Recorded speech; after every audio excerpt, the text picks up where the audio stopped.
Welcome in, everybody. This is the 15U championship between the Lab Mafia and the Woodlands 2029. Man, both of these programs are really good in pool play. And then to turn it on in Crown Sunday here, we got a chance to see the Woodlands. They defeated Valley, the number one seed, coming into this Crown Sunday. And then the Lab Mafia being the number one, playing up to the 15U level, but the number one 14U in the nation. Adam, tell me about this team a little bit. Yeah, I mean, we gotta point out though. Again, this is the first time with DR7, so they're not number one in the DR7 rankings, but they played in a lot of circuits beforehand. They're 6 for 6 in tournaments. They played in 6 tournaments this year. They've won 6 championships, and yeah, like you said, they're playing up. You know, and that's all in the 14 division. So now they're playing up in the 15U, and they've made a statement here now in the championship game. This Woodlands team, like we said before, is a program to watch. They're also connected to their high school, the Woodlands High School as well. Is there any players that we should be looking out for on the Woodlands as well? I mean, one guy that stood out for both of us, we saw as we watched the bracket unfold, was number 1, Kai Pondexter. I mean, great physical athlete. I mean, athletic. I mean, he almost had a one-handed grab as well. But the new quarterback, Carson Bolender, is one to look out for. He's going to be leading the reins for the Woodlands in the near future. So, and he's been slinging it really well. Carson Sullivan, the quarterback for the Mafia, he has the reins to the Lab Mafia. First pass will be incomplete, and it'll be 2nd and 15 for the Lab Mafia. Yeah, great coverage by number 15, Hunter Colshin of the Woodlands. He was right there on him like a blanket, forcing that PBU. The Lab Mafia coming in as the 2 seed. The Woodlands, the number 5 seed. Like we said before, the Woodlands knocking off the number 1 seed, Valley, 7v7, headed by Coach Joe. 2nd and 15 for Sullivan. He's looking deep down the middle, and it will be intercepted. And that is Braylon Mathis on the interception there. What a pick right there to start us off, and that's 3 points they stole from the Woodlands right there. And now they're going to get that ball to start their first offensive drive. Already starting off strong for the Woodlands. Interception by Mathis, 3-0. And their first drive, their quarterback, Carson Bolender, number 1 for the Woodlands. So great job. Here, this offense for the Woodlands is very interesting. This is a former Woodlands player, Jamison Gavin. He's going to be the OC for the Woodlands 2029 team here in this 15U division. Bolender looking over the middle. Incomplete. It'll bring up 2nd down. Yeah, like you said, Adam, this program is connected to their high school, almost basically a feeder 707 to the local high school here in the Houston area. And like you said, their OC is the son, or the OC of the high school is actually the son here as well. So that's really good stuff for the Woodlands. 2nd down. Bolender be incomplete or bring up 3rd down for the Woodlands.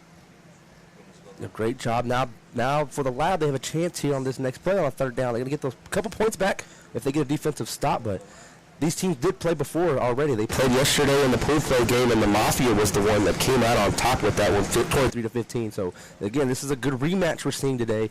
And yet already defensive-minded, a big 3rd down here, only 3-0 with the Woodlands up. Yeah, the Woodlands right now is thinking payback. Bolender rolling to his left, pump faking, trying to get it to Kai, but it'll be double coverage, and that'll be turnover on downs. 2 points added to the Lab Mafia, 3-2 now, with the Woodlands still ahead. The defense is coming up strong already to start this one. Again, we saw right there they went for Kai on that completion. That's who was intended to, just out of reach. But now we can see the offense has got a little bit of butterflies away. Yep. And here we go, the 2nd drive. So the 2nd drive for the Lab, like we said before, number 1 team ranked in the nation in 15U. Top 2 seed here today in our DR Sports tournament in Houston. Carson Sullivan at quarterback, giving direction, shuffling to his left, gets it to his man. That'll be a nice pickup of about 9 yards. Yep, on the reception, Evan Jones right there. Just the quick outs. We saw this earlier in the previous game, CJ. A lot of these teams just little quick passes underneath, just taking those little short yards and then using the yards after catch to move the ball downfield. And that's something that we've seen before for the Woodlands and the Lab Mafia, taking what the defense gives you and then ultimately putting yourself in a favorable position to convert an easy second or third down. Second down for the Lab Mafia. It'll be an easy completion once again. That'll be enough to pick up a first down. Back-to-back completions to Evan Jones for the Lab. Marching downfield, already got half the distance down. Fresh set of downs as well for them. So first down from about the 16-yard line. Need about 5 yards to pick up another fresh set of downs. And Carson Sullivan in this Lab Mafia offense is in full command and poised right now.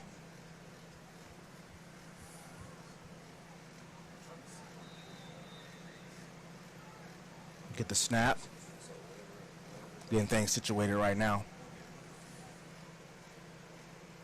Dropping back. Sullivan dicing over the middle, and it's a touchdown. The Lab strikes first. Jaden Hodges right there over the top in the middle. Just wide open by himself. Sneaks right past. Probably in between the DBs right there. Just be wide open. Found a little window and left it open. Now they have a lead. The first big lead here for the Lab Mafia. 8-3 for the Lab Mafia, pending the 2-point conversion. But Carson Sullivan is on a heater right now. It'll be a false start, and that will negate the 2-point conversion. So the score will remain 8-3. The Lab Mafia will get a chance to see the Woodlands right here coming up. Yeah, great drive overall by the Lab Mafia going downfield. You know, quarterback Carson Sullivan, he went perfect on that drive, no incompletions. So great job. But now we get to see the Woodlands answer back here. They've answered back flawlessly in the previous game. So in the championship, the big stage, when it matters most, to see if they can step up to the table. Carson Bolander, number 1 at quarterback. See what he does. Shuffling to the right, looking back to the left. He has Kai, and he's caught. It'll be set up first and goal from about the 4-yard line for the Woodlands. Great job by Pondexter there, just using his speed and stride. You can get him downfield, literally running past everybody, and then great hands, concentration to catch that. And again now, in the red zone, first and goal. Beautiful throw by Bolander, an amazing grab by Kai Pondexter. And man, oh man, the Lab is in trouble right now. Early, the Woodlands in the red zone. So first and goal for the Woodlands. Can they punch it in? Bolander looking left, back over the middle, and it'll be incomplete. Bring up second down. Trying to thread the needle there to 15, Hunter Colson on that one. But too much traffic, air traffic for that football. So incomplete second down. Nothing too crazy to get too worried about. Again, you still have the Lab on their heels right now against the wall as you're trying to get into the end zone. And this down in the low red zone, need 4 yards to punch it in for 6. Got to be thinking mesh concepts. Bolander calls a man in motion. He's rolling to his left, and he has a man wide open in the back of the end zone, and that's a touchdown. That's number 15 on the catch. Aldo Salinas. Oh, excuse me. Number 15, Hunter Colson. Other 15 on the opposite side. But yeah, we're right back to Hunter on that one. Again, just a little out in the back of the end zone. Gets right behind those defenders. You saw in that motion, the motion took the far out DB to clear the way. But with that completion, the Woodlands answered back 9-8 with the extra point pending. Yeah, really good catch there. Secured catch by Hunter Colson. Hunter there. And they'll go for 1. Already up 1 in this ball game. Easy completion to Kai. And we'll pitch it down to Mark Henry on the sideline here. Yeah. Who's the quarterback? Carson Bolander. His brother's Jackson Bolander. So he's a 20. So really good possession. Strike down the middle of the field to Kai Pondexter to get them in the red zone, and then to cap it off with a Hunter touchdown for the Woodlands. And now they're up in this ball game. They're up 10-8 now, Mafia. Already, first offensive drive for both, turnovers. Second offensive drive, they both punched it in the end zone. So might get a little shootout here as we start playing chess as we get near to the second half of this game. Carson Sullivan looking deep, looking to launch it deep. Ooh, just out of reach. Incomplete. It'll bring up second down. That was just out of the outstretched hands of number 3, Jaden Hodges, for the Lab Mafia. The official score, 10-8. Woodlands.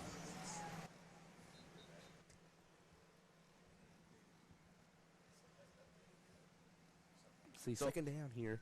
Want to see if the Lab Mafia can go back deep in and just keep taking that underneath stuff to get moving downfield. That was a really strong catch by number 1 right there for the Lab, and that's Kaiden Randolph.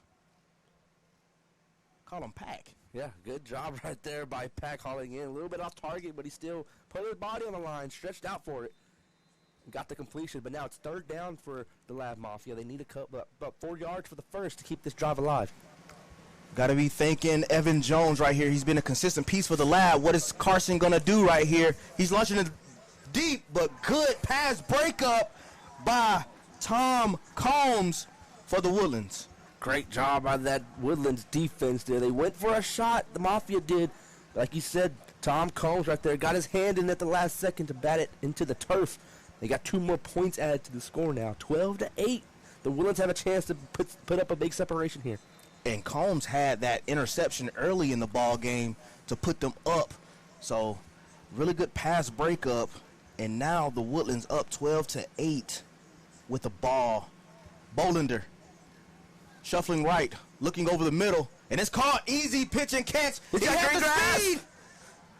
Will it be touched? He will be touched at the 2-yard line, but it'll be set up. First and goal, Woodlands. Tucker Albritton right there on the reception, and then put on the Jets to go upfield right along the sideline. Try to extend the goal into the goal line, but again, tag just shy, but another first and goal for the Woodlands. And right now, the Woodlands and Bolander is just surgical on offense. First and goal, Woodlands. Got to be thinking 6 here. Bolander looking over the middle, shuffling. And he has a man. Will it be 4? I think it will be 4. It'll be a sack. It will bring up second down. Yeah, but I know for sure the defense, after a couple of pump fakes, a couple reads, defense start getting antsies and wanting that 4-second call, but yep, just couldn't get off in time. We had second down now for the Woodlands. They want this touchdown here to really give them a more comfortable lead, giving the ball back.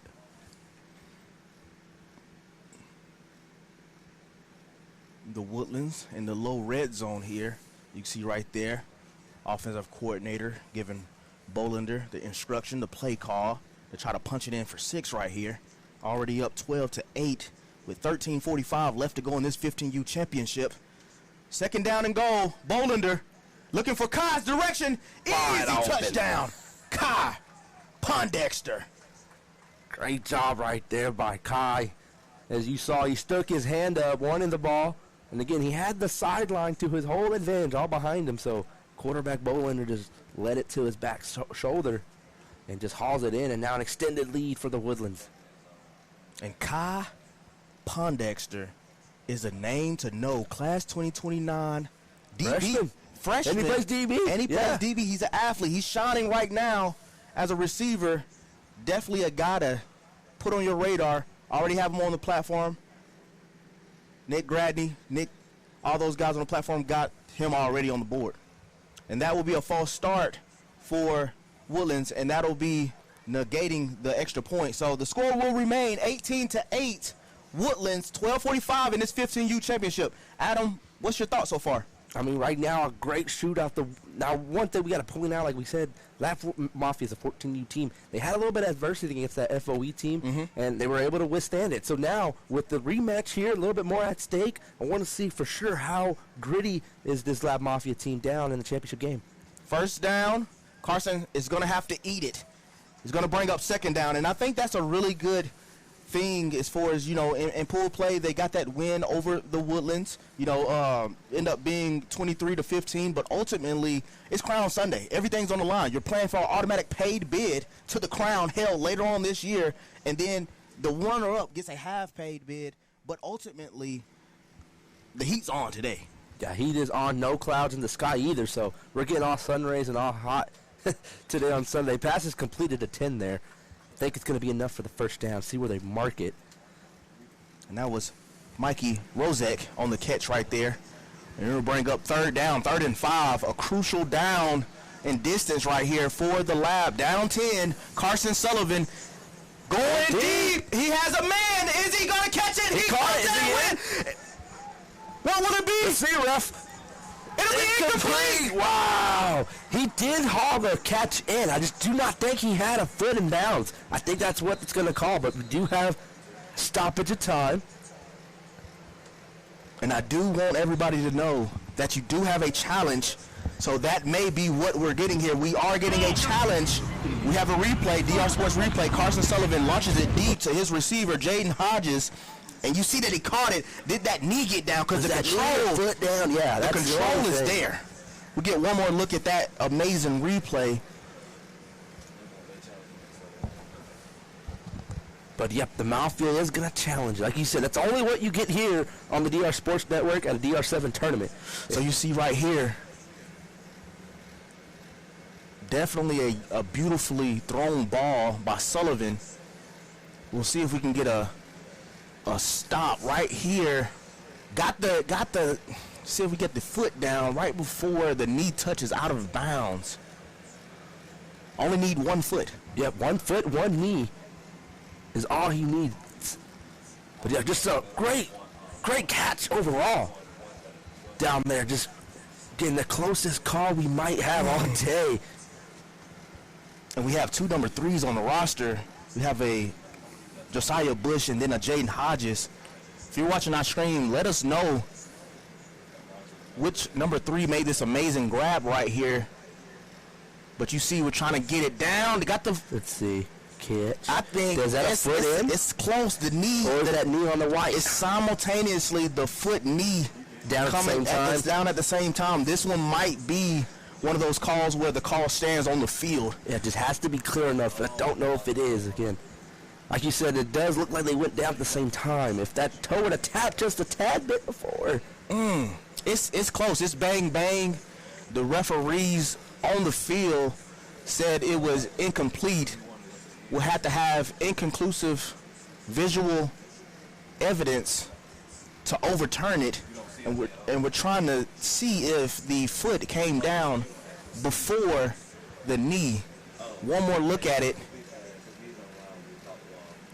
He catches it right there. The foot, that back foot, that left foot too. That left foot comes down. Look, this is a beautiful shot right here because you see that left foot is toe tapping right there as well. Good camera angles from our media team.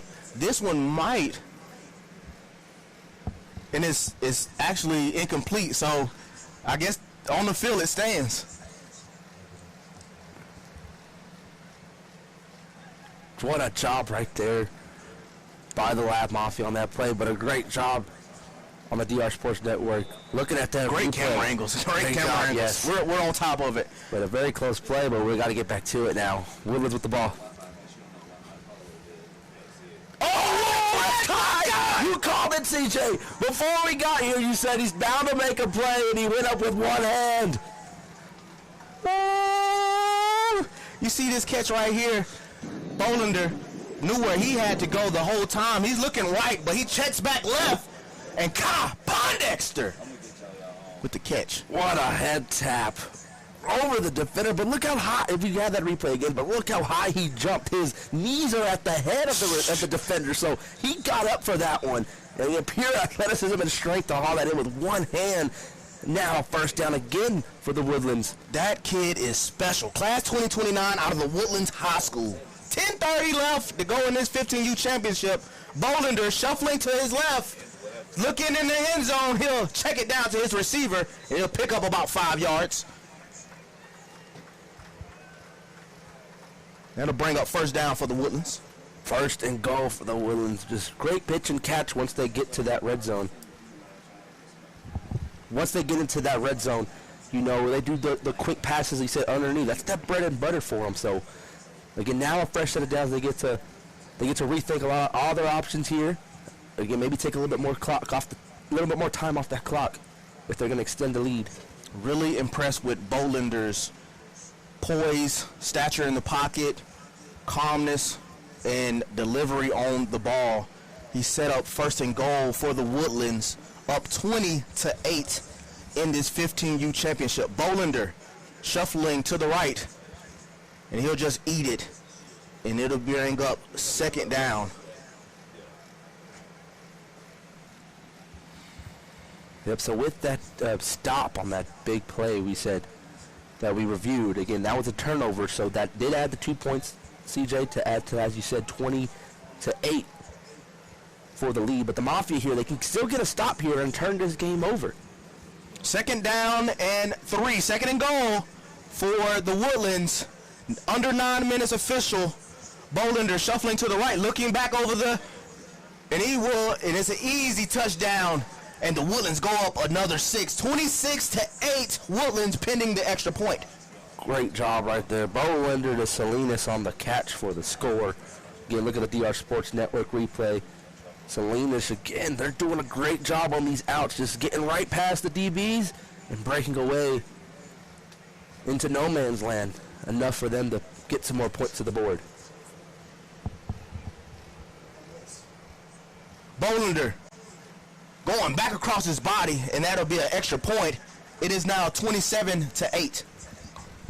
27-8. What a separation job there by the Woodlands. Able to extend their lead now. Now the defense here, they've had success. They need to see if they can get another hold, another stop here to lock in this championship.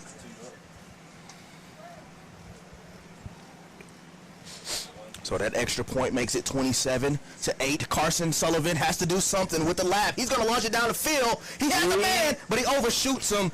And it'll bring up 2nd down. Yeah, one thing to know, that's a good deep ball right there.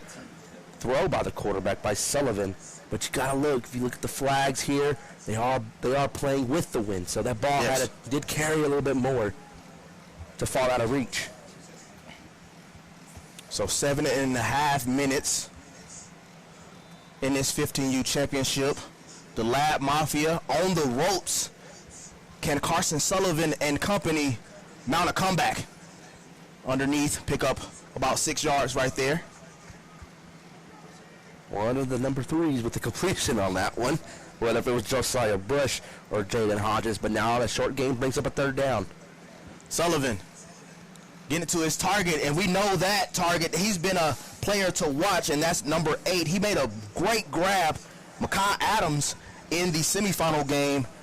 We may be looking at Adams a little bit later on in this comeback for the Lab Mafia. Sullivan on 1st down, he's launching in the back of the end zone. Touchdown! Sullivan and the Lab put some points on the board. Great job by Sullivan there. You saw before he throw, he's pointing at Mikey Rozak, telling him, hey, I see you, go. And let it fly. And finds Mikey. They score quick. Extra point here. Going for 2. Sullivan launching in the back of the end zone. He's intercepted by, guess who? Kai Pondexter. Points don't count on the 2-point conversion, but the Lab do get 6 added to their point total. So now it is 27-14. Official score, 6 minutes and change in this 15U championship. If I'm the Lab now, great job. You scored pretty quickly there. Now defense, you got to bear down in this situation. Get a stop quick. Also, too, we're nearing, there's under 6 minutes to go. A little bit of crunch time. Remember, teams have a timeout. But correct, have a timeout as well. So Bolander at quarterback. Check it down to his receiver. That'll pick up a minimal gain of 1 yard. It'll be 2nd down and 14 for the Woodlands. 5:30 left in this 15U championship. We've seen the Lab Mafia at the highest level and playing up today in the 15U championship. And man, oh man, we have a potential good finish right here in this championship game. A great showing so far by the Woodlands. Yes, they are comfortable. They have a lead. They might feel comfortable, but again, they still need a 1st down. So 2nd and 14 for the Woodlands. The Lab have to get off the field here. Bolander rolling right, launching it down the field, and it'll be out of bounds. It'll be 3rd and 14. Big 3rd down now ahead for the Lab Mafia. You know, on this drive so far, we saw the first play again, just a minimal game. We saw now they went for a deep ball here. Now it kind of puts you in this harder situation to deal with now. Again, almost essentially 3rd and 15. See a look inside the huddle right there, drawing up the potential perfect play call to pick up this first down and keep the sticks alive and the clock moving. We've seen what Bolander and this Woodlands offense can do. Bolander, straight drop back, easy pitch and catch here to pick up the first down, and that clock will keep on running. I think great job and I think great play design by the Woodlands. You saw Kai was the outside receiver going downfield, and he had some big plays. The defense kind of catered to him, and that let Hunter Colson be right underneath at the marker to get the first down to move the chains. I just love the way that the Woodlands, you know, the receivers clear out routes. They're just clear out routes, literally opening space for the other receiver. Unselfish football the Woodlands is playing right now. Just taking their time, relaxing, letting all the time tick off the clock before they snap the ball. Bolander on first down over the middle of the field, and it'll be incomplete. And it will be some laundry on the field. That potentially will be PI on the lab. Yep, just probably a little bit too physical there. May got there a tad bit too early. Then they got that flag thrown onto the field, but yet moves the ball up a little bit. And a fresh set of downs for the Woodlands to reset. A fresh set of downs indeed, Adam, and that will be costly because the time will remain and click. Time's not your friend if you're the Lab Mafia right now. One thing you got to remember now, just realize it. I know I mentioned the timeouts, but they don't have the timeout. They did throw that flag, and the challenge wasn't in their success. So they no longer had that timeout here. So no stoppage of time here for the Mafia. Crucial drop there, or uncharacteristic drop by Kyle Pondexter to bring up second down. But like you said, Adam, a really good note there. The Lab did challenge that possible TD that end up not going in their favor, so it'll take away any type of timeout that they may want to call in the future. So have to be mentally sharp here with 3.5 minutes to go in the low red zone if you're the Lab. 27-14, the official score in this 15U championship. Bolander and second down for the Woodlands.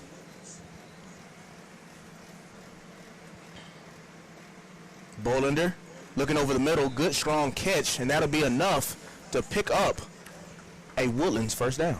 Great job right there. Pitch and catch all day between Bolander and Colson today.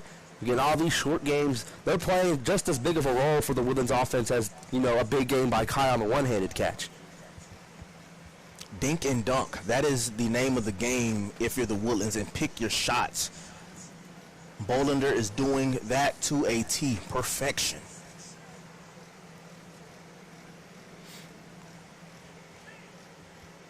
Get the official time clock on the field, and they'll snap the ball after that. Bolander sprinting out to the left, trying to get it to Kai. He'll go back, across his body, and that'll be a touchdown for the Woodlands, fully in control of this ball game. Cooper Dotson gets a touchdown reception today. Like you said, unselfish to the full extent. Everyone's getting the ball here. Great job by Bolander spreading the ball out. You saw the replay here. He did attempt to go to Kai, but turned those shoulders and found Dotson right past the goal line in the end zone. It just goes to show you how unselfish these guys are to run clearly across the field to open up the underneath. Really good ball, really good execution by the Woodlands here, up 33-14 pending the extra point.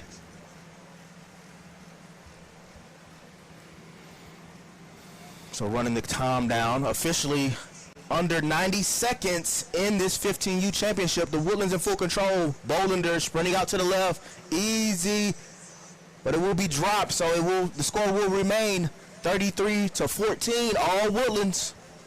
All Woodlands here. Might possibly have been the nail in the coffin there. You know, just not enough time left for the Lab Mafia here as we're nearing the end of this game. And I think that's going to do it. They're actually going to blow that whistle. And that is it. The 15U championship is crowned to the Woodlands. Really good effort and really good dominating performance by the Woodlands, getting the victory 33-14. They are your 15U champions, and they avenge their loss in pool play against the Lab. So a double sweet victory here in the 15U championship, and they get their automatic paid bid here in Houston.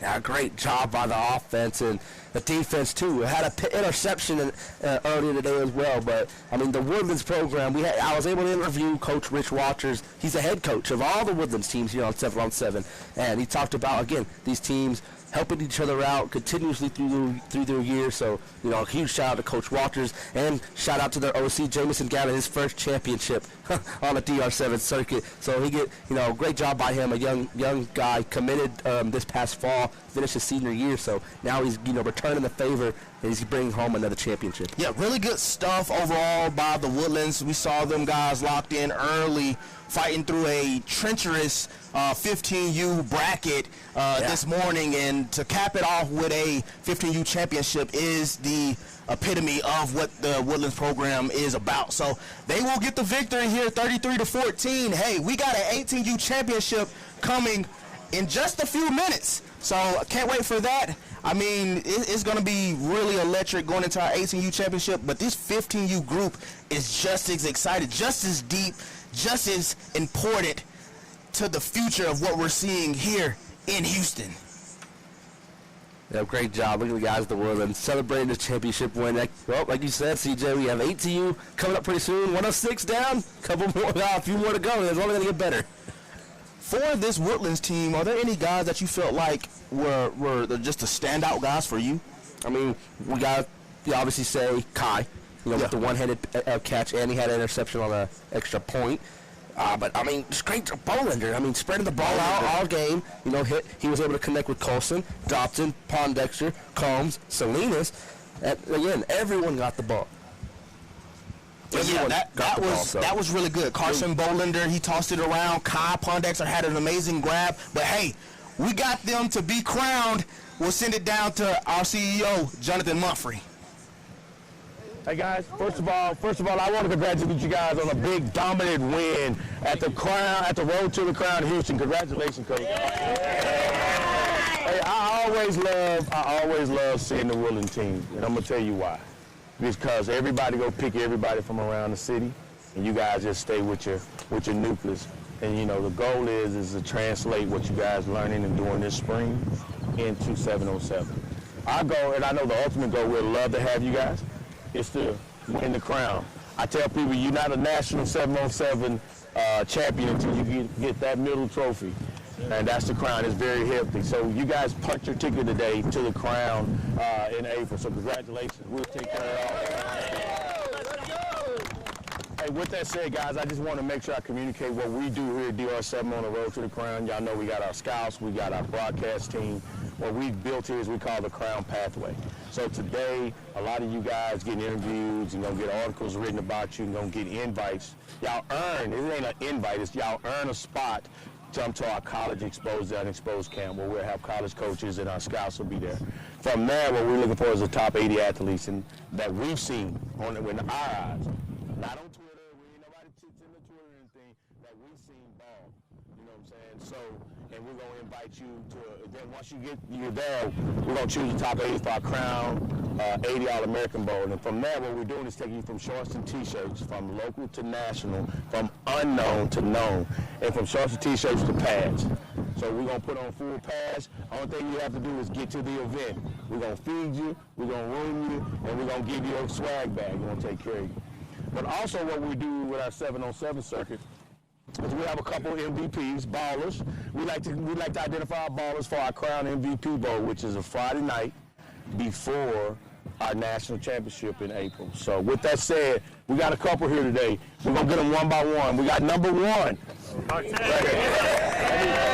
We're going to take that cup. Let me get this for you. Let me put the bling on you. Let's bling you out. Aaron's they're gonna get that for you. You good? Good? Yeah. All right, well, we might as well keep it. Let's slide over here. Quarterback done balled out. We heard a big monster catch, big monster throw. Number one again. We're gonna get that. We're gonna go with both of them. Yeah. All right. I'm gonna get y'all both to take a picture once you get this.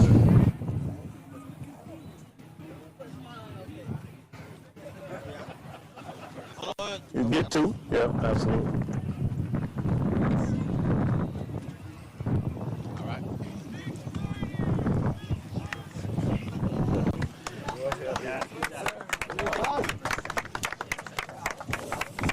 Hey, with that said, guys, I just once again want to tell you DR7 is proud and honored to have you guys at the vet. With that said, I want to congratulate you, Coach.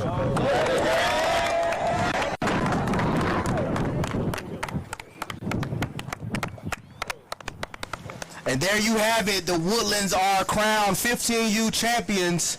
Man, oh man, what a dominant performance by the Woodlands. You see right there the offensive coordinator and the team. Give us some thoughts about it, Adam. I mean, just great overall, complete football by the Woodlands. Again, offense spreaded the ball out. More than, I think, 5 receivers had receptions. I think more than 3 maybe had a touchdown reception. But defense did a great job as well. Again, the interception helped them hoist it up. But a great job by the Woodlands. They're 15U champions here at DR7 Houston. The Woodlands were the underdogs in every matchup. The first matchup against 210, they were the 5. 210 was 4. The beat Valley Elite, the 1 seed, and then ultimately defeating the Lab, the 2 seed.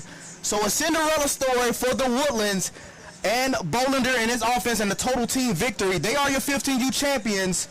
Man, great performance by those guys. But we have the 18U championship. My name is CJ Gilbert. Adam Sandoval. We'll be right back.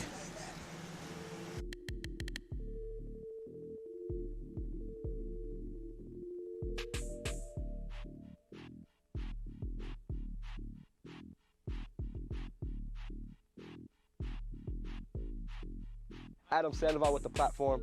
I want to say thank you for watching on the DR Sports Network. Don't go too far. We'll be right back. What up, everybody? Adam Sandoval with the platform. I want to say thank you for watching on the DR Sports Network. Don't go too far.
regular thing. I came for the ring, you know what I mean. I shoot my shot and it's clean. This for my city, yeah, this for my team. If you talking and talking me nice, I play with all of my life. You see my name in the lights, better get right, I'm a champion. The game is in trouble, I've been in my depth for the piece of the puzzle, I got it for real. Still keep me going, I wake up and hustle, you won't see me buckle, I've been in the field. Man of the town, you been in your fields, I'm adjusting this crown. Call me your majesty, either that or your tragedy, we shutting everything down. I've been hot like somebody put a candle on them. Off top, I don't really stand opponents, this mine, the moment is run out and start a bunch of pandemonium. More game, I got some, the skill is bar one, y'all done, the game in the coffin. Referee screen, rest in peace, and think twice if you next to me, it's West.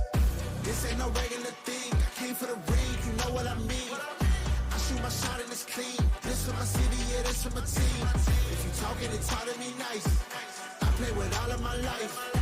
You see my name in the lights, better get right, I'm a champion. It's our repetition, I'm stacking these trophies, I'm good with addition. I spit like a pastor, I give you the vision. Up early morning, enough of the sleeping. My life is a dream, but you wishing you lived it. Haters get livid, my pocket's Pacific, that's deep if you get it. So Tempur-Pedic, I sleep on the critics. Don't feel like competing, I'm hearing these crickets. Whoa, let me switch the flow, a new bounce. Coming to the den with a lion, I'm gon' pounce. Know I've been a king for a while, got a ring and a crown. That's the bling with the blow, what the team is about. Champions, you can tell by the ambience of this sound. Referee screen, rest in peace, and think twice if you never see me, it's no doubt. This ain't no regular thing, I came for the ring, you know what I mean.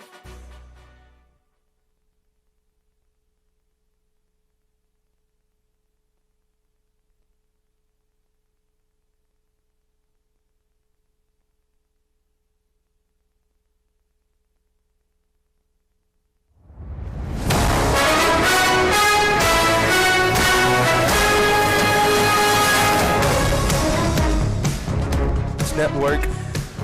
I'm Adam Sandoval with CJ Gilbert. We're back at the 18U championship here at the campus of Klein Collins High School. Woodlands back-to-back in the championship game, and they're going to go up against a very, very, very talented Money Squad team. They've been on their DR7 team, so we see them all the time. They got dudes on their roster as well. CJ, what are we looking forward into this 18U championship? I'm looking forward to just a matchup for the Woodlands in general, because they defeated Mill Ticket and then Texas Extreme. Texas Extreme is a top 2 team that we have in our 18U bracket, and the Money Squad is going off the top. And it's a touchdown right off the back for Money Squad. Number 1, Tyler Washington on the reception. One play, one score for Money Squad. They go up early 6-0 to kick us off. And what a throw there by Braden Baker, the quarterback for Money Squad. Already showing the arm talent there to go downfield 40 yards on one play. Drawing blood first in this ATU championship. Can't drop a perfect start if you're Money Squad. Going for 2 right here. Baker. Has The a back of man. the end zone. Easy. Money Squad is on a roll. On the cash.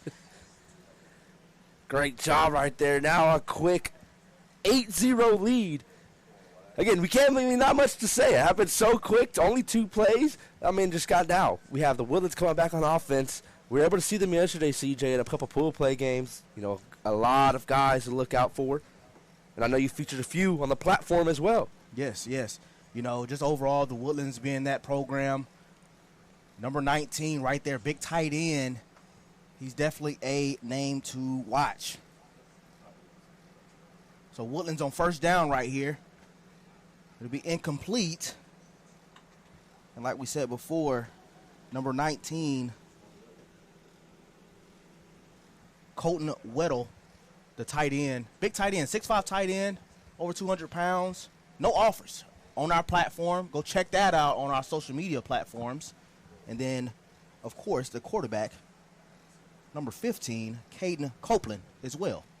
So those are 2 guys that we got a chance to watch yesterday before we left for pool play. See right here, Woodlands answered back here off of a quick score from Money Squad. Copeland rolling out to his right, going deep. Had the receiver. Easy! What a catch by number 8, Caden Stewart. Great job right there by Stewart. Made the move here to the Woodlands recently. He's a new man on campus. He's the newest Highlander added to this Woodlands roster and already leaving his mark and making a presence known that he fits well with this offense. And Caden Stewart was a burner all yesterday in pool play for the Woodlands, and he definitely has that amazing speed on the outside edge. Woodlands going for 2. Copeland, firing in the back of this zone. Can Stewart come up with it? He does. 2 points. It's tied. Back-to-back completions once again for the result of the touchdown for the Woodlands. We're going to send it downfield to our sideline reporter. Check in on Mark Henry down on the field. Listen, Caden Stewart's been burning it up the track all week. The speedster with ultra quickness. He stretches the field, and you can see the sure hands as he gets back-to-back catches there. The Woodlands is on the board, but listen, Money Squad's been really sneaky. They go deep on the first play. Braden Baker's one of those guys in the 2027 class that you need to know about in the state of Texas. This is a barn burner. This is what the 18U is all about right here. The road to the crown is here. Let's tune in. Thank you, Mark. Again, Braden Baker, that quarterback for the Money Squad here, is he taking that snap on the first play of the next drive. They scored quick, but first play there, incomplete. Both of them, now we're just knotted right back up where we started, 0-0. But 8-8 all in this 18U championship. Yeah, we're seeing really good quarterback play from both Braden Baker and Copeland here in the 18U championship. And man, oh man, 1 strike, 1 kill on both sides of the ball, having those burners on the outside edges and in between the hashes. We're knotted up at 8. Could be another 18U Classic brewing. So Buddy Squad getting lined back up on offense here. Second down for the Buddy Squad. Quarterback rolling out to his left, looking downfield. Quick pass. And that is completed just to move the ball up about 9 yards. Now 3rd down. So 3rd and short here for Braden Baker and this Money Squad offense. Got to pick up about 7 yards. So 3rd and medium. Trying to maintain this offensive possession here. Yep, leading into this championship, well, we back-to-back champions. We're seeing the Woodlands here, and then now with Money Squad here, we have all Houston battles so far here in our championships today. Copeland rolling out to his right. Great throw on the run on the money to be completed. Derek McCullough Jr. And that's a 1st down for Money Squad. Yeah, that was a really good throw there by Baker, just to kind of roll out, simply get it to his man and pick up a fresh set of downs for the Money Squad. Nearing that red zone. Nearing the red zone for Money Squad. Got to get another 5 yards to reset the chains here. But now a little bit different of a drive as the first one. Again, the pace very is slowed quick, down a little bit. So a little bit more control here.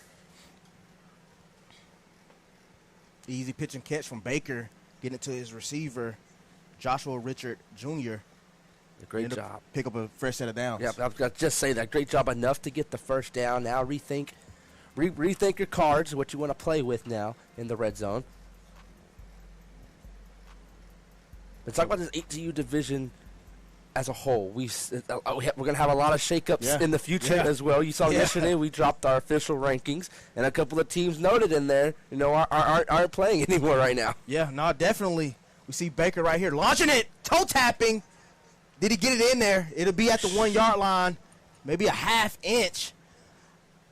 I think what separates that from a score is where the ball was when he was tagged or out of bounds.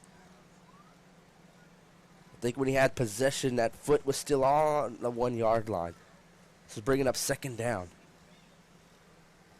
But yeah, like you said, Adam, we had a lot of shakeup, or potentially we'll have a lot of shakeup in our 18U division.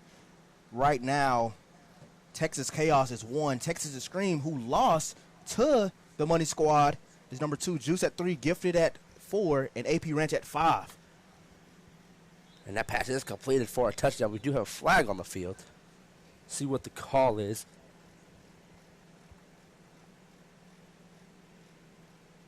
I believe, looks like this call might be over the tackle box. Potentially so. Can't line up an illegal formation. Can't have a receiver inside that guard, tackle box there. So could potentially be a loss of down. You see on the replay, kind of tight, extremely tight formation for Money Squad. And they'll actually wave the flag. So that will be a touchdown for the Money Squad. Good stuff from the refs there. Good communication. Great job to clarify that to make sure. But, yeah, just want to point out that rule, why DR7 has that rule on our circuit. You know, on Friday nights when you're playing football, there's no way a receiver is going to run behind a guard the line, and make it downfield. So we got to make sure we get it as close to mirror to Friday nights as well. And that's going to be completed with an extra point. And as the Money Squad now adding to their lead to regain the lead, now up 16-8. Yeah, really good stuff there by Baker and the offense to methodically drive down the field and cap it off with 6 there, and then ultimately get the 2-point conversion, 16-8 Money Squad. We've said this before. They went through a gauntlet of teams defeating Meal Ticket and Texas Extreme, who's ranked number 2 in our first official DR Sports rankings for 2026. So the Money Squad is looking like a potential top 5 program if they stick to the course of where they're going. Yeah, like we said, a lot of criteria we have leading into the rankings. So, you know, these teams here are earning criteria for their rankings. You know, head-to-head matchups and playing in championships.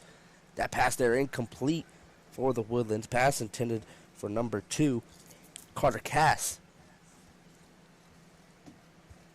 And that was just a really good pass breakup to get underneath right there from the Money Squad defender. So all pressure on the Woodlands. 15:45 unofficial time remaining in this 18U championship. You're getting an inside look of the Woodlands huddle. Can they pick up this first down on 2nd and 15? Well, now for sure, like we said, the tempo kind of changed a little bit. Both offenses scored quickly now, and now on their second drives, they're taking more sure time before getting downfield. Pass is completed for the Woodlands, number 4, Jason Haskins, to move the ball up a good chunk of yards after that catch as well. It's going to bring up a 3rd and short here. And that's one of those patent Woodlands routes where just stand on schedule, keep it underneath, and then try to stretch the field or get a shot play. It'll bring up 3rd down and 3. The Woodlands are really good in these situations. Can Caden Copeland and the Woodlands offense pick up a first down? Defense lined up now, matching the receivers from the Woodlands. Copeland looking for his receiver. Strong! Oh, it's intercepted! Stripped out his hands! What an interception by number 11 of the Money Squad. That's Dedrick Davis. Dedrick Davis, he made that amazing pass breakup earlier, and now he gets the interception for the Money Squad. You see right here on the DR Sports replay, Copeland looking right the whole time, telegraphing his path, and ultimately an official ruling, not an interception. So they're going to rule it is they ruling it a catch? I believe it'll be ruled a catch. So it's officially ruled a catch, a tag, but good job for Derek to play through the hands there. But ultimately, it will stay in possession with the Woodlands. I think what's but not shocking, but what makes it more crazy to understand, actually understand that play. So he got the catch, back up, fellas. and he was secured possession, and he was tagged. After the tag is when the refs are saying he stripped it out, made it loose, little hot potato action.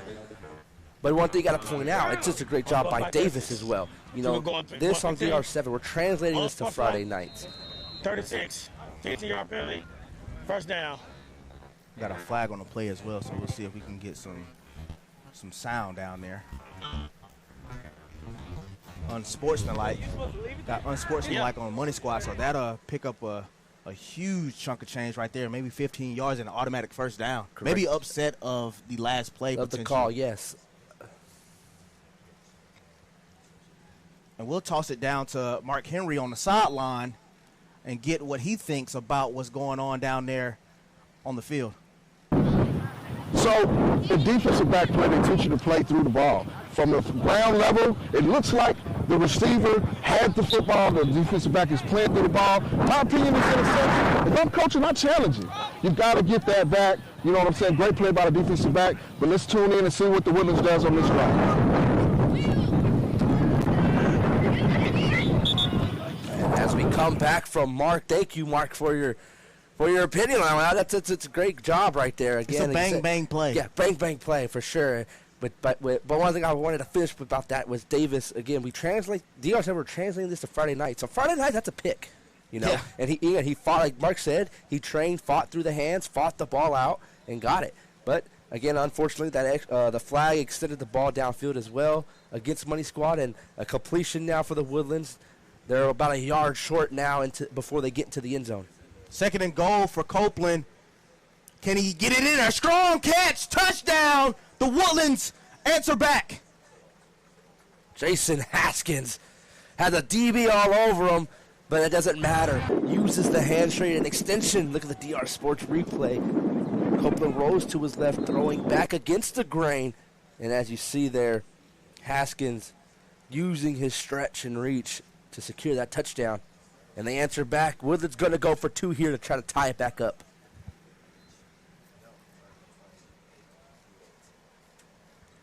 Copeland lining up his offense. 3 receivers to his left, 2 to his right, looking to the right. Pump fakes once, then releases. Couldn't quite get it. So the score will remain 16-14. But yeah, that was a crucial drive right there for the Woodlands to cap it off. And really, a 3-point swing turns into a 6-point touchdown for the Woodlands. Still down in this ball game, 16-14, under 11 minutes remaining in this 18U championship.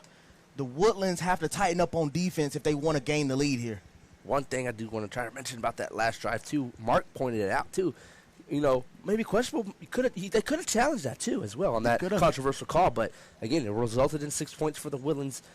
And now they're back on offense, incomplete on the first pass here for Money Squad. Maybe thinking bigger picture here, because we've seen it in the 15U championship where it came back to, bite the lab in the butt there with not having a timeout to stop the time. So maybe thinking a little bit further ahead. It's only a 2-point game. Can get a stop right here and potentially have a timeout for later on in this 18U championship. So really heads up thinking by their coaching staff there.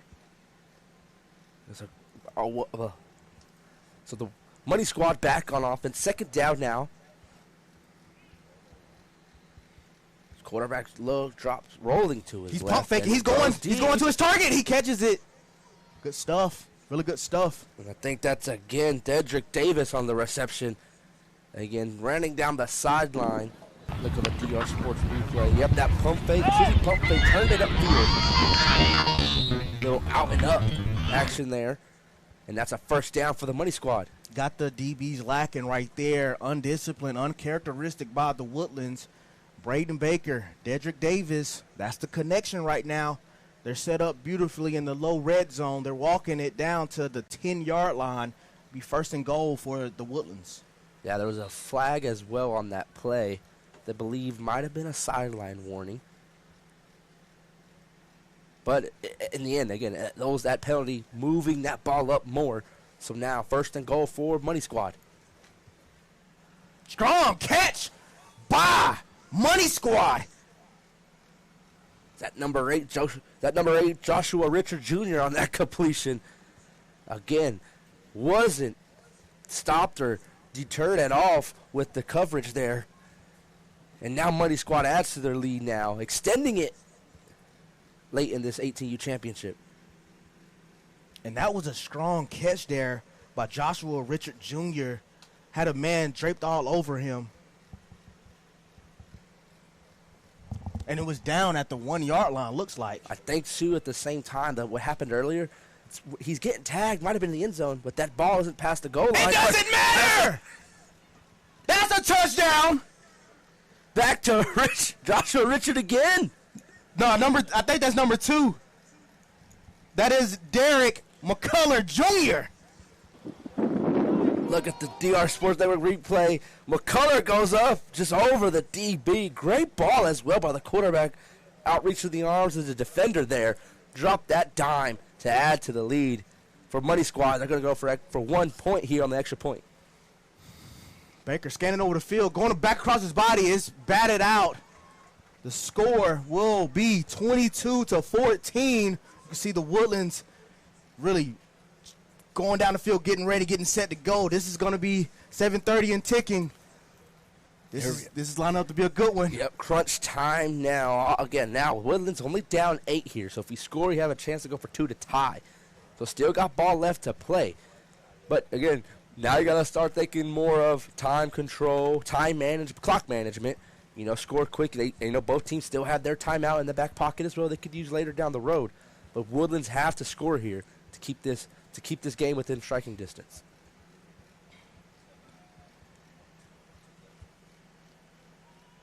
Caden looking over the middle, trying to get it to his big target, Weddle. That's his first target of the day. But it'll bring up 2nd down and 15 for the Woodlands.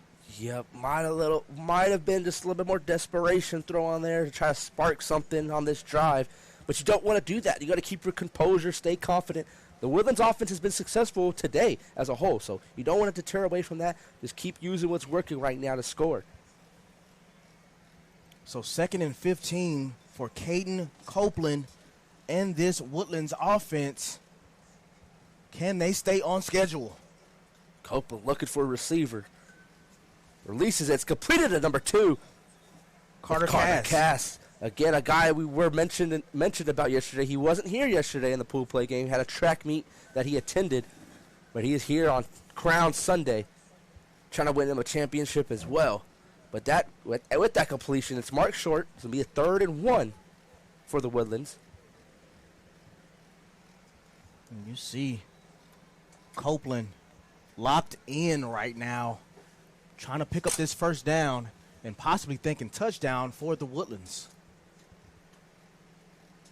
That pass is quickly thrown, completed. It's going to turn it upfield. Made one man miss. Great job by Jason Haskins on the completion. 1st down for the Woodlands. We've called Jason Haskins' name plenty of times, even on that last drive. He's been a chain mover for the Woodlands. You see right here on the DR Sports replay, just really getting it to his man, zipping upfield, and then cutting it back inside for the Woodlands. So 1st and goal for the Woodlands on this drive here. Want to score pretty quickly here. That time is ticking away.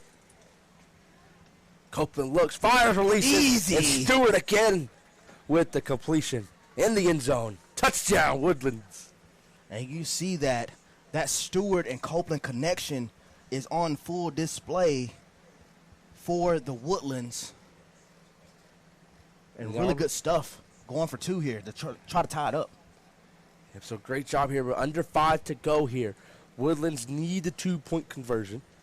You want to keep it tied. But also, too, defense has a chance now on their side. Once we flip possession, defense does have a chance now to get some points of their own to help their case for a championship. Copeland looking to his right, pump fakes once, lets it fly, back of the end zone. Weddle! It's out of bounds. Couldn't get the feet in. So Muddy Squad holds the lead. We're looking on the DR Sports Network replay, CJ. Let's see, did he get that right foot there, in? those feet. Yes. Those feet right there are not quite in bounds. We'll see if that foot is in bounds. And I see the red flag on the field, CJ. Coach Walters throwing that challenge flag. Wants to give it a shot to review here. And you see right here on the DR Sports Network replay, getting it to his tight end, Weddle. This needs 1 foot down. Let's see. And right there is, so is 2 the feet 2 are down. 2 feet are down, but is it on the line? So to reset, right here is the angle of it, and you see right there with the feet. So those, I think the one thing you got to look for is, does his toes touch first, or is it his whole foot that's touched at the same time? We got to see if there's some air in between. We really need an angle if we had a down the line angle and to see if the white is underneath those toes. Right, correct. So you can see Copeland launching it down the field, and Big Weddle Colton Weddle getting those feet down. That's a tight one. That's a bang-bang call. On the field, it was ruled incomplete. We'll see Copeland pump fake it and ultimately launches it to Colton. And this is the only angle that we have right here. That back line is really where we need to have the angle on. And you see right here one more time on the DR Sports Network replay. And it seems like we have, right before those feet touch, the toes look like they're in from this angle, but you cannot see from the sideline angle. We'll see what the official call is. I know, that's like I said. See, that's the biggest thing. If those toes touched first, leaving space between his heels, a good case for to give a call of a touchdown. But we're going to go down on the field to see that official ruling. The official ruling is a touchdown. So Colton Weddle and the Woodlands get the score, and we have a ball game. All tied up at 22 here. 22 all here at the DR7 Houston ATU Championship. But a great job, again, using your resources here on the DR7 circuit. The only place you can get a challenge in the championship game and on any 7-on-7. And we're going to break it down all the way on the telestrator. Yes, again, one-of-a-kind experience here at DR7. And then with that challenge being a successful challenge for the Woodlands, they retain the timeout. Timeout, yep, that's right. So now Money Squad looking to regroup here, 22 all, under 4 minutes unofficially in this 18U championship. Money Squad has the ball. We've seen what Joshua Richards can do, Derek McCullough Jr. can do, and ultimately Braden Baker at quarterback can do. Can he save the day? Baker comes out first, pass that's completed to Tyler Washington. Again, now for Money Squad. They already shown they can score quick. They've already shown they can take away their time as well. So we're going to want to march down the field and probably take off as much time as you want. But again, the Woodlands defense, you got to stay locked in here and get a stop because you could use your timeouts here to make sure you force a Money Squad to have to run a play. That's right. Second down for Money Squad and Braden Baker. Underneath Stewart. That pass is completed. That's going to move the chains now. First down for Money Squad. And correction, Davis on the catch. So you got Money Squad not in no hurry here to score. But, again, if they're going to take that time off the clock, they're going to have to score because defense gets rewarded for points too. Any stop here, and the Woodlands could add 2 points and retake the lead. Baker takes the snap, rolling right. Pump fakes going deep into the back of the end zone. Just out of reach of his receiver. Second down for Money Squad. And you can see the Woodlands defender right there panicked. You saw a little jersey tug. No call. But you can tell that defender for Woodlands was a little nervous on getting beat by the receiver of Money Squad. Here we go. Second down now for Money Squad. They took that shot here. So we're intrigued to see, you going to take another first down shot, or are you going to try to make your third down more manageable and take something underneath here? Baker looking for his receiver. Another pump fake. Has a man wide open. And that pass is completed and going to set Money Squad up first and goal into the red zone. Really good calm demeanor, poise demonstrated by Braden Baker here to set up Money Squad inside the low red zone here. It's first and goal from about the 5-yard line. So here we go. We're getting under 2 minutes unofficially here in the ATU Championship. Money Squad doing a great job of taking time and marching down the field. Need to get into the end zone to cash in on some points. Baker rolling to his right, looking for his receiver, finding, searching, can't hit nobody. You have to eat it. And the 4-second sack call will be the result. Second down for Money Squad.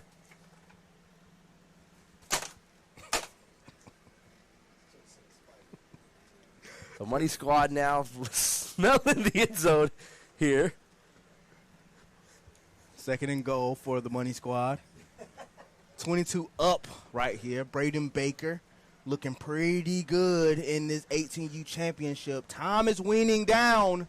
Under a minute unofficially. The clock is ticking. They got to get score into the end zone quick. Baker looking to his right. Throws good. Oh, that was intercepted on that. Down by number 10 of the 18 of the Woodlands. Great defensive stop right there by Darius Carlock. And look at the DR Sports replay here.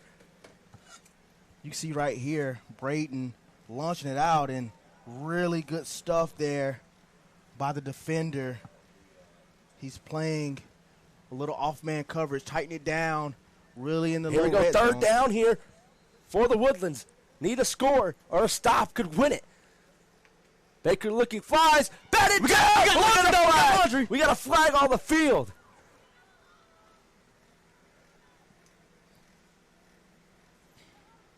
What a stop and play, but that flag, I'm looking at the ref's motions, it's going to be on the defense. Holding call is the official call on the defense. So as time expires there, CJ, I think now a play can't end on a defensive penalty, I believe. So might have an untimed down, or we might take it to overtime. We're going to definitely see right here Braden Baker in this Money Squad offense. So one untimed down after Money Squad has on the goal line here. We're going to throw it down to Mark on the field here. Okay, so let's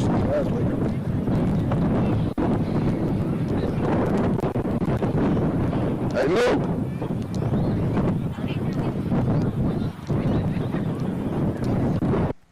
All right, so as we said here on the official ruling, after the penalty, Money Squad called their one timeout. That's going to give them that one untimed down here. So this play here is for the game. For all the marbles, 22-22, Money Squad Woodlands, 18U championship on the line, automatic pay bid. Coach walking off the field here. Baker looking for his receiver. Going against his body, wide open! Touchdown, Money Squad. And Money Squad walks it off to the bank on Sunday for the win. Cashed in for 6. What a finish in the ATU championship. Look at the DR Sports replay. Baker rolls to his right and then throws opposite to the left, wide open. And that's how you close out an 18U championship on the last drive. Money Squad, Braden Baker, ice in his veins. Money in the bank, cash it in. We're open on Sunday around here at DR Sports. Money Squad gets the victory, 28-22, 18U champions. I know for sure now, CJ, Money Squad's going to be knocking on the door saying, hello, we got a championship on our belt. We want to be featured in these rankings as well. They're going to be like the Monopoly man with the money on his back running to these 18U rankings here. They're flipping into the 18U championship. Great win by the Money Squad. Great championship performance by Braden Baker and Davis as well, being the burner on the outside edges. And they defeat a tough, well-coached Woodlands group, 28-22. Yeah, just a great job by both teams here. We saw them just trade blows all day. I mean, they both scored quick, and they both were able to march down the field methodically, taking their time. But Money Squad, again, resulted in last man with the ball. Great job there, I would have to say, by Money Squad's time clock management in that end of that game to make sure they had the ball last to secure that championship win. What is the overall if we're unofficial rankings, we just dropped our rankings for all of the age groups, but 18U, like we said before, we got Texas Chaos, Texas Extreme, Juice is in there as well, AP Ranch, and even Gifted at 4. But where does this Money Squad team really go from here? I mean, they do have their case for a top 5 ranking now. Again, we are scheduled to play a few more tournaments before we reevaluate these. But off the rip, I mean, They have a championship under their belt. Now they have a head-to-head win over Extreme, who was ranked number 2. But also Extreme beat Juice. But Juice has a championship. I mean, it's just chaotic. There's a lot of stuff going on here.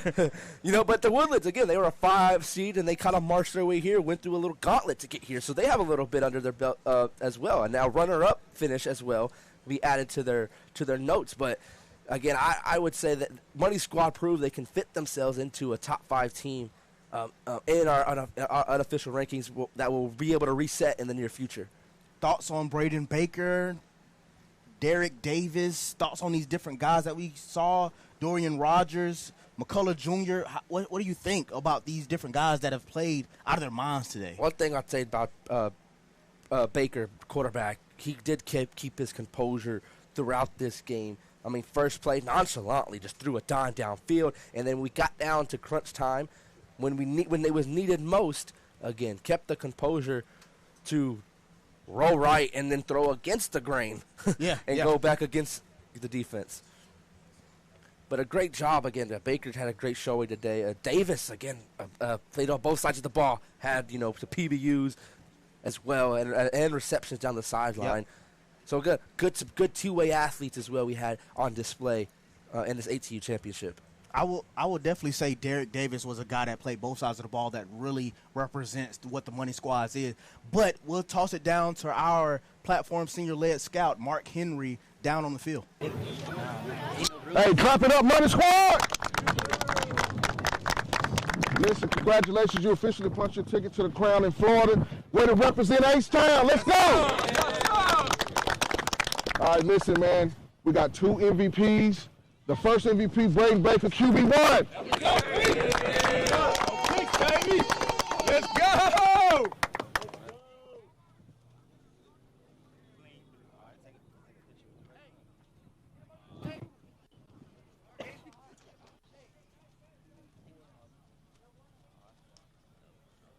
Man.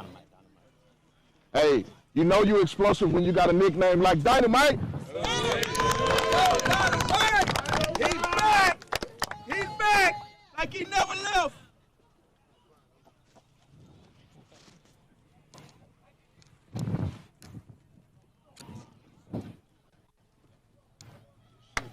So both of y'all together. What trophy number is that? In y'all trophy.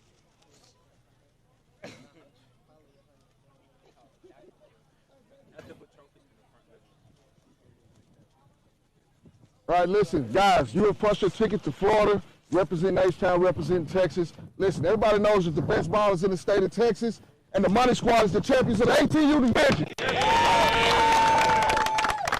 got it, John. Can we get a team picture with everybody? And as you see it there, we mentioned before we set it down that Baker Davis were some standout players, and our scouts were able to crown them MVPs as well, as we congratulate the Money Squad as your 18U DR7 Houston champions. They punched their tickets to the Crown National Championship. That'll be in Florida later in April. But CJ, again, we talked about it. What a great ending to that ATU championship, on our other time down. Just talk about this.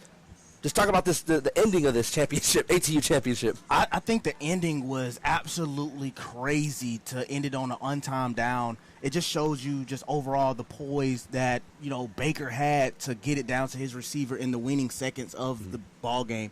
Of course, we had in the All-American 80 game invite for, Davis as well. A two-way player had a touchdown early in his ball game, and he had a PBU and one of those interceptions that ended up not counting for interception, but a really good play for him as well. So those two guys will be invited to the All-American 80 game.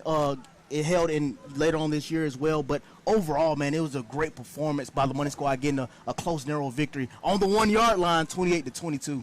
Yeah, just a great showing. Again, we gotta give props to the Woodlands too. Again, coming all the way down the championship, that final play, but, falling short in the last final seconds. Again, 2 champions already crowned, 15 and 18U. Money Squad of the Woodlands are taking 2 championships so far. Well, we have a loaded schedule today, CJ. We still have 4 more to go, 8U, 10U, 12, and 14. And what do you – now, after this, we're going to be able to go back down and watch a couple more of these divisions play out. What are you excited for in the younger divisions now? I'm really excited just to see overall what our 10U bracket really looks like. I know that our rankings, that was a highly debated thing that we had on our DR Sports rankings, the first one come out in 2026. Can one of those programs look like they can potentially be in a consideration for a top 5 program? Also in the 12U rankings as well. We've had some 12U teams in the top 5 that were very deserving and very well put together. Can those younger guys in those younger age ranges step up to the plate and dominate here on Crown Sunday? So I can't wait to see from the 8U all the way up to now our 14U for, what's going to be looking like a live Crown Sunday event. But we'll toss it down to Mark Henry down there on the sideline once again. The Money Squad is on top. 18U divisions punch their ticket to the Crown. Coach, you did it like you wanted to do it. You've been doing this for a while. You've been growing up with these guys, especially Braden Baker. You've had him since a pup. Talk about what it means to punch that ticket. We see you in Florida.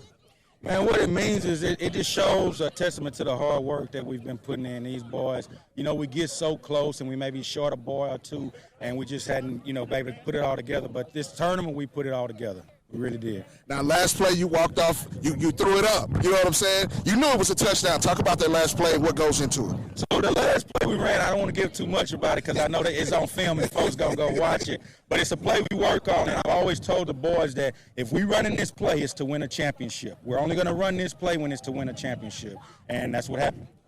Congratulations, Money Squad punched their ticket to the Crown. ATU champs in Houston. Yes, sir. H-Town. Let's go. Money Squad, baby. Great job right there by Money Squad head coach. Again, the confidence he has in his boys, says a lot. Again, this is a organization that has these players, when they're younger. A big program builder for them. Again, we've been around the Money Squad. They've played with us in our tournaments before multiple times. So great job seeing them, come together and now taking that home, that 18U championship. Yeah, and I believe that last touchdown was Joshua Richard Jr., number 8 there. And really great concentration, and like we said before, great throw by Baker to get it down to his receiver, throwing across his body for the touchdown, and ultimately win that ball game, punching their ticket to the Crown. But yeah, that will do it for the 18U champion, the Money Squad, to get the victory narrowly on the 1-yard line, 28-22. Hey, don't go anywhere. We still have 8U, 10U, 12U, 14U championships on the way. We'll be right back. This is the DR Sports Network.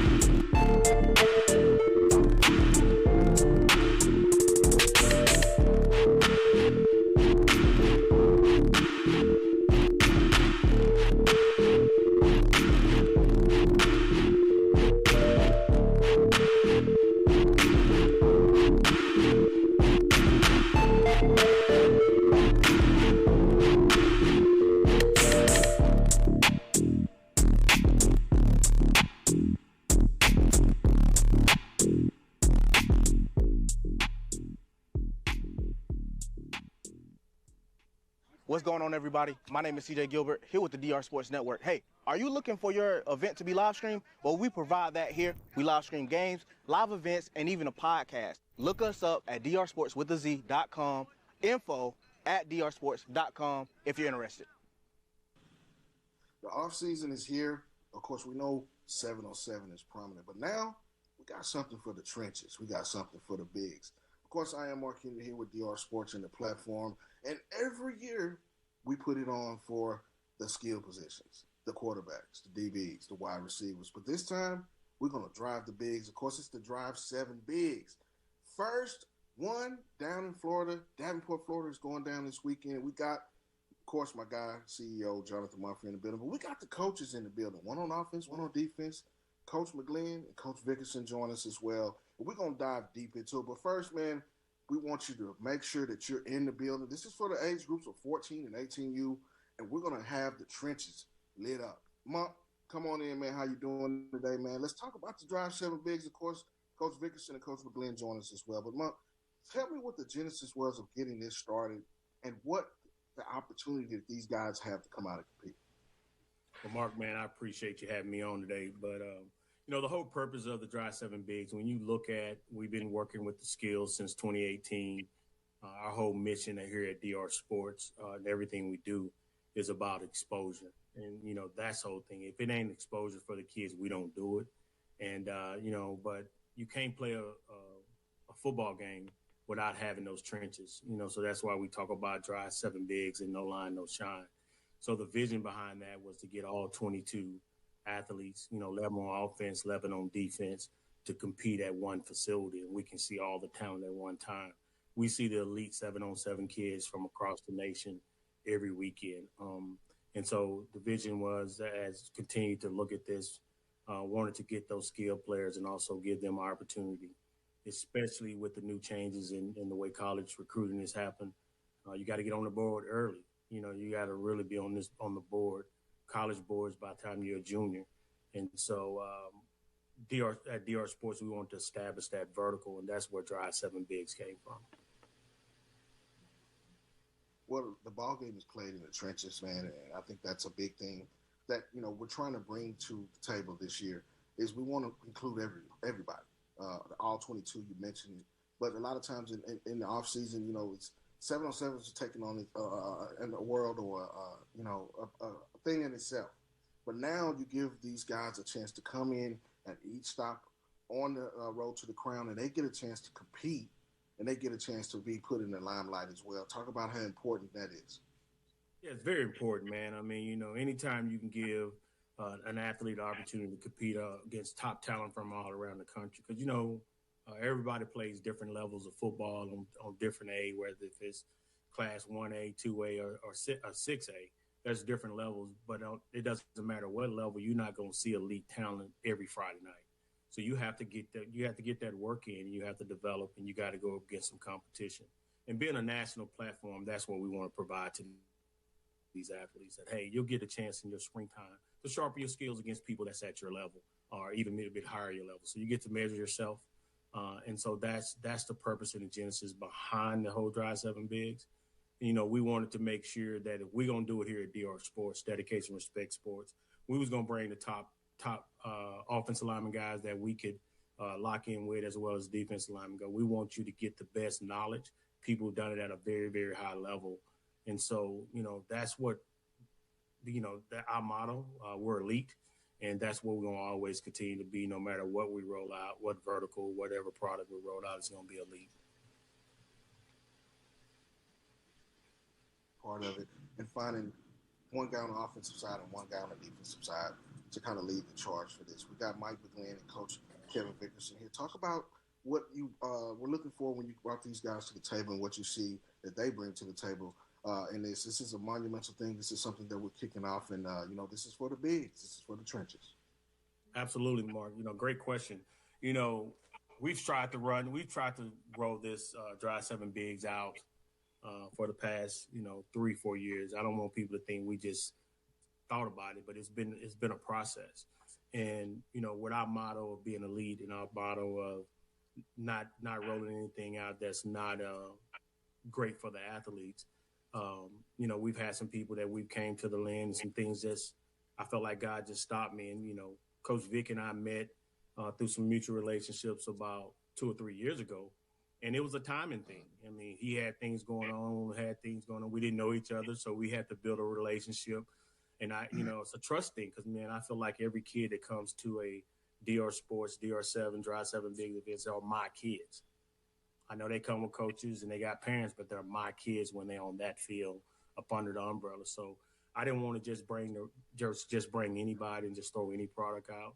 So as I got to know Coach Vic, we grew, and now we've become family, man. It's just been interested. We sat down several times and, his kids, know his kids, know his wife, and got to know him as a person outside of football. And he's a man of integrity and got a great resume.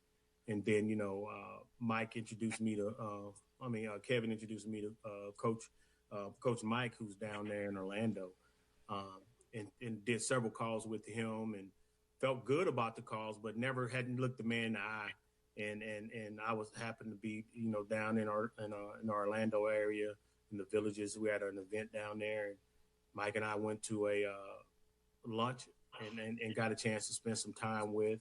I think anytime you can shake a man and look up to him, he's about 6'8", 6. I'm gonna say he's 6'10", but I don't know. He might not be that tall, but but to see his humbleness and to see his character and see what his priority was. His priority was about the kids, and with Coach Vic and Coach Mike, they fit our mission and they fit our goal. And their integrity meant something to them. Their name and their word meant something to them.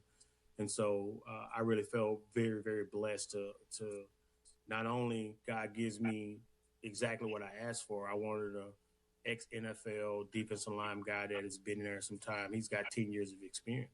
But I also wanted an offensive guy that could match that. And I couldn't ask for any two better guys to launch this Drive 7 Bigs, Mark, to be just flat out honest. If people want to know what we're bringing to the table, we're bringing guys that has done it at the highest level for well over decades, 20 years of experience. You can't copy that. So that's kind of how that process went through, man. And it's been a journey. I would tell you it's been a journey of figuring out is the right pitch because, I'm trusting somebody with what Lanice and I call our baby. This is something we've been called to do, and to have two guys to come on and they really want to grab it and help to nurture it, that means a lot to us. Well, on the road to the crown, this is the first installment. February 7th, Davenport is going down to Drive 7 Bigs. We'll pull up to Davenport and get busy. Coach Vickerson, come on in, man. Appreciate you joining us and giving us a little bit of your time. But we'll start on the defensive side of the ball. What are some of the things that you'll be looking for in these guys? There's a lot that goes into it. This is a question for both you guys. We'll start with Coach Vickerson, then you also, Coach McGlynn. The days of the big lumbering, big body or not well put together defensive and offensive linemen, those guys are gone. This is a new age of guy. This is a new age of athlete. And these guys are athletes, very athletic. They also have things that they do naturally. What are you going to see in these guys? And talk about that a little bit. That's true that it's new, it's a new player, new thing, but the game hasn't changed. So with that, the characteristics and skills there need to be there. As far as knee bend, hip twist, explosion coming out your stance, being able to bend, things of that nature, having contact balance and control things of that sort of your body, controlling your eyes on the seat on an in and out play basis.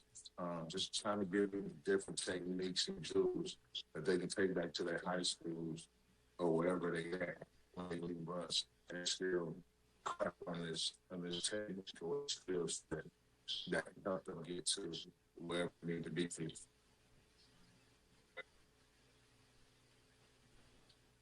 Absolutely. Now, Coach McGlynn, the offensive side of the ball, these guys, prospects now, especially coming from high school to college, it's a different game. We talked about a little bit of, the intangibles. I heard you mention boxing. I heard you mention wrestling. Some traits that these guys got to have. Playing with leverage. We talked about a little bit before we got on. Talk about what it takes to be an elite offensive line prospect these days. Well, it takes the development of techniques and fundamentals of the game. Offensive line especially is one of the most unathletic positions to play, right? You're half the time you're backpedaling, in pass protection. So it's developing the skills of pass protection, the foundation, the balance, the posture, the strike, to all coming from the bottom all the way up, building a pyramid type of athlete to make sure that we're developing the skills and the traits to take onto the field. In the run game, it's developing the proper power leverages, the hands and hips coming at the same time so we can get the drive off the football to be able to create movement. So I think that's the biggest thing.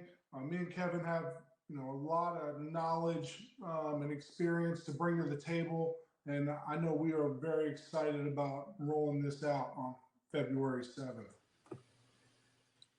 Absolutely. I mean, I think this is a thing that, you know, it gives these kids an opportunity to come in and compete at a high level and also get the experience and the know-how, the teaching and the training in a setting that's going to be competitive as well. Coach McGlynn, I'll start with you, and then Coach Dixon, this is a question for you as well. How are you going to try to create that type of environment as well as giving, the proper knowledge as well in this setting? We're going to break it down to the basics to start out. Our morning session will be, an hour and an hour breaking down the techniques and fundamentals of pass game and run game, and even stance and starts. Finding balance through our stance, right? So we're eliminating any inefficient movements, okay, that is going to prevent us from having success on that rep. Also creating an encouraging competitive environment through competition and drills, but also with the mindset of building the team environment, right? We don't want this to be an individualized camp where it's just gonna, get warmed up and go do one-on-ones. We want to develop the athlete and the team. I speak from my style of football. It's going to be more of a 5-as-1 mindset instead of a 1-of-5 mindset. So we're going to encourage high schools from across the cities that our camps are going to be in to sign their schools up so we can help develop them so they can take this into competition. And even coaches, I've had tremendous experience coaching in the Hula Bowl 3 weeks ago, and having local high school coaches up that week of practice and making sure that they're understanding what we look for and what even the NFL scouts are looking for with their techniques, fundamentals, and athleticism. And so it's about developing the total athlete, especially with our positions on the offensive and defensive line. Mm-hmm. Coach Vic, shed some light on that. So for me, in my defensive line, and it starts off with the mindset first, having that mindset to attack, be dominant. Eyes, hips, and feet is our vital pieces to do linemen. Got control of the run game, making sure my strike is where it's supposed to be at, my head placement, my eyes, and everything of that nature. The details throughout the play. Like it's a play within the play. You just don't play the guy that will line up on, but we're playing this offensive coordinator, this defense running back. So it's a game within the game, right? So if I can have the strike control and game control of my back and still play the game with this O-line and by the same time striking this guard and playing with this running back and see in my gap and flatten out wherever I got to go. Things of that nature. In the run game, passing game, the same thing, some of the details of getting off the ball. We're going to stretch, get off. 3 and bend, hand placements, hand violence, the different mindsets, different angles to rush,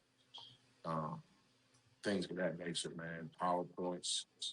I can get into a lot of detail, but I don't want to give away too much.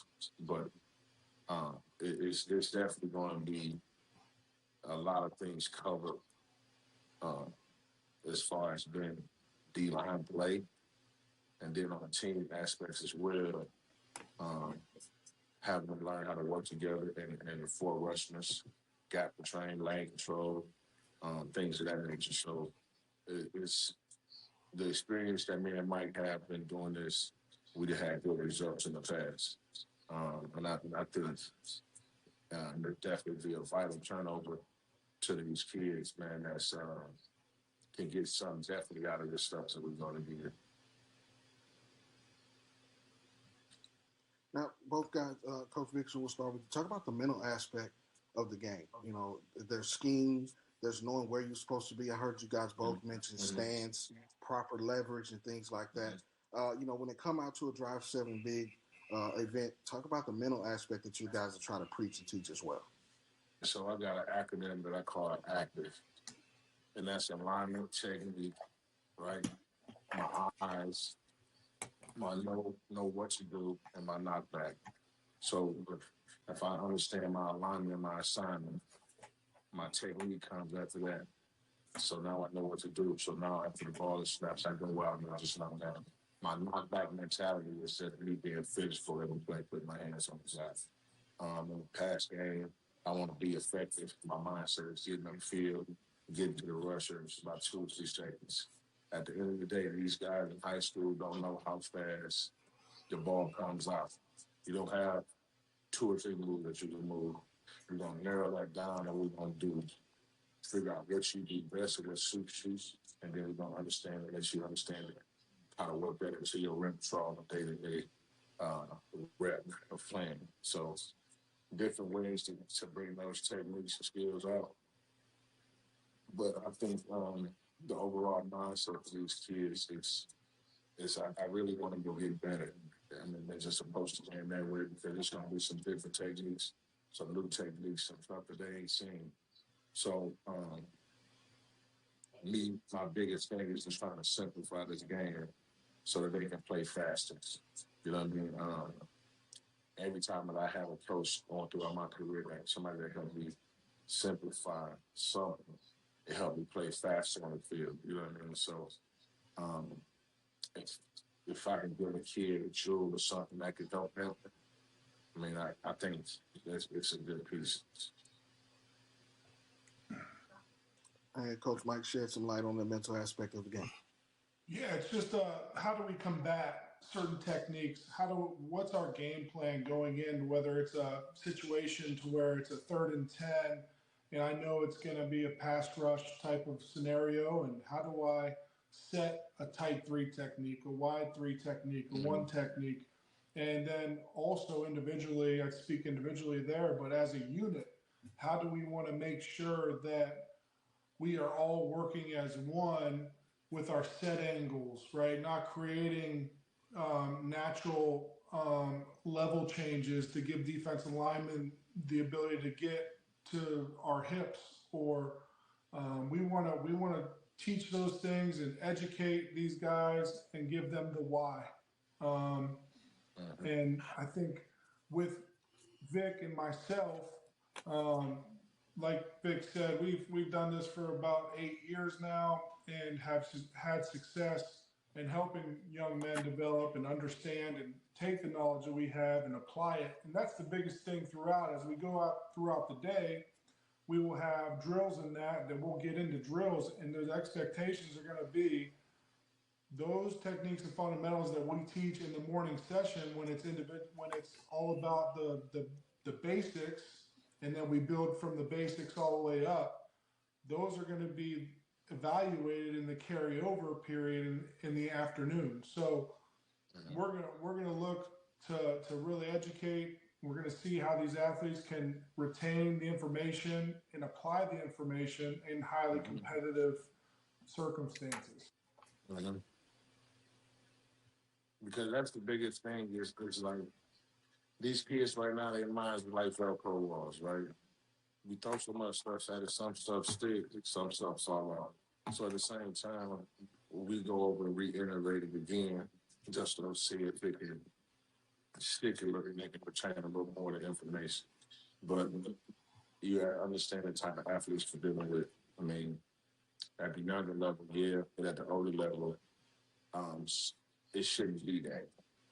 At the end of the day, you guys should be ready for college or getting ready for college on that basis. So that's how I'm going to try to handle these guys, just so they can have that understanding of the way this works at the next level. You know what I mean? I want to give you structures for one. I mean, character and discipline comes out of that as well. And then them things from the back end, I think we could all turn over to where these kids really were just, you know what I mean, where we want to see that and retaining the information that we give them. Absolutely, and I think that's the key. It's more than just being physical. It's knowing where you're supposed to be at a certain time, knowing where you're supposed to be within your scheme, how you get there and processing that all within what 4 to 5 seconds. That's a lot to retain, and you have to be a sponge. And the last question, guys, and I'll start with you, Coach Mike. Tell them what they're going to get when they come to a Drive 7 big event at a DR Sports or DR7 event. Well, we're looking to shape the mental aspect of the game, the physical aspect of the game, and the highly competitive environment. That's what we're looking to create. And we're very excited, Kevin and I and Mr. Jonathan, we're very excited about this and launching this. And we're going to grow it, and it's going to be unique in the marketplace. So the expectations, once you show up, is to come with your mind right, come with your mind open-minded, right, to learn, and then to compete. I mean, Mike said it well, man. And I think just to piggyback on him, I mean, just tenacity and the relentlessness of us as coaches and being leaders and pushing that energetic vibe. I think these kids will know that it's an upbeat camp and it's time to work when we step on the field. Absolutely. February 7th, the road to the crown, the journey. Hey, it goes to Davenport, Florida. Hey, the Sunshine State is on deck, and the Drive 7 Bigs are going to build them up. I'll close this out with you. How excited and the anticipation that's building for this. This is one of the first stops on the road to the crown, but, tell us some of the other sites, some of the other places that we'll be pulling up this year as well. Absolutely. We have a schedule up on drsportswiththez.com, but, we're going to, after we hit Florida, we're going to definitely stop in Texas. You got to go see what them Texas boys are all about. Roll up. The goal is to roll up in Oklahoma and then come back to Florida. We got to come back to Florida and see who misses on the first stop. So we know this is a new part of the road to the crown process. So, we want everybody to start to know that we're about all 22. We're not just about our skill players, but along with that, Mark, is about our crown, the crown pathway. I wanted to make sure that I got that. This is a big component, as you and your team, the platform scouts will be identifying the top athletes that they see that they feel like can play at college, and on the skill side, on the DR7 side. And then along with you guys and Coach Vic and Coach Mike, we'll be identifying those bigs on the Drive 7 side. And what we're going to be doing is we're going to be inviting, those guys will earn an invite to our college exposed, unexposed camp. And the ultimate goal is, as I said earlier, is to try to get everybody on the board but before their junior year on the college board. And so how you do that is, is through a process. We have colleges already that reaches out to us about lists and who's the top athletes we see. And the great thing about having Coach Vic and Coach Mike is they have a bunch of relationships. Coach Vic being a top college coach, and Mike has some NFL interests. He has some other priorities. So guys, we're not bringing just anybody out here pulling a rope. We're bringing you some guys that are elite. And remember, we're going once we get to that college exposed, the unexposed camp, we're looking for the top 80 guys, and we got to have some linemen up in there. So if you guys are here to ball, y'all in high school, we looking to, put you guys on the biggest stage that's going to be here in the next, in January. On January 10th, 2027 is the Crown 80 All-American Bowl. So it's a process. You have to come and compete on the road to the crown, as well as we'll be choosing Drive 7 Bigs MVPs we'll have our first ever Drive 7 Bigs MVP Bowl at the Crown that will be in Orlando. So we'll get all that information out. Mark, it's a lot going on. Don't want to confusing, but once again, it comes back to the mission,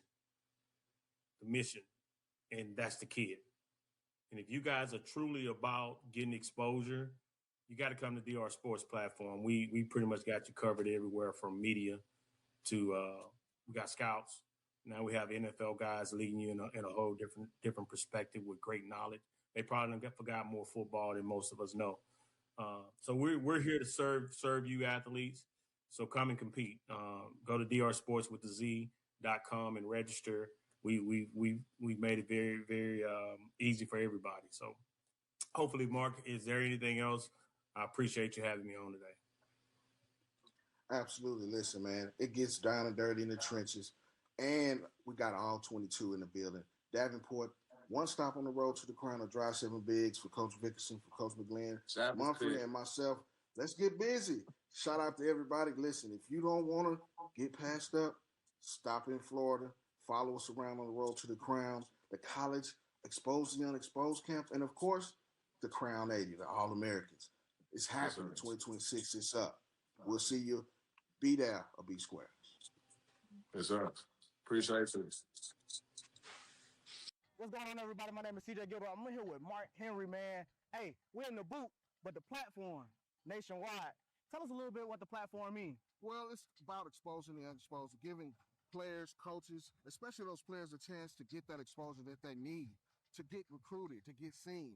We want to put you on a platform to be successful. When you come to a DR Sports or a DR7 tournament, we got scouts on the field, literally scouts. The guys that do this on Friday nights. And this is your opportunity to be seen. This is your opportunity to be discovered. And we want to give you that chance. Now, whether you're being recruited by LSU or you're being recruited by Texas, we're going to give you that opportunity to get that exposure right here at the DR7 tournament. And like we said before, you can get exposure, expose the unexposed. That's one of our mottos. Hey, give us one of the other mottos that we always used to talk about. Well, if you ball, you get to call. And what that means is if you do something extraordinary, if you do something to stick out, if you do something special, we're going to talk about it, we're going to write about it, and we're going to give you that exposure that puts you on a platform that gets seen. Hey, CJ Gilbert, Mark Henry with the platform, DR Sports Network, nationwide. It brings the best out of you.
Welcome in, everybody, to Klein Collins High School, home of DR7 Houston, DR Sports Network. Thank you for tuning in. We have an 8U championship getting ready to get underway. A YCA and Free World, a 1-2 matchup, both teams undefeated.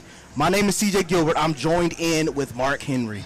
Man, listen, this is the best of the best. The two top teams battle it out 2 days. Now they're playing for a bid to the crown. 2 Texas teams, YCA Miami from the Valley down south, and then you got those guys from Bryan College Station just about an hour and 15 minutes away. Free world. Let's get it, CJ. YCA will start out with the ball first. Number 7, the quarterback,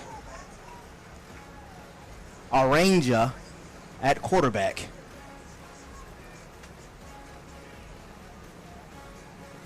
Swing out to the left. And it's almost intercepted right off the bat by Free World. Listen, great play by the defender to get a hand. He got 1 paw on it. Should get 2, but great stop there in the initial. But listen, what a name. Art Angle Arriaga, the quarterback. I mean, that was a decent throw, but he's got to get it out there a little sooner, CJ. Yeah, Arriaga trying to get it out there. It was undercut by the Free World defender, the linebacker, the big fella getting out there in space, covering in space. Really good stuff by Free World 8U. Hey, this is what linebackers do. They got to cover those curls, the flats, and as you see, Arriaga going out to his right. Second down, Arriaga launching down the field, and that will be incomplete. The sack. It'll bring up 3rd down for YCA. Got a little bit of air under that one, CJ. Got to be a little, put that on a rope a little bit. But listen, 3rd down. This is the money down. Can Free World get YCA off the field and get their offense on the field? We'll see. This is a big 3rd down. Listen, about 23 minutes or so left. Just getting started here on the DR Sports Network. 8U Championship. Who punches their via to the crown? This YCA defeated BME Athletes Gold 15-6 to get here in the championship against Free World. It's 3rd down. Arriaga looking. Has a man open. Will he get enough for the 1st down? It'll be up for the ref. Ooh. And it'll be right at the line to gain. So it'll be 1st down for YCA. Man, that was a close one. As you can see, he was right at the sticks. Good awareness by the receiver to get there and get to the sticks and get the 1st down. Good throw by Arriaga to get him there as well. So really good stuff there by Arriaga and the YCA offense. It's 1st down from the 25. Arriaga looking. He's going to have to take the sack. And it'll bring up 2nd down for YCA. Listen, great job by the Free World defense. They got what it takes to get a couple of stops here. If they can just keep it under control, they may have a chance to turn this one over. Now, the good thing is you get points for a turnover or, a stop, which is 3 on an interception, a pick 6, of course, and then you get 2 for a stop. YCA have a loaded coaching staff, making sure they're giving back to their athletes. Coach DJ Lewis, Jaden Johnson, Coach Ark, and Coach Miami. A really good staff. 2nd down for YCA. Arriaga looking over the middle. He has a man wide open. It's caught. He has green grass in front. And that'll be enough to pick up another YCA 1st down. Man, he was running wide open all night like 7-11. Great job by the receiver to get green grass. That's what you want, CJ. You want to see green grass in front of him. In space, Arriaga hits him on a run. 1st down, YCA, and they're in business. 1st and goal. YCA is in business in the low red zone at the 70-yard line, and they are in business to strike first and get the first points on the board in this 8U championship. Arriaga getting a good look at him, looking left, looking right, making sure everybody's in place. He's rolling to the right. Over the middle. The big fella goes up and he lets him know he got it. As you can see, outstretched arms there. It's a turnover for Free World in their business. Man, what an interception. And the big fella from Free World, Bryson Burleson. You see on the DR Sports replay, Arriaga rolling to the right, then throwing against his body, and Braylon Burleson get the interception. Man, great job by Bryson Burleson. I mean, listen, that was a great pick. Great pick. Actually, with correction on that, Jason Johnson, number 8, is on the pick. Great job by him of getting that up. That was number 8 on that interception right there. Tyler Smith on the interception.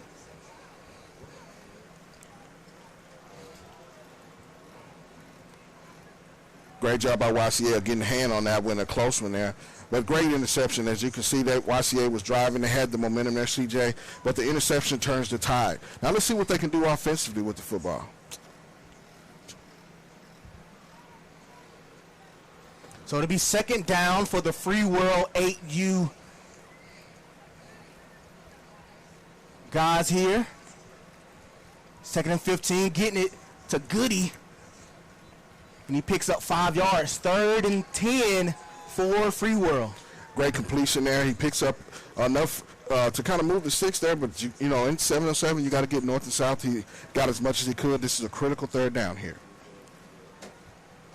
So critical 3rd down for Coach Donald Goody of the Free World 8U division here. They were the 2 seed, had 2 back-to-back dominating wins to get here. Can they cash in for 6? It's 3rd down and 10. Dropping back, looking, has a man over the middle. He has green grass. Can he get it? He will not, and that will be a turnover on downs. 2 points added to their score. It's 3-2 Free World. Well, listen, great job out of the defender. The man was running wide open in the middle, but he comes up, makes the stop. That's what you want. You want your defense to be opportunistic, to be aggressive, under control. Now, YCA, they had a great drive last time. CJ got down in the red zone. The interception by the Free World negates that. Now we got a 3-2 ball game. Yeah, that was a really good interception there by number 8, Tyler Smith. He had a PBU earlier in the ball game. He can really move and really showcase his ability to get up in the air as well, getting a pivotal interception. Free World leads it 3-2. Under 19 minutes to go in this 8U championship. Arriaga takes the snap. He's launching it deep. Another interception by Free World. Goody on the interception. When the going is good, it's good, and Goody makes it pay for Free World, as you can see CJ on that one as he gets up and gets in front of it. A little bit around by Arriaga, but Goody steps in front of it, and it's all good. Free World has it, 1st and 10. Kingston Goody for Free World's 2nd interception of the day. We've seen good defense here in the 8U championships. Free World has an early 6-2 lead with 2 picks in it. Well, Free World's been opportunistic, been able to step in front of a couple of passes. Now they just try to punch it in on the offensive side of the ball. They got stopped by the YCA defense, so we'll see what happens here. Great job by Free World to get that pick. So getting it there to Tyler Smith. Plays a little offense as well. He deserves it. He's been balling out here in his 8U championship already. Hey, we know that he can catch for sure. He's got great hands, nimble feet. He's showing that he's a versatile guy. Man, listen, CJ, these guys are showing some traits here in this 8U championship. I mean, this is why the best of the best play at the Crown and DR7. So it's 2nd down for Free World here, and the quarterback will have to eat it. That's Jason Johnson at quarterback. Well, good job there. Sometimes you have to live to fight another down. Don't make a mistake here. You got the lead, and I'm sure that's what the coach is telling them inside the huddle. Hey, take what you give. Take what you're given by the defense. Make the right play so we can extend this drive and get a 1st down. So 3rd down for Free World. Can they pick up the 1st down? Jason Johnson at quarterback. He's looking over the middle, wide open. He's going to have to get it, but he stopped 2 yards shy of the 1st down, and that will be a turnover for Free World. 2 points added to YCA. Well, so far we got us a defensive contest, 6:30 and change left in this game, but the offenses have just not gotten on track yet, CJ, but the defenses are playing very, very well. Defenses are playing really well. Free World has 2 interceptions. YCA has 2 turnovers. But Arriaga and this offense is the only offense in this championship to get in the low red zone. Can they cash in for 6? To be determined in this 8U championship. 16 minutes unofficial in the championship game. Well, it's time for Arriaga and offense to get in gear. Of course, we know that he can make some plays. They were undefeated, both of these teams, so he's got to get this thing on track as he backs up and looks for a guy right, streaking down the middle. Right over the defender, Tyler Smith, and a great throw, great ball placement by Arriaga. What a throw by Arriaga right over the heart of the defense, over the outstretched arms of Smith, as you can see. Steps into one, boom, right in the middle. Great job. First down, YCA. Young, confident athletes. And definitely a confident throw there by Arriaga. And they're on the move. First down and about 10 from the 20-yard line for YCA. We have a stoppage in play right here. We'll get things sorted out. I actually want to throw it down to our sideline reporter, Adam Sandoval. Adam, what's your thoughts? What's going on down there? It's a defensive battle. How's everything going? Yeah, the defenses have been shining so far. One thing I want to point out, quarterback Arriaga, unfortunately he's going to take a play off his a nosebleed. So new quarterback checking in, but Arriaga is very confident in his arm. He's throwing against the wind right now, so very impressive. But this defense, we'll see who can get a stop here. Going with the win. So that is a big factor in this 8U championship. The younger guys, the younger pups in this 8U championship don't have to fight that wind. They can throw with the wind, and sometimes that ball can get carried.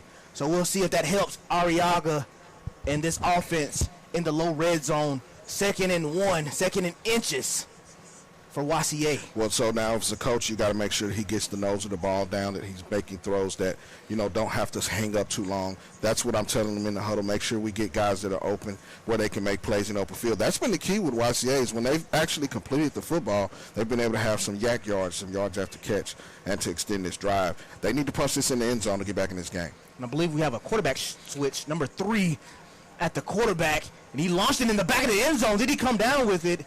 I don't believe he did, but the quarterback for YCA now is Ivan Garcia Jr., and that's number 3 for YCA. So it'll bring up 3rd down, as you see on the DR Sports replay. Garcia Jr. launching it in triple coverage, dangerous situation there, but he'll live to fight another down here. Great job by the Freewell defenders of collapsing and closing that window.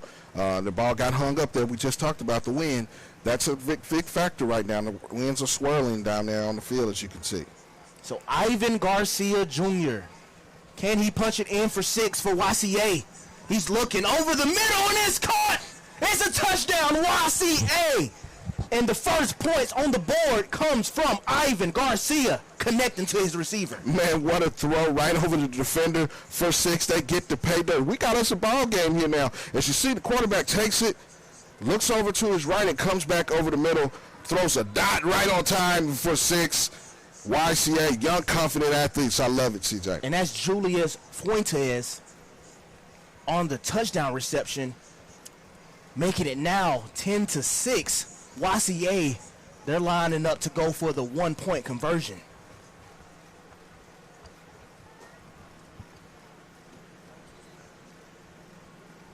Garcia looking over the middle, and his pass is broken up by Free World. So the score will remain 10-6 in this 8U championship with under 12:30 left to go.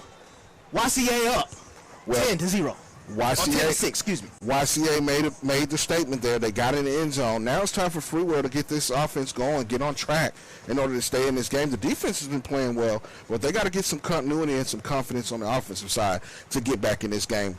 Great job by the young, confident athletes to get back in. 10-6, CJ, we got us a barn burner, 11:42, 11:41 remaining in the AU championship.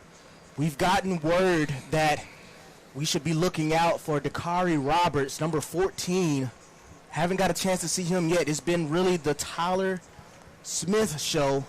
Number 8, he's lined up at the bottom of the screen, the point man down there. You get a good look at the quarterback, Johnson.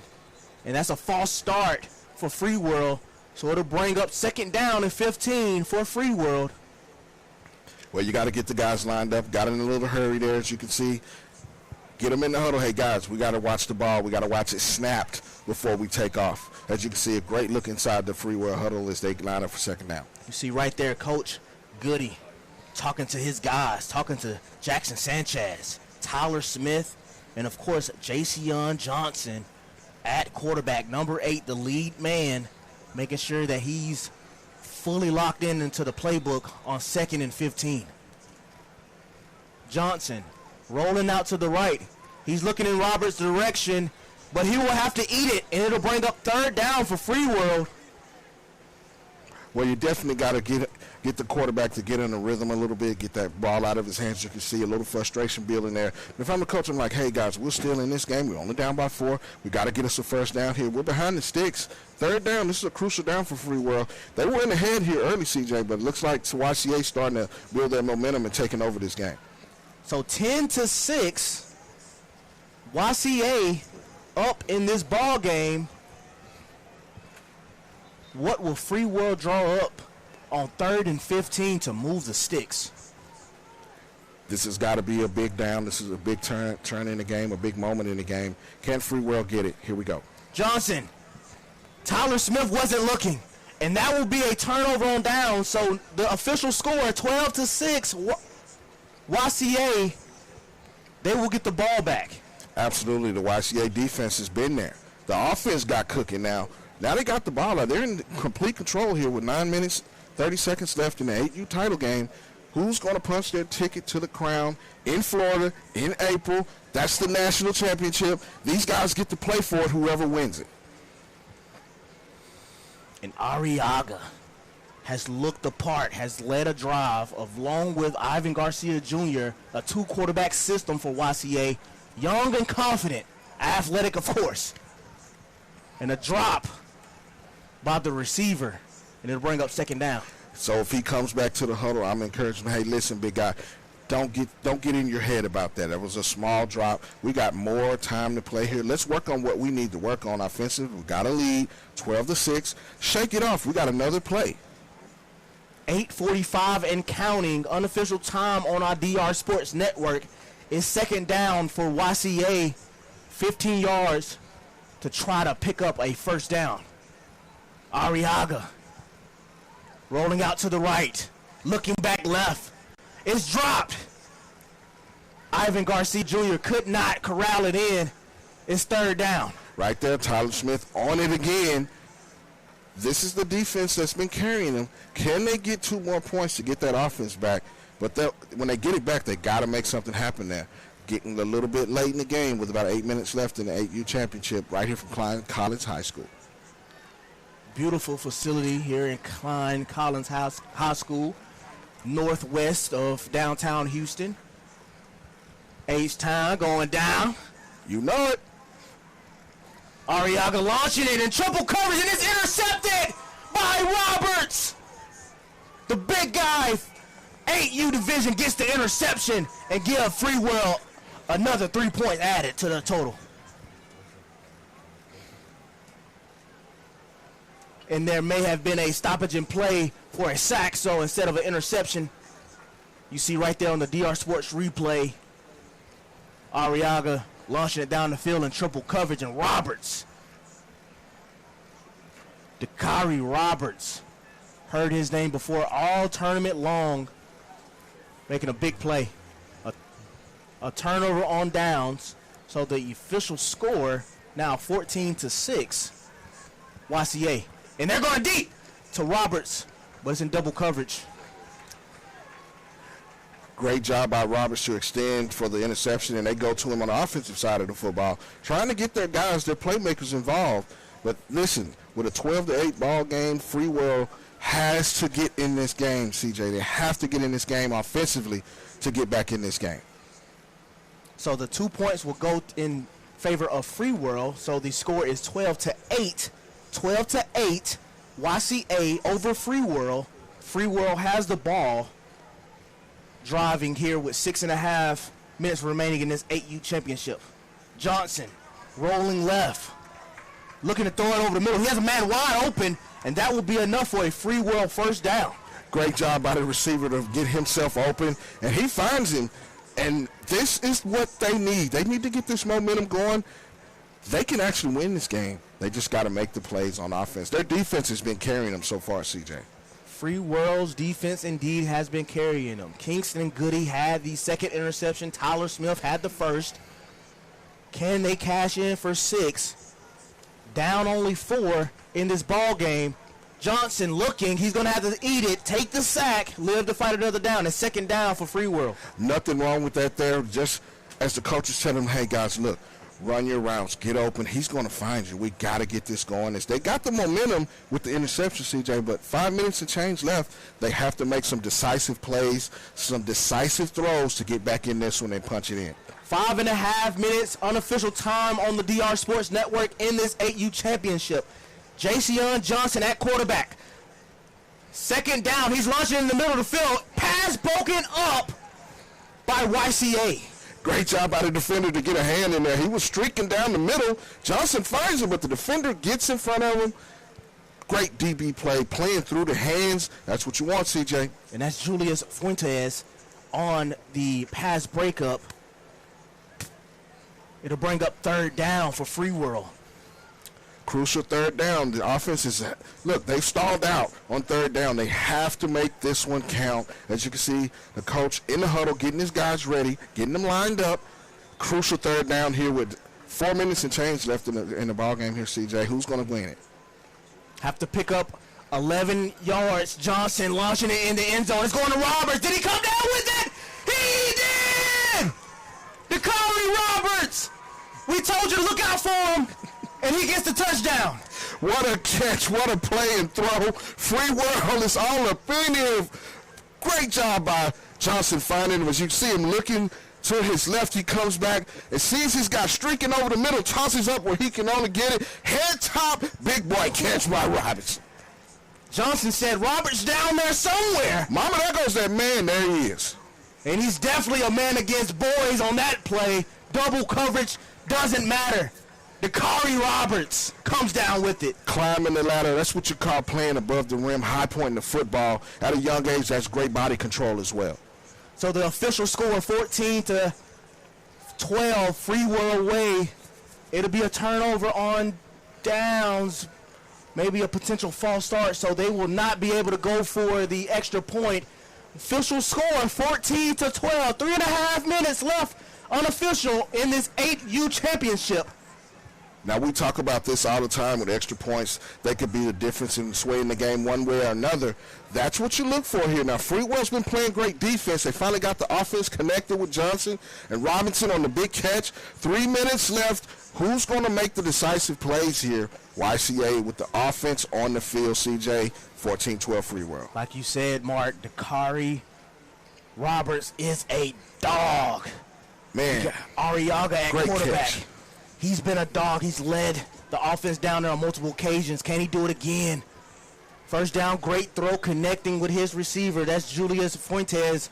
We've called his name multiple times.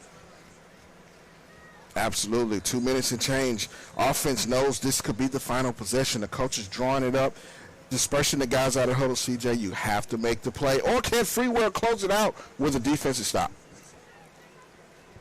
It's second down and 7 for YCA. Arriaga looking over the middle. And he's touched just shy of a YCA first down. Great job by YCA. 2 minutes and change. Can they make the crucial plays? As you can see, Arriaga with a great pass. And he gets upfield. Got a little spin cycle move there. I see you. Really good stuff there. Want to kick it down to our sideline reporter, Adam Sandoval. Got a great look at Roberts in that double head tap there. Yeah, guys, he just shocked everyone. We saw earlier they went and targeted him earlier, but he wasn't able to come down. But that one, clutch scored a touchdown. Ooh, what a stop here for Free World. And that was a really good play there. It'll be a turnover on downs for YCA. So 2 points added for Free World, and they've picked up a lot of momentum after that Roberts touchdown. Well, as you can see, we talked about it, CJ, the stops and the extra points. That's the difference in the game right now. Free World has 2 interceptions and a couple of stops, and they get a score in the end zone. Hey, they've been winning in all 2 or 3 phases of the game right here. All 3 phases of the game, physically present. Offensively, we've seen what they've done. 2 interceptions on the defense. And then the poise at the quarterback position as well from Jason Johnson. We've seen it all at Free World. Can they hang on? We'll have a timeout for Coach Goody and the Free World offense. Man, oh man, this has been a great 8U championship. We had a great 18U championship. Mark, I know you was on the sideline watching that one. That came down to the wire at the end, at the goal line. Final play. That was really good. And then the Woodlands in the 15U bracket get the win over a really legit, nationally ranked, the Lab. It's been a great Houston tournament for the DR Sports Network. Hey, well, this is everybody's opportunity. You saw the rankings go up this week, but there's going to be some changes. I can tell you that right now. Money Squad got something to say. Hey, Money Squad got something to say. Shout out to them. A DR Sports DR7 team. As you saw the logos, the Money Squad got busy, but let's see what Free World does to close it out here. 48 seconds left. Coming out of the timeout, Free World is up 16-12. Jason Johnson. And that will be a false start, so a loss of down. It'll bring up second down for Free World. YCA is still in this ball game. They get a start right here. They can potentially march down the field and score themselves. Well, listen now, offensively, you guys, we got to hold tight here with a few seconds left. We don't want to give these guys the football back and have them have an opportunity to go down the field and make a score. And they also get points for the stop, which will give them two. It'd be a 2-point game. Yep. We got a lot of ball left. Unofficially under 1 minute in this 18U championship. 30 seconds and counting if you're watching the live stream. Thank you for watching. We have Jason Johnson, second down for Free World.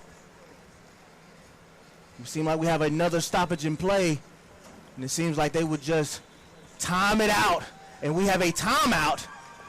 Seems like, hold on. I know we have celebrations for Free World, but we do have a timeout, a stoppage of play for YCA. So a really great strategic play call for YCA, bringing up third down. Well, they still think that they have an opportunity. With a few seconds left, they get a stop here, and it goes quickly. They get probably one down to get a big play. Can they make this play? 16-12 ball game. If I'm the coaches, I'm like, hey, guys, on offense, we got to either make a play or don't give up the ball on the false start because the time doesn't elapse. It doesn't go. It doesn't start until the snap. So important that they don't get a penalty here. As you can see, that's I'm the coach offensive. That's what I'm saying. Guys, be still. If we need to make a play, make that play, and don't turn the ball over, which will be 3, and give them the ball back. Do not turn the ball over. The best case scenario, if you're Free World, is that you almost launch it down the field in no man land, out of bounds, to make that time run. I agree. That would be a great play call, great play call offensively. But let's see what they do here as they come out. We'll see what Coach Goody and the Free World offense do. We see Dakari Roberts down there on the 40-yard line, lining up potentially to go downfield on a 9 route. Can Jason Johnson get it to him, or will they go underneath? We'll find out here in a second. 10 seconds and counting. It looks like he will just eat it. And the time is ticking. YCA is trying to get their last play. They're running. They're trying to get it. Time's ticking. They're down 2 points in this ball game. Will they have enough time to get it off? Free World's up 16-14. Now, YCA will get the big thing about it is the play clock's running. Play clock's running. Men running off the field. I believe this is Arriaga at quarterback. It is. He will eat it. And that will bring up second down. So unofficially, the time still remains on the clock.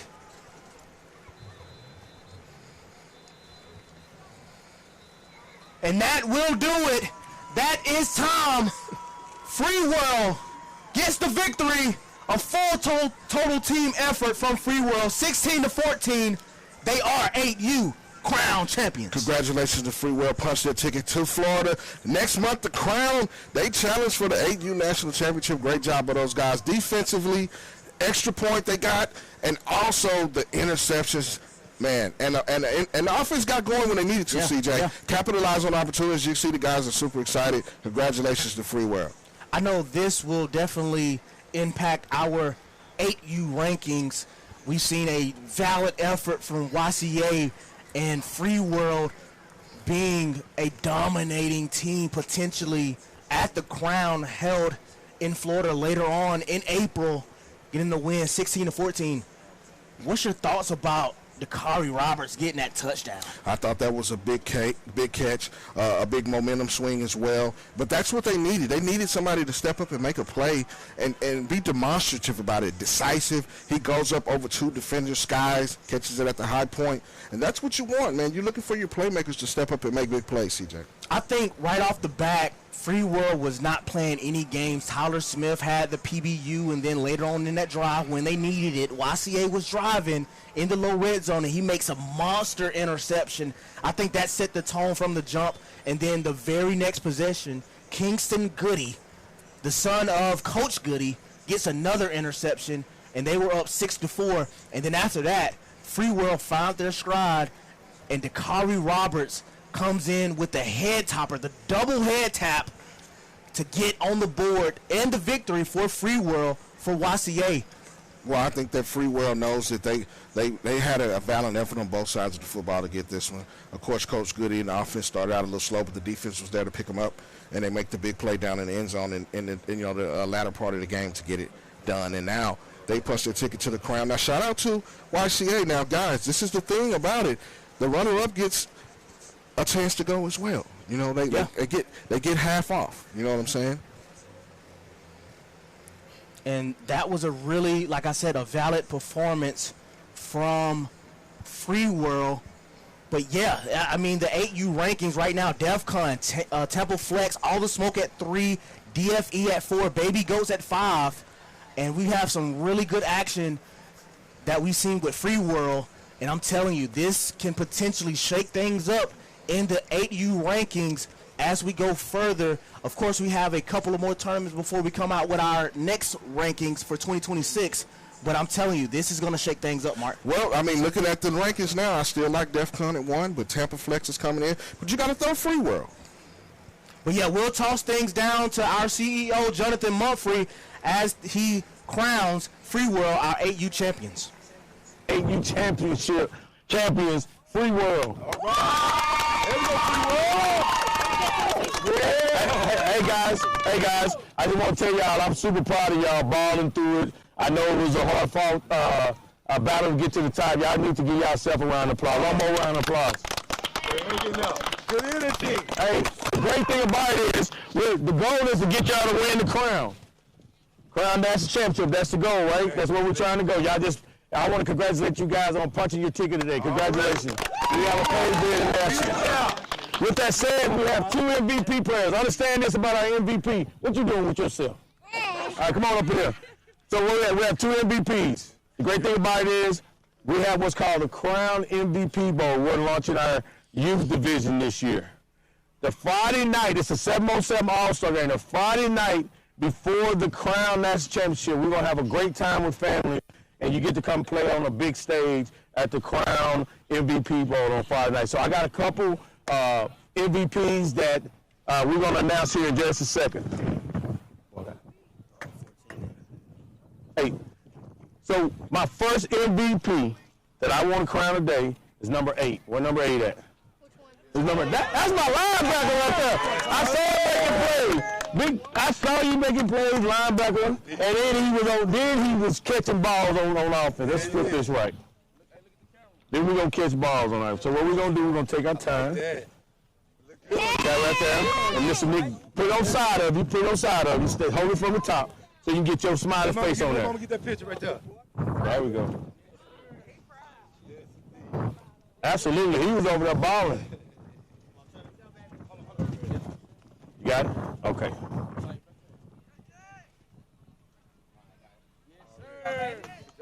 All right. Thank you, big dog. And so, hey, what's 6 feet at? 14. 6 feet. You got everybody calling the problem today. You know, 14. Let me say what? 7. Okay, 7. 14. He's 14. Yeah. Hey. They had everybody coming and try to get him today. Hey, congratulations, man, on being the MVP. You deserve it. Congrats, big dog. Hold that right there for you guys. Can you step out there so you can take a picture? Step out there. My 8U trophy. Somebody took my 8U trophy?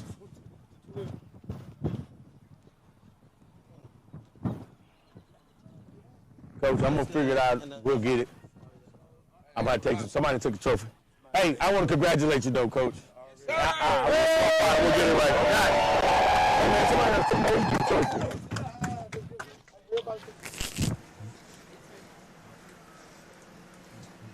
Oh, and there you have it. The 8U champions, Free World, get the victory over YCA, 16-14. You saw right there, Mark. Those guys are really genuinely happy. Tyler Smith and Dakari Roberts, along with Coach Goody there, man. Those guys deserve it, man. Man, great effort, great coaching, keeping their heads down and working, capitalizing on opportunities. Defensively, they got the stops early, but they come back with Roberts making a big-time catch. Listen, there's some guys at the high school level that can't make a catch like that. Man, and that was a grown man catch, and he showed that, listen, Free Worlds, you see them posing for the camera to receive their bid to the crown. They're headed to Florida. They are headed to Florida. Hey, don't go anywhere. You've seen the 8U championship. We had 2 back-to-back bangers in the 8 and 8U. I'm suspecting the 14U championship to be the same thing. This is the DR Sports Network. We'll see you in a second.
Welcome back. I'm Adam Sandoval. I'm here with Coach Goody. Coach, Free World 8U champs. Talk about what was it like to get this championship and go on this run today. Man, it was nice, man. We ran into, you know what I'm saying, we a couple of good teams out there, you know what I'm saying. We just maintained through it. You know, we kept good energy out there. You know, we just make sure we developing these kids, you know what I'm saying. This coming into this game is a 1-2 matchup, top 2 seeds in this division that came out on top. And, you know, y'all went back and forth all game. Just talk about what it took for y'all's team to come back and, you know, in that late push, you know, had that interception. I mean, like touchdown on the goal line. Just talk about what was it like to get those boys ready. Man, I just tell them we got to be even killed throughout the process. It's going to be ups and downs. We just got to keep good energy through the whole process, you know what I'm saying? So that's what we did. Free World is one of those teams that has been around for a while, and they keep building and growing and growing. Talk about what it means as an 8U team to get a championship back to y'all's program. Man, this is my first year with Free World officially as a coach, and it's been a great experience. I mean, Free World, we got some excellent coaches. We got a good environment. We got good energy around our environment, and we got great people and parents. So it's just a wonderful thing. I'm so happy that we were able to do this for the Free World. Just keep our name out there and represent what we are about. You know what I'm saying, Free World. Yep. Well, congratulations again, Coach. You had a great run. Already. Coach Goody here with Free World, winning the 8U championship. Don't go too far. We'll be right back here on the DR Sports Network. I'm Adam Sandoval. Appreciate you.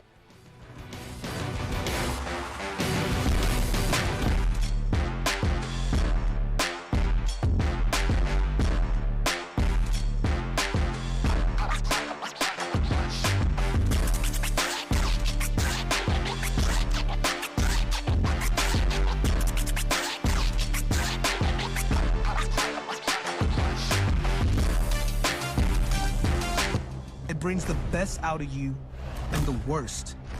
It's the perfect balance of strategy, skill, and speed. It sharpens your technique, your decision-making, and above all, your ability to work as a team. Iron sharpens iron. It puts a spotlight on every individual, forces everyone to be dynamic. It teaches you how to read the game, to anticipate, and to react before your opponent does. In this game, every second counts.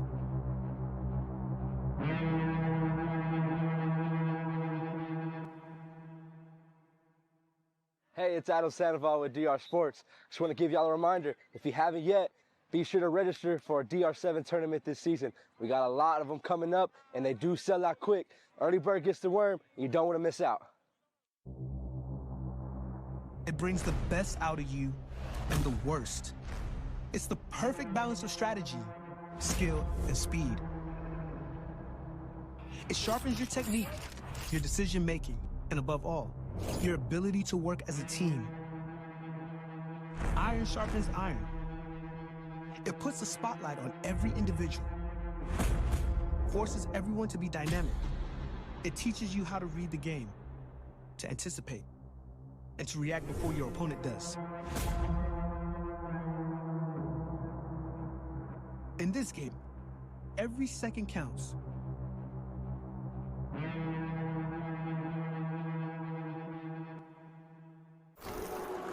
Rain ain't never stopped nobody. You better ball. Eyes watching me, I got them bitches mad then.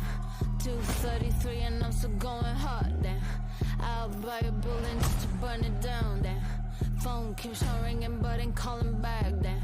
Eyes watching me, I got them bitches mad then. Yeah, bitch, but no cuppa. Got them hidden, made a cup of stick a chopper. Got a aim, smell a bluffer like a cup of check and roll. Let the anger flow, it got in the muscles. Big feelings, flood with green. Got sick of fakers with my chapter. Cut but cat, keep a couple chains on couple. She's no clutter, I no pain. Shot Gucci line and slices up. She's on top of wages. I've been going places. A departer in Tahiti, packed a bum bikini, fettuccine stuff. Eyes watching me, I got them bitches mad then.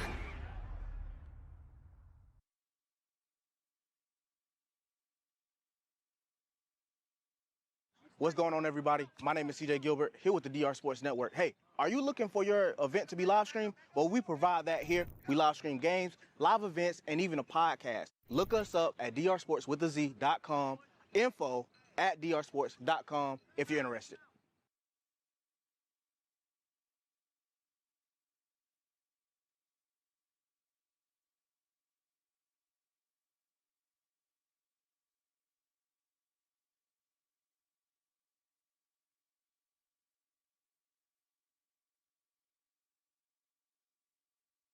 What's going on, everybody? My name is CJ Gilbert. I'm here with Mark Henry, man. Hey, we're in the boot, but the platform nationwide. Tell us a little bit what the platform means. Well, it's about exposing the unexposed, giving players, coaches, especially those players, a chance to get that exposure that they need, to get recruited, to get seen. We want to put you on a platform to be successful. When you come to a DR Sports or a DR7 tournament, we got scouts on the field, literally scouts. The guys that do this on Friday nights, and this is your opportunity to be seen. This is your opportunity to. The offseason is here. Of course, we know 707 is prominent, but now we got something for the trenches. We got something for the bigs. Of course, I am Mark Henry here with DR Sports and the platform, and every year we put it on for the skill positions, the quarterbacks, the DBs, the wide receivers. But this time, we're going to drive the bigs. Of course, it's the Drive 7 Bigs. First one down in Florida. Davenport, Florida is going down this weekend. We got, of course, my guy, CEO Jonathan Mafia in the building, but we got the coaches in the building, one on offense, one on defense.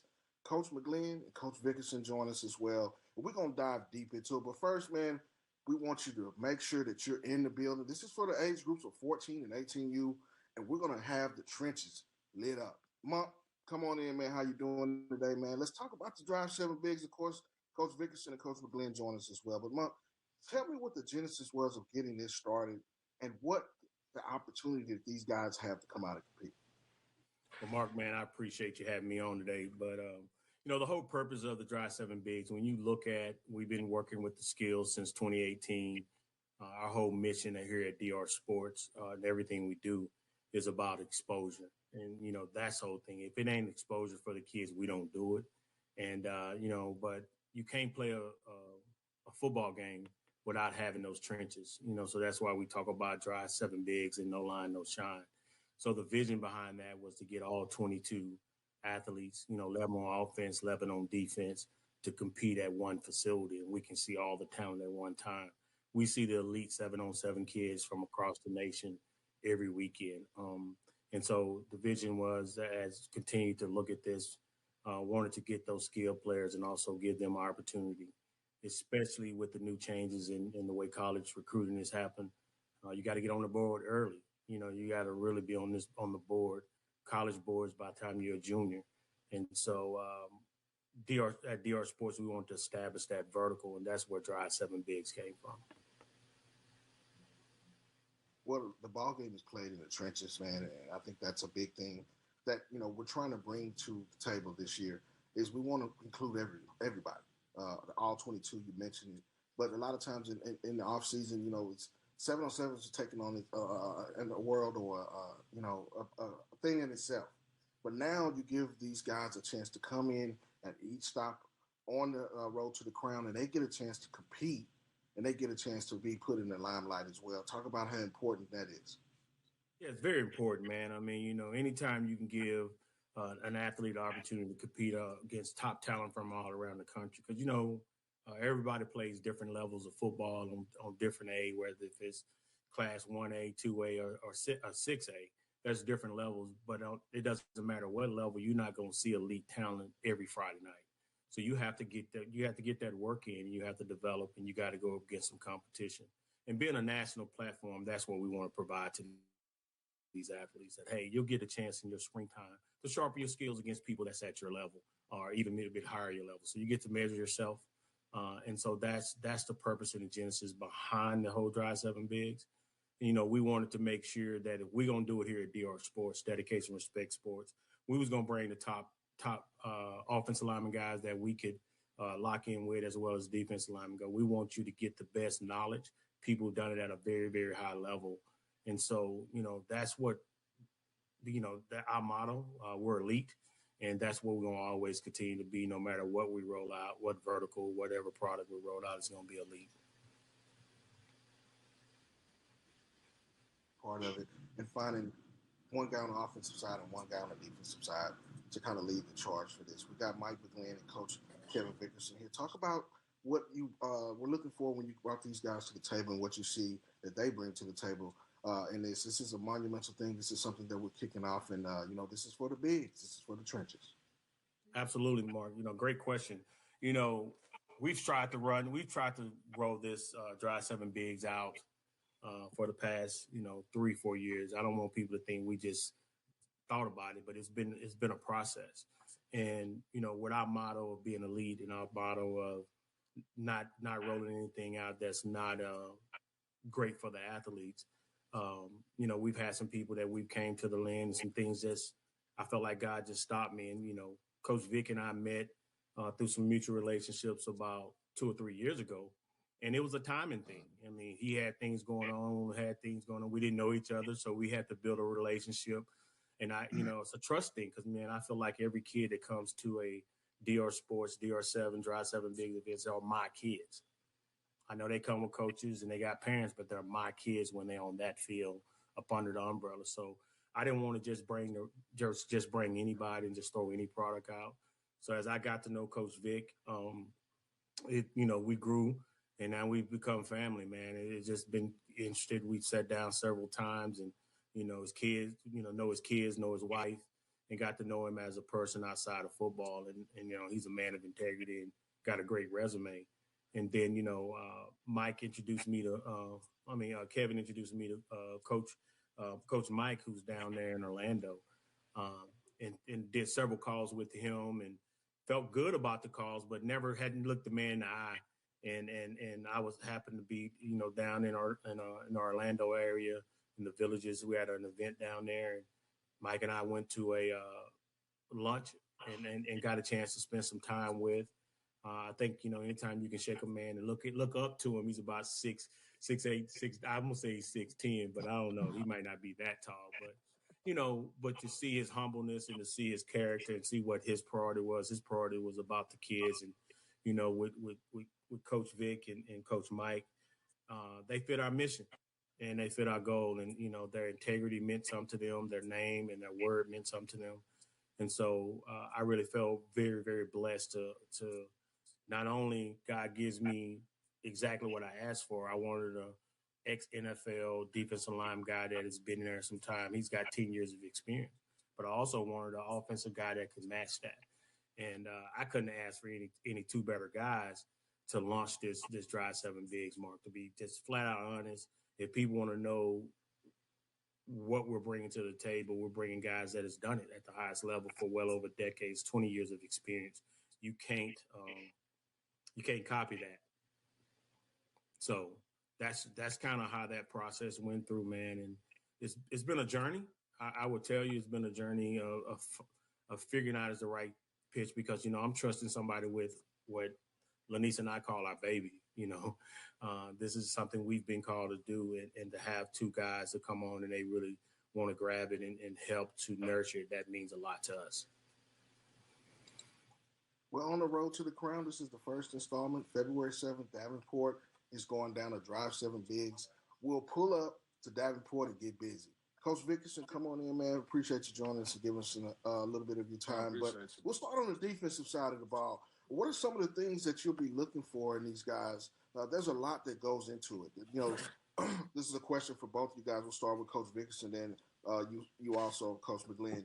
The days of the big lumbering, big body or not well put together defensive and offensive linemen, those guys are gone. This is a new age of guy. This is a new age of athlete. And these guys are athletes, very athletic. They also have things that they do naturally. What are you going to see in these guys? And talk about that a little bit. That's true. That has to do with, it's a new player, new thing, but the game hasn't changed. So with that, just the characteristics and skills there need to be there. As far as knee bend, hip twist, explosion coming out your stance, being able to bend, things of that nature, having contact balance and control things of that sort of your body, controlling your eyes on your seat on an in and out play basis. Just trying to give them different techniques and tools that they can take back to their high schools or wherever they at when they leave us and still cut on this technical skills that help them get to wherever they need to be.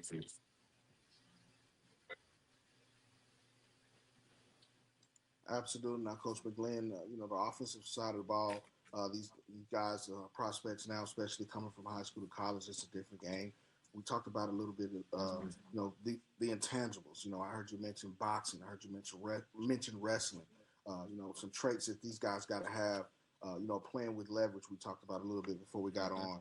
Talk about what it takes to be an elite offensive line prospect these days. Well, it takes the development of techniques and fundamentals of the game.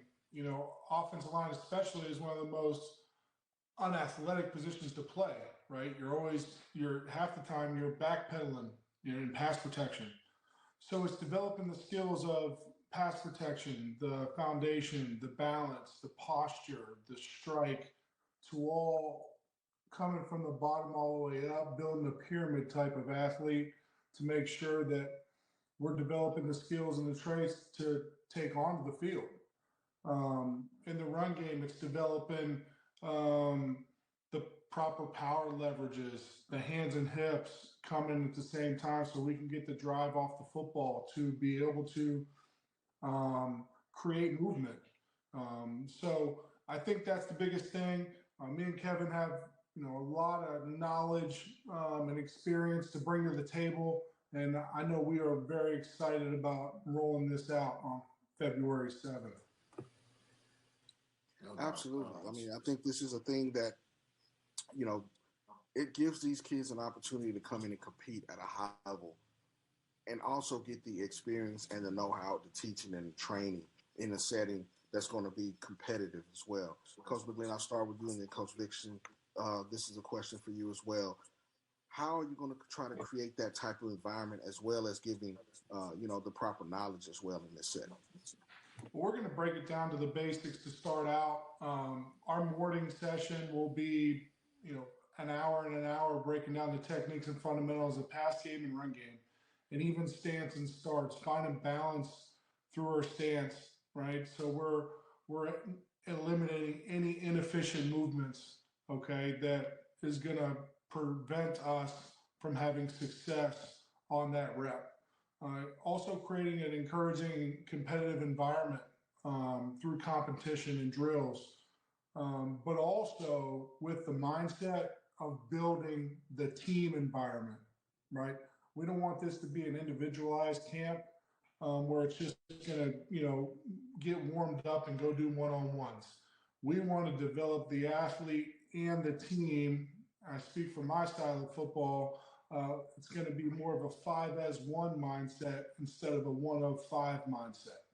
So we're going to encourage high schools from across the cities that our camps are going to be in to sign their schools up so we can help develop them so they can take this into competition. And even coaches, I've had tremendous experience coaching in the Hula Bowl 3 weeks ago and having local high school coaches up that week of practice and making sure that they're understanding what we look for and what even the NFL scouts are looking for with their techniques, fundamentals, and athleticism. And so it's about developing the total athlete, especially with our positions on the offensive and defensive line. Coach Vic, shed some light on that. So for me, in my defensive line, and it starts off with the mindset first, having that mindset to attack, be dominant. Eyes, hips, and feet is vital pieces to do lineman. Got control of the run game, making sure my strike is where it's supposed to be at, my head placement, my eyes, and everything of that nature. The details throughout the play, like it's a play within the play. You just don't play the guy that we line up on, but we playing this offensive coordinator, this defense, this running back. So it's a game within the game, right?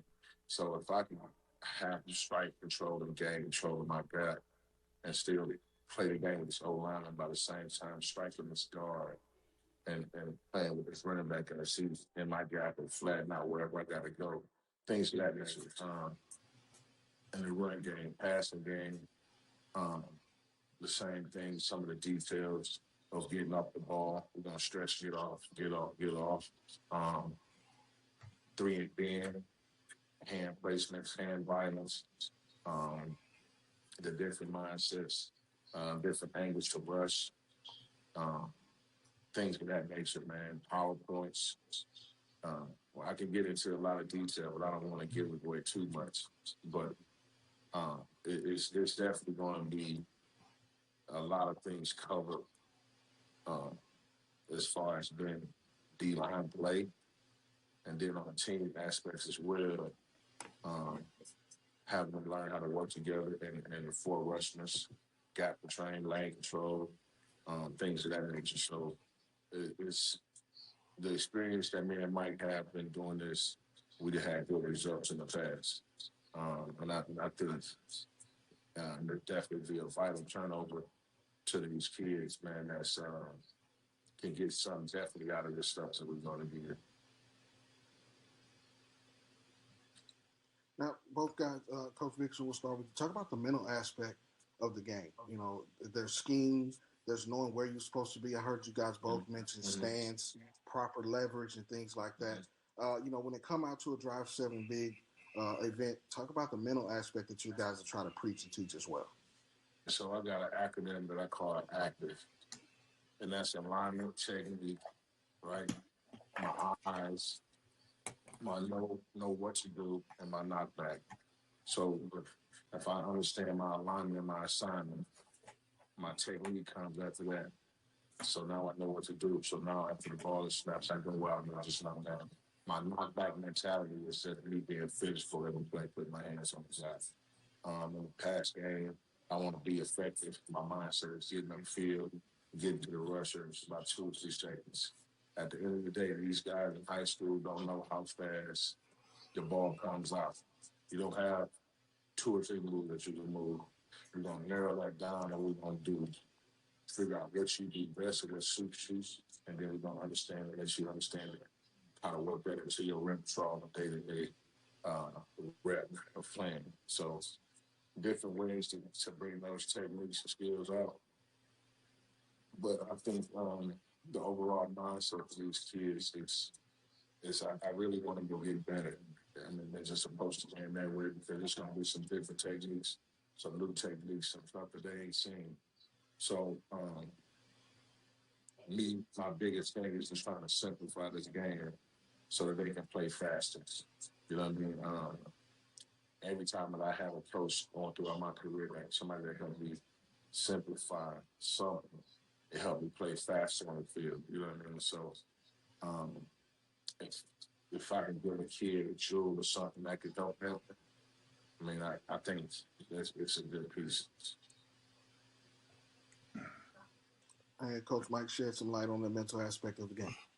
Yeah, it's just how do we combat certain techniques? What's our game plan going in? Whether it's a situation to where it's a 3rd and 10, and I know it's going to be a pass rush type of scenario, and how do I set a tight 3 technique, a wide 3 technique, a 1 technique, and then also individually, I speak individually there, but as a unit, how do we want to make sure that we are all working as one with our set angles, right? Not creating natural level changes to give defensive linemen the ability to get to our hips, or we want to teach those things and educate these guys and give them the why. And I think with Vic and myself, like Vic said, we've done this for about 8 years now and have had success in helping young men develop and understand and take the knowledge that we have and apply it. And that's the biggest thing throughout. As we go out throughout the day, we will have drills in that we'll get into drills, and those expectations are going to be those techniques and fundamentals that we teach in the morning session when it's all about the basics, and then we build from the basics all the way up. Those are going to be evaluated in the carryover period in the afternoon. So we're gonna look to really educate. We're going to see how these athletes can retain the information and apply the information in highly competitive circumstances. Because that's the biggest thing is like these kids right now, their minds are like Velcro walls, right? We throw so much stuff at it, some stuff sticks, some stuff fall out. So at the same time, we go over and reiterate it again just to see if it can stick a little, make it retain a little more of the information. But you understand the type of athletes we're dealing with. I mean, at the younger level, yeah, but at the older level, it shouldn't be that. At the end of the day, you guys should be ready for college or getting ready for college on that basis. So that's how I'm going to try to handle these guys, just so they can have that understanding of the way this works at the next level. You know what I mean? I want to give you structures for one. I mean, character and discipline comes out of that as well. And then them things from the back end, I think we could all turn over to where these kids really were just, you know what I mean, where we want to see that and retaining the information that we give them. Absolutely, and I think that's the key. It's more than just being physical. It's knowing where you're supposed to be at a certain time, knowing where you're supposed to be within your scheme, how you get there, and processing that all within 4 to 5 seconds. That's a lot to retain, and you have to be a sponge. And the last question, guys, and I'll start with you, Coach Mike. Tell them what they're going to get when they come to a Drive 7 Big event at a DR Sports or DR7 event. Well, we're looking to shape the mental aspect of the game, the physical aspect of the game, and the highly competitive environment. That's what we're looking to create. And we're very excited, Kevin and I and Mr. Jonathan, we're very excited about this and launching this. And we're going to grow it, and it's going to be unique in the marketplace. So the expectations, once you show up, is to come with your mind right, come with your mind open-minded, right, to learn, and then to compete. mean, Mike said it well, man. And I think just to piggyback on him, I mean, just tenacity and the relentlessness of us as coaches and being leaders and pushing that energetic vibe. I think these kids will know that it's an upbeat camp and it's time to work when we step on the field. Absolutely. February 7th, the road to the crown, the journey. Hey, it goes to Davenport, Florida. Hey, the Sunshine State is on deck, and the Drive 7 Bigs are going to build them up. I'll close this out with you. How excited and the anticipation that's building for this. This is one of the first stops on the road to the crown, but, tell us some of the other sites, some of the other places that we'll be pulling up this year as well. Absolutely. We have a schedule up on drsportswiththez.com, but, we're going to, after we hit Florida, we're going to definitely stop in Texas. You got to go see what them Texas boys are all about. Roll up.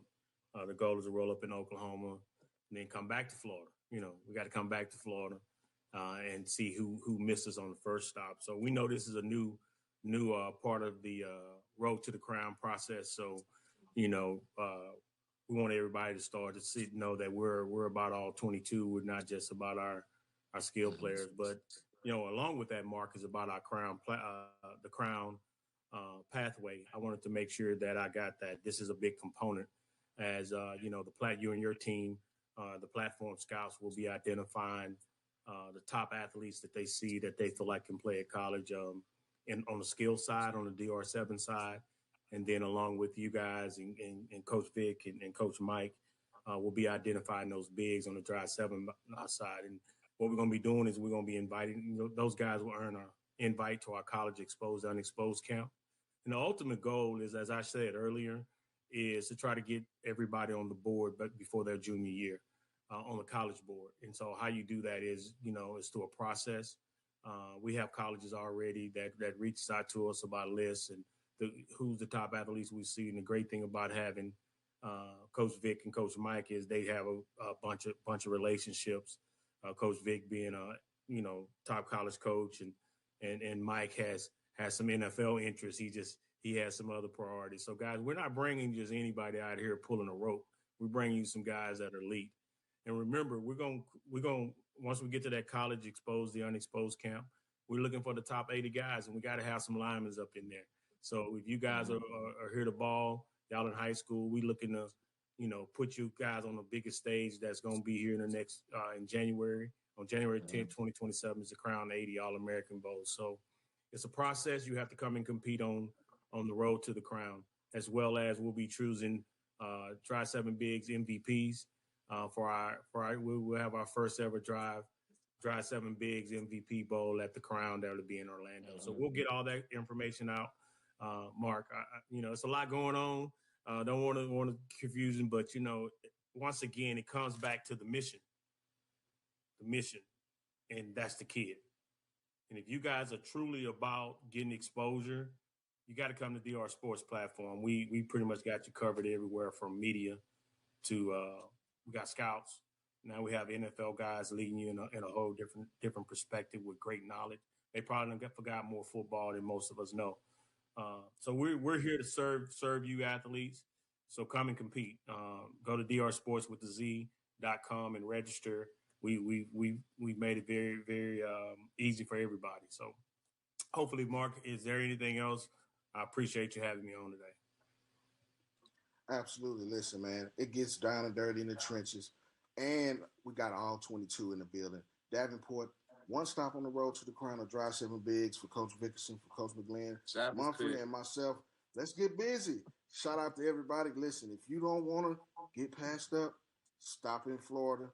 Follow us around on the road to the crown, the college exposed and unexposed camp, and, of course, the Crown 80, the All-Americans. It's happening. 2026. It's up. We'll see you. Be there or be square. Yes, sir. Appreciate it. What's going on, everybody? My name is CJ Gilbert. I'm here with Mark Henry, man. Hey, we're in the boot, but the platform nationwide. Tell us a little bit what the platform means. Well, it's about exposing the unexposed, giving players, coaches, especially those players, a chance to get that exposure that they need, to get recruited, to get seen. We want to put you on a platform to be successful. When you come to a DR Sports or a DR7 tournament, we got scouts on the field. Literally scouts. The guys that do this on Friday nights. And this is your opportunity to be seen. This is your opportunity to be discovered. And we want to give you that chance. Now, whether you're being recruited by LSU or you're being recruited by Texas, we're going to give you that opportunity to get that exposure right here at the DR7 tournament. And like we said before, you can get exposure, expose the unexposed. That's one of our mottos. Hey, give us one of the other mottos that we always used to talk about. Well, if you ball, you get to call. And what that means is if you do something extraordinary, if you do something to stick out, if you do something special, we're going to talk about it, we're going to write about it, and we're going to give you that exposure that puts you on a platform that gets seen. Hey, CJ Gilbert, Mark Henry with the platform, DR Sports Network, nationwide. It brings the best out of you and the worst. It's the perfect balance of strategy, skill, and speed. It sharpens your technique, your decision-making, and above all, your ability to work as a team. Iron sharpens iron. It puts a spotlight on every individual, forces everyone to be dynamic. It teaches you how to read the game, to anticipate, and to react before your opponent does. In this game, every second counts.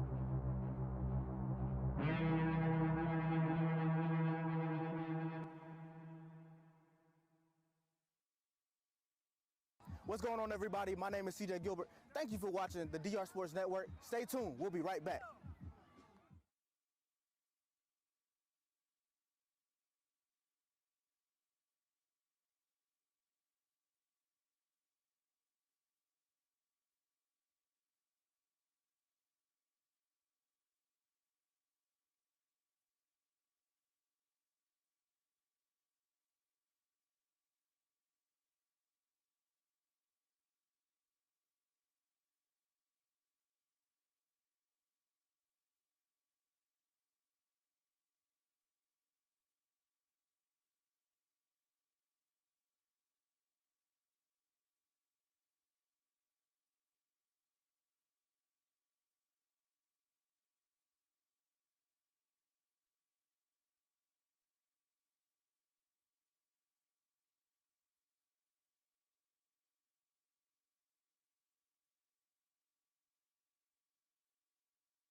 Welcome to the Dedicated Podcast, where we are dedicated to you.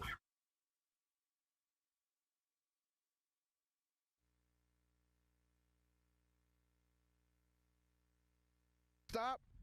Hey, It's myself, Mark Henry, from the platform, of course, the Dedicated Podcast with Coach Jonathan Mumphrey.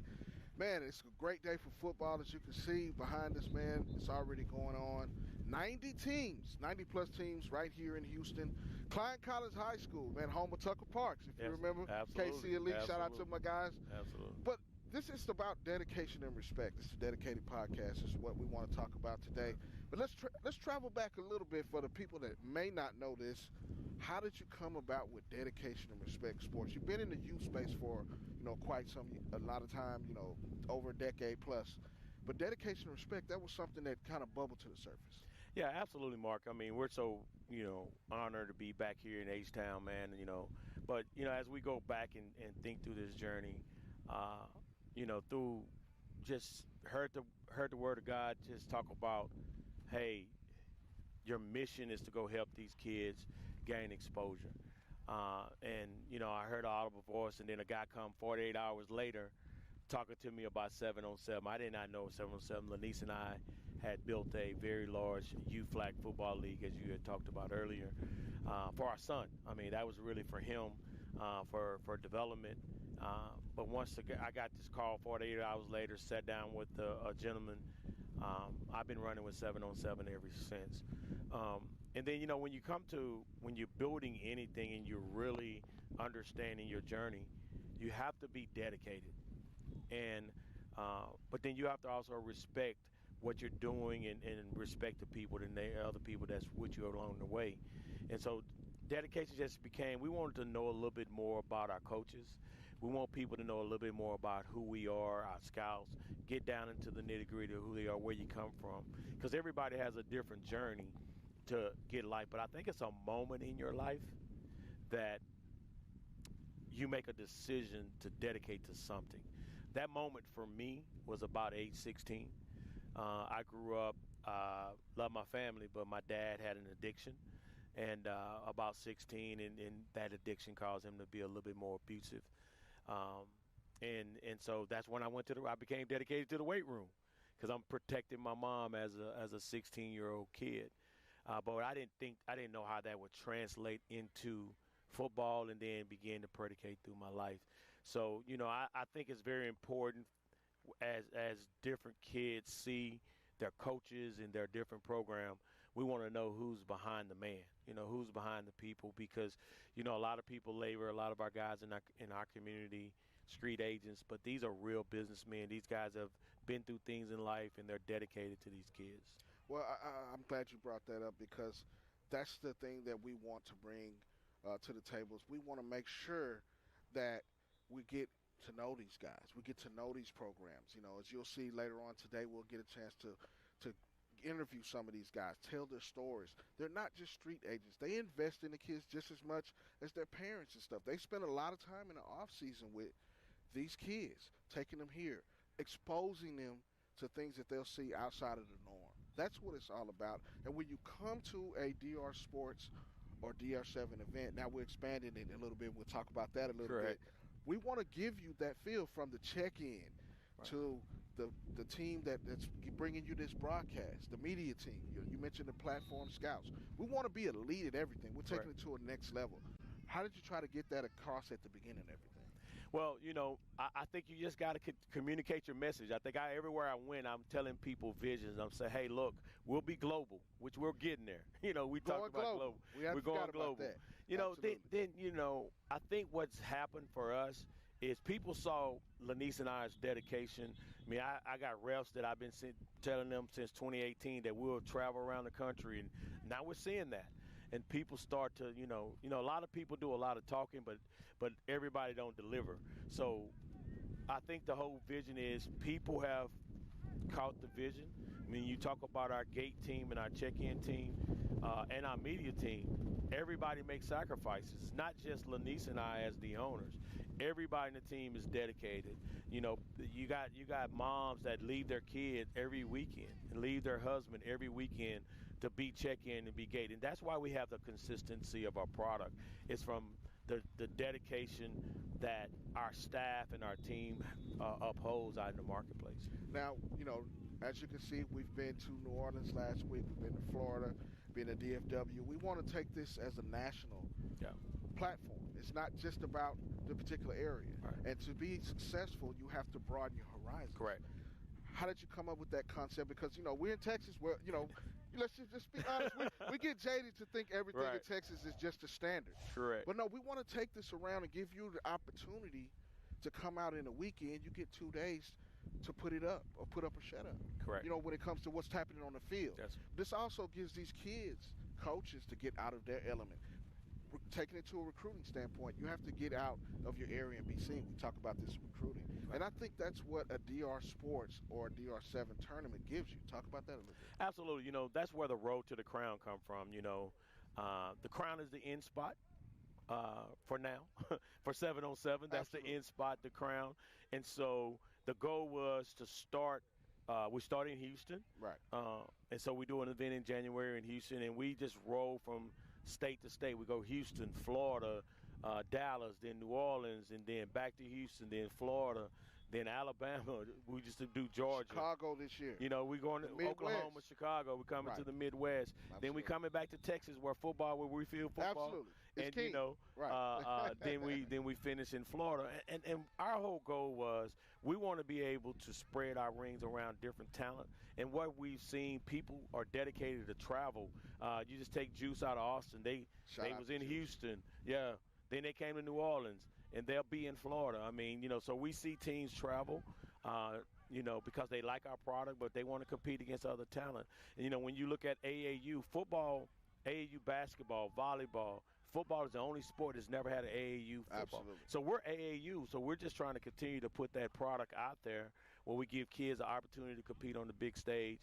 Make sure you talk about exposure. You're talking about media.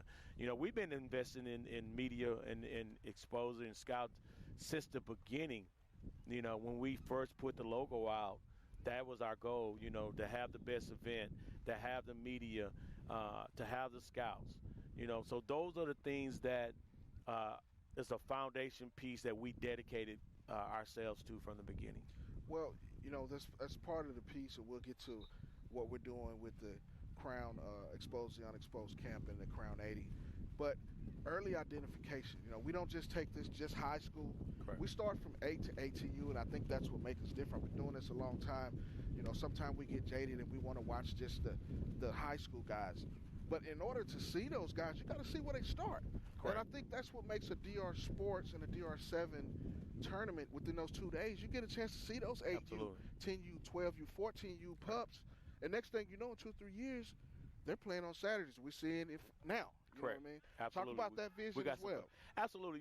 So when I got into the sport back in 2017, 2018, what I saw the landscape was all the tournament circuits, it was a couple tournament circuits at that time. They was only focusing on 15 and 18. Right. And I understand you really want to build, when you're building anything, you got to have a funnel. Sure. You got to have the youth market. I come out the youth market being a youth guy.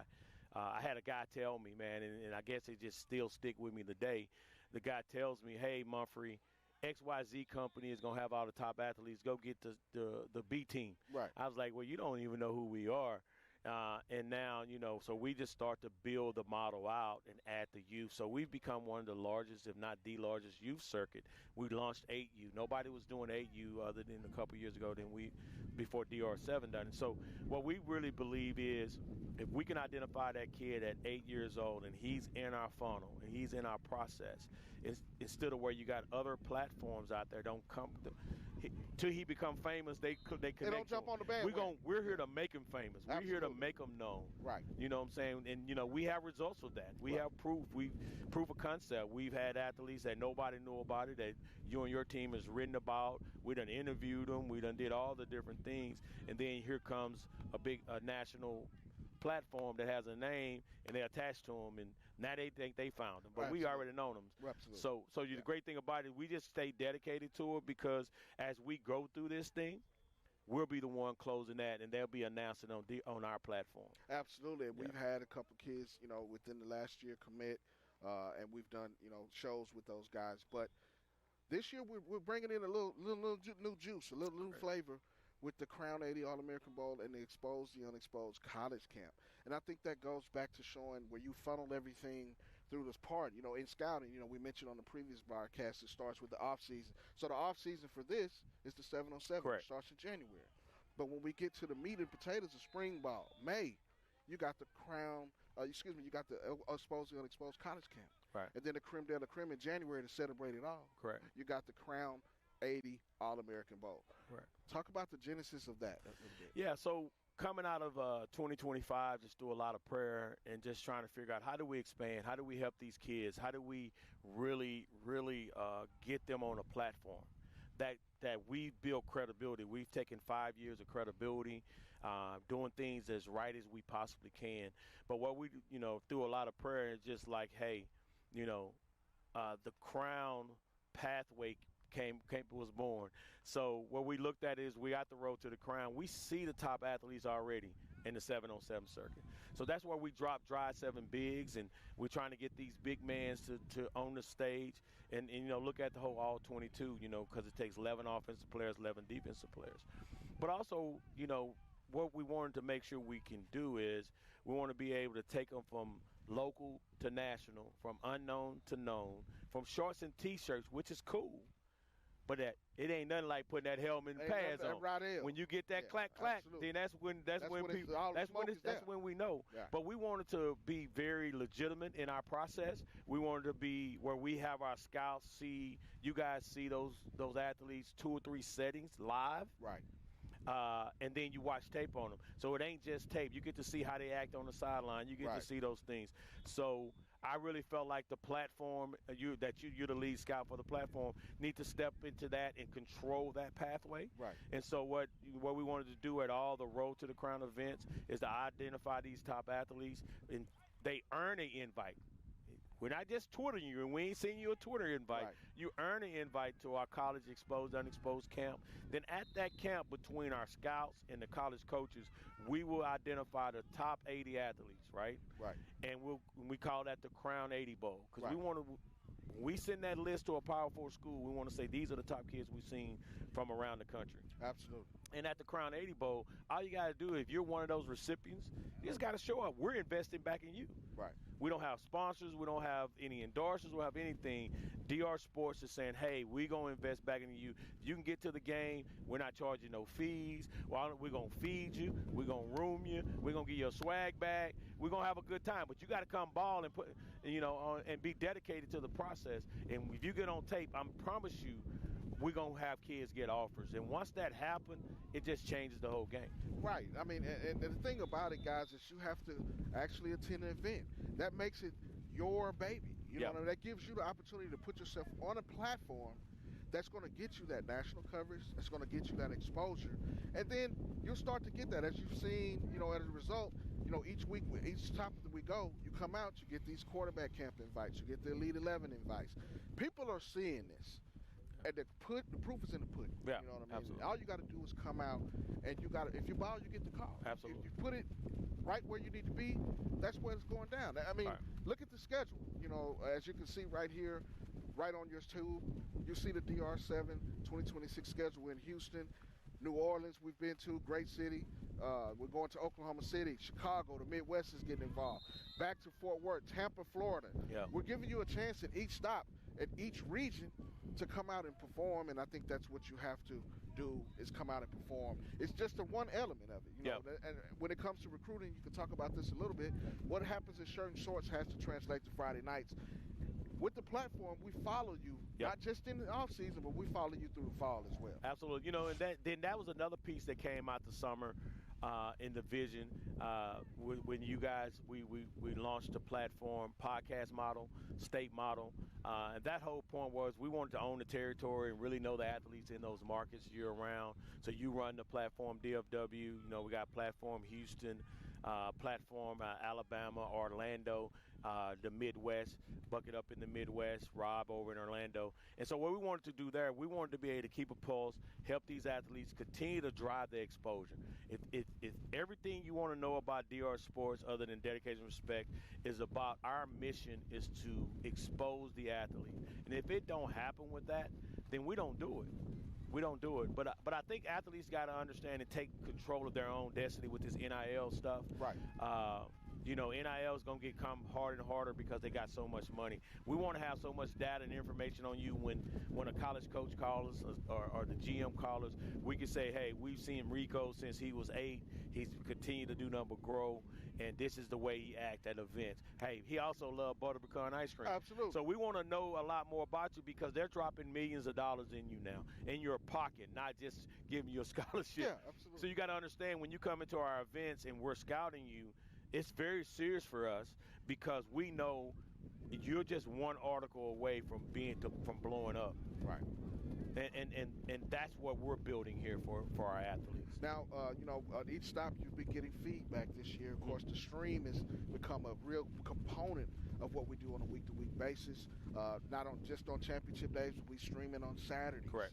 You know what I mean? We're giving the athletes and coaches an opportunity in pool play to put on a show. Then when you get to Crown Sunday, hey, it's win or go home. Correct. You got to take care of business. You got to earn it. You know, but talk about some of the feedback that you've been getting at each stop this year. I think it's changed because the stream portion is just blown up. It's around the country. If you pay attention to the DR Sports Network on YouTube, you can see it. Absolutely. Now you got grandmothers in Oregon. You got grandmothers. I've had people say, hey, I want to watch this, my granny in Pennsylvania. Yeah. Where can I watch it at? Hey, talk about that. Hey, man, I had a guy said his brother was watching it in inside. You know what inside means? Yeah, inside. in the AC. The clank clank. Yeah. Oh, okay. Yeah, he was in the clank clank. So, he was at college. Yeah, he was at college.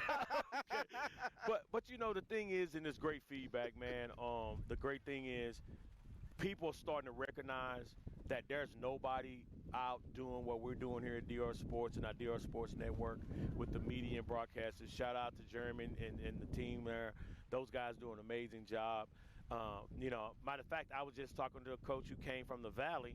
He drove 6-7 hours to get here, and he was like, yeah, I was watching it last week. Y'all got the screen. Absolutely. So what we thought about when we came out with the pool play, we was like, you know what, we need to just get some matchup, get some competition, and let's put some of those athletes that are top athletes more out there because they got 2 or 3 offers don't mean those are offers that can be closed. Absolutely. So they still got to perform. Absolutely. Just because they got a star on their back don't mean that college is going to go choose. There's always a guy looking to prove himself.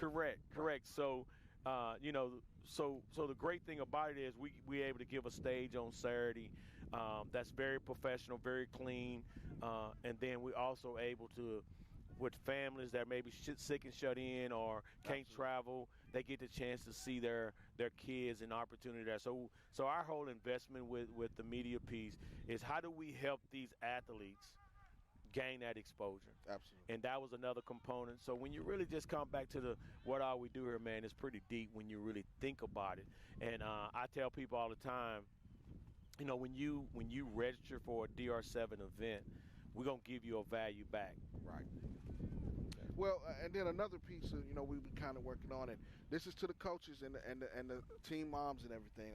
Hey, we need those correct rosters. We want listen, we need to have that in order to get it. We just had a coaches meeting the other night. Yeah. Listen, I love Lil DJ. I love Lil Poo Poo. Yeah. I love the nicknames. Lil Ray Ray. Yeah. But we want to know if his name is Raymond Williams. Correct. We want to know if his name means something. Correct. And we want to get that right. Absolutely. You know what I mean? And you stress that in the meeting, but talk about that to the coaches and parents, how important that is. Yeah, absolutely. I mean, it's just like I heard you guys, I think you guys was in Fort Worth or Florida, and a mom got on you guys in the DM. Absolutely. Because you had the name wrong. She got it right, though. I have no problem with right. But give it to me. Correct. Let me work with But something. the kid got 3 number 3s out there. Can't do it. And we don't know who is it. Oh, the number 3 with red shoes. Well, we don't know his name. Right. And what y'all got to understand, parents and coaches, that college coach that's watching the stream, he needs to see that. He don't know his name. He don't know his name. Yeah, he can't Google, look at his Twitter and say,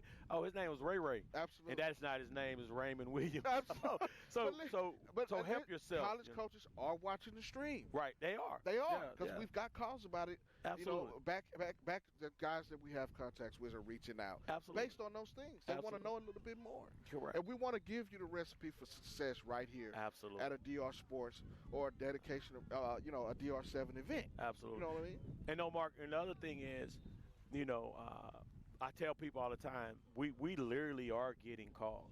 And you know, I get calls, you know, you get calls, they talk about where your 2030 list at. Exactly. You know, but we didn't want to jump behind a list just for a list. Right. We wanted to be able to build an authentic list, so when that college coach get it, we can say, hey, he's truly 6'1". Yes. And he's truly 190 pounds. We're not gonna fake the phone. So right. we wanted to build that our whole goal is we're dedicated to build that whole respect model, and so that's even more of a value when the coaches come to our events, that they know that they can trust that information translate, and people over there on the other end trust what we're saying, and so it comes back to relationships and honesty. And that's what we want the college coaches and the scouts to know about us here. Absolutely. Well, I mean, like we said, we want to be elite at everything, but we want to go global about it as well. Absolutely. You know, hey, you got to look attractive to, you know, we're reaching out to sponsors and having people coming in on the back end and wanting to partner up and do things, but you just can't let everybody in. Correct. You know what I mean? And you have to be selective about it. Correct. And I think that plays back into what dedication and respect, sports or dedication and respect is all about. We're dedicated to you, but you got to be dedicated to us as well. Right, absolutely, and I think you got to be dedicated to yourself. You got to. I think we're going into a new era of 7-on-7, where everybody that could just rent a field jumping into it. I don't have no problem with that. Right. But DR Sports will not be participating at that level, and I think it's levels to everything in life. Absolutely. And so that's why you see we continue to elevate, we continue to add value, we continue to do different things, because we want our customers to get something in return when they show up. And so that's where we keep our dedication at, man. And you know, from our tent, from our apparel, from our gate, our check-in, to our camera guy that's holding the camera, you know, I know those guys gonna be there to get that shot. What people don't even really know about our camera team, they've shot the Super Bowl, they've shot Sugar Bowls, SEC they done shot the previous and existing president. So we got great talent here. They done ran big boards in big many stadiums. Right. So we got talent that nobody in the marketplace is carrying. Right. You know what I'm saying? So I always like to recommend that. That's why we look clean and we look respectful. I'm just here as a face to talk, but all you guys put it together, man. And you know, I really appreciate all the staff and everybody's dedication to the whole vision, because it's about the vision is and the mission is the kids. Right. And that's what if I can get any message out, kids. But also, coaches, I want them to know we're here to promote your program. We want you to grow. Exactly. You know, we want your team to grow. Yes, it's about the kids, but you're there daily on the ground with those kids, and so we want your brand to be the brand. Absolutely. You know, so that's the other thing I want to make sure everybody understand how dedicated we are to these coaches. Now, you mentioned the vision there towards the end. You know, this is year 5. Yeah. Is the vision starting to narrow down to where you're starting to see it flow to where it needs to go? Absolutely. You know, the Crown used to stop, great question, Mark. The Crown used to stop at the national championship, April 11, 12, April 18, 19. But the Crown has extended to January 10th, 2027. Right. And the other entity thing, I think, you know, because of our talent, I want people to know we are broadcasting and open for business for our live broadcast game, where we have our play-by-play guys like yourself and our media team that go and cover football. We got several different football opportunities, tackle football opportunities that we'll be broadcasting. So we're not just, like I say, there's not just 7-on-7 coming. So we're going to continue to expand it. We're working on our apparel. We're launching DR apparel. We're working on some technology as well to really help the athletes. So we'll be, come back to it. We'll be a global company, so we just got to continue to grow. But 707 will be one of our greatest premier products that we'll do. But we got some other opportunities we'll continue to put out to the market. Now, you mentioned apparel. This year we got a couple of DR7 dedicated teams. Shout out to TMS. I saw Dab, out here performing today. How important was that? Money Squad. Shout out to the Foremans as well. You know what I mean? A13. Yeah. So you know, the thing is, you know, it was just a blessing, man. I know people hear that, but You know, I was talking with a guy up in Washington, and I was just mentioning apparel. He was like, "Oh, I got a buddy of mine his family owns $1 billion manufacturer." I say, and he's moving to Dallas. I say, where? He's 25 minutes from me. I'm in Raleigh and Forney. Right. So went and spent about 30 hours with him. I'm looking to fly to India with him this summer to look at some, maybe dropping our own DR7 clique. Y'all got some fresh news. But we was able to get that, and we just wanted to slowly move into the apparel business because that's not who we are. We're not an apparel company. Right. We're an event company, a media event company, so we're going to stick to our core. Right. But we have a lot of our teams that want to wear our brand and want to rep DR7 around the nation. So this gives us an opportunity to do that. And you know, man, those guys do a great job, and their stuff look really clean. Absolutely. So we're super excited about that. Yeah, I mean, they've been balling. TMS won a bid to the Crown in Florida. And that's what it's all about. Right. You know, and the thing about each week and each stop, you have an opportunity to win a paid bid. Absolutely. And I think that's important. And then when you win the Crown, you get to travel with us at each spot. You win an entire trip, every spot. You win the next year, 2027, you can travel to whatever DR7 whatever you want event, and it's on us. Yeah, absolutely. I'm going to add something to that. So also, you mentioned apparel. All those winners, we will suit that winner the championship out for the season of 2027. Wow. So that's a nugget that we just dropped.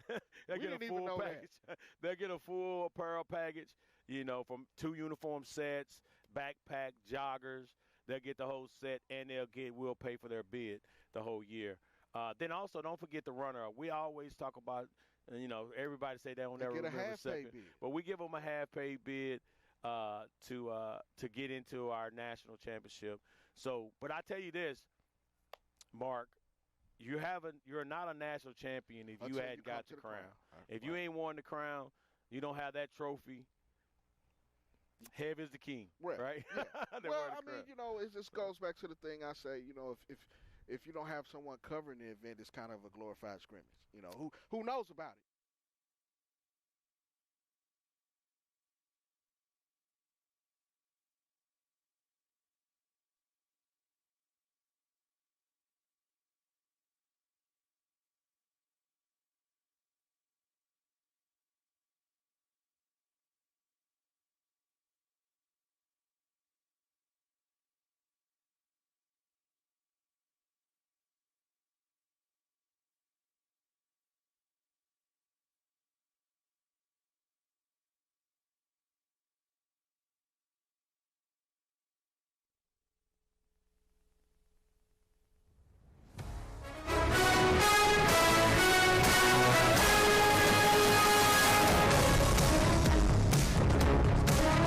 Welcome in, everybody. We have a 14U championship going on in just a second. YCA 707 Miami against FOE in the 14U championship. We'll toss it down to Adam Sandoval on the sideline.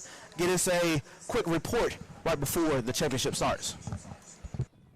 Hey, CJ, Mark. Yep, YCA versus FOE. Beaumont versus the Valley. South Texas is getting represented for sure here in DR7 Houston. Before this, FOE had a great battle against the Strikers. They came down to the last couple of seconds, so they're already hot and hyped up. YCA had a little bit of a rest. They took care of business in that semifinal game. But, I mean, hey, we got a great one in the 14U division coming up here pretty soon, guys. We definitely do. We've had really good games, championship level games all day long. 8U championship was a banger. 18U championship was a banger. My name is CJ Gilbert. I'm joined in with Mark Henry. Man, clue us in to some of the games that we've had so far in the championship. Well, I knew that YCA had a chance to be here. We had an interview with Coach Miami yesterday. I talked to him earlier in the week. He thought that one of these teams would break through. He was real confident. Of course, it's young, confident athletes. Yeah. This program would break through at least 1 or 2 age groups. We saw the 8U. Now we're looking at the 14U guys. Now, when you talk about 14U, these are the guys that are heading into high school. These are future Friday night stars that you're going to see on the gridiron around the state of Texas. Of course, you know, Adam mentioned the Beaumont area, which is the Golden Triangle, Southeast Texas. Listen, you got Port Arthur, you got Beaumont. You got a lot of talent in that area. South Texas, the Valley, Coach Miami's been screaming loud and proud about these guys, and they're here on Sunday, on Crown Sunday, ready to perform and ready to show that they deserve a paid bid to the Crown in April. Well, YCA undefeated from pool play coming into Crown Sunday. They defeated RG3, the number 1 seed in 14U. FOE only has 1 loss in the regular season in the pool play. Right now, they, of course, are on the road going through, trying to get through YCA. So we have a really good matchup between these two programs. YCA will start out with the ball first, and I can't wait to really see it before our eyes. Well, it's about to get hot in here, man. I think you got to look at YCA's want to come out and be aggressive. I think that FOE, we've had a chance to see them kind of a little bit going through the stages, of the tournament today. They got a great quarterback that I know will get it done, and that is Kyan Lebov for FOE. I like his arm stroke. I like the way he gets the ball out quickly. Well, let's see what YCA does here. Coach Miami's very confident. Of course, he's one of the coaches. You got DJ Lewis, Jake Johnson, and Coach Art definitely ready to get it done. On first down, have a quick strike, and that's number 4, JJ Gonzalez, the quarterback for YCA. And like you said, Mark, Coach Miami, he is a sight to be around and a really good coach for the young, confident athletes. And that was a quick strike right there, setting up a 2nd and 10 for the young, confident athletes. Absolutely. You expect him to come out with a good tempo. I think that, Gonzalez showed that he can get that ball out quickly. I mean, shout out to the Rio Grande Valley, man. That's one of those areas of Texas that's deep down south. They have a lot of undiscovered talent, as we're seeing on display here. Gonzalez zipping it in there to his receiver. Really good, strong catch there by Dalen Robinson, and that'll be enough to pick up young confidence first down. I like the way he got outside the pocket and made a throw there on a rope. I mean, you got to be able to do these things and make sure it translates on Friday nights. And so far, Gonzalez is pretty sharp. And like we said before, YCA is undefeated on the day. Really a wonderful program and definitely confidently marching down the field now. It'll be first down at the 20-yard line. Call it 22-yard line for young confidence. Gonzalez looking, pumping. Jonathan down the middle of the field is dropped, and it'll bring up 2nd down. Hey, look, we're going to have to bring back the best unis of the weekend. I like this color scheme in both of these unis. FOE got that FAMU looking. Definitely, YCA bringing it too, man. I like the unis in both teams, CJ. Yeah, I like it too. I'm always a big fan of the pinstripe. I don't know why. I think it's the. Are you a secret Yankees fan? No, I'm not I don't want to say that. Yankees fan. I don't want to say that, but I do like the Penny Hardaway, old school Orlando Magic. I'm a big T-Mac type guy as well, so I really like that type of ball too. Shout out to Lil Penny and Penny Hardaway back in the gap. Yep, like it. 2nd down for the young, confident athletes. Gonzalez rolling to the left, getting it to his receiver. Did he come down with it? He did, and that will be right at the sticks. It'll be 3rd down for young, confident athletes right before the sticks to pick up a first down. He cut it a little short, but right in front of the referee. He's got a great look at it, and he calls it a catch. As you can see him giving that catch signal, but it's 3rd down. This is a crucial point in their first drive, but they seem to be confident. Of course, the moniker's there, young, confident athletes, that they can move the ball just how they want it. And that was Riker on that catch, number 3, with a nice snag right there to get them within striking distance of this first down for YCA. JJ Gonzalez hasn't missed a pass besides his first one on this drive right here. And that will be enough to pick up the first down for YCA. Well, it looks like YCA's tempo. I like the way they're coming out. They're being demonstrative about it. They want to get in and out of the huddle quickly and put pressure on the defense. They want to make them true to what they are in coverage, and that's want to get those receivers in space, where they're able to make plays and catches in the open field. Like we said before, YCA had narrowly defeated RG3's team here in Klein Collins High School, launching it deep, and it'll be incomplete. It'll bring up 2nd down for YCA, but in the semifinals, they beat RG3's team 31-28, and then in the quarters, beat Valley Elite 23-13, and then the first round defeated TTG Sports. Mercy ruled those guys 26-0. So they've been battle tested, and they've mercy ruled a couple opponents here in the Crown Sunday DR7 Houston tournament, trying to punch their ticket to the crown. Well, that means that Gonzalez and his offense has been in a steady flow. Being aggressive is what they do. Gonzalez rolling to the left, has a man in the back of the end zone, but he will miss him. It's dropped, and he'll bring up third down. Well, the FOE defense is putting some pressure on them, not letting these guys run free. When you get down to the red zone, CJ, it gets a little tighter. They're able to kind of get up closer on these guys and running out of room there at the back of the end zone. Third down now. Let's see what YCA does. Third and goal for YCA. As you mentioned, Mark, the field compresses down here in the low red zone, have minimal space to work with. Can J.J. Gonzalez, and this YCA offense get in on third down? Gonzalez looking, and it's a touchdown, a strike to number 23, Drew Ayala. Well, listen, that was a great throw. As you can see, the concepts there, the offense is in rhythm, he's in sync, and he makes a dart of a throw right in the back of the end zone for 6. YCA is up. And that puts 6 points on the board for YCA.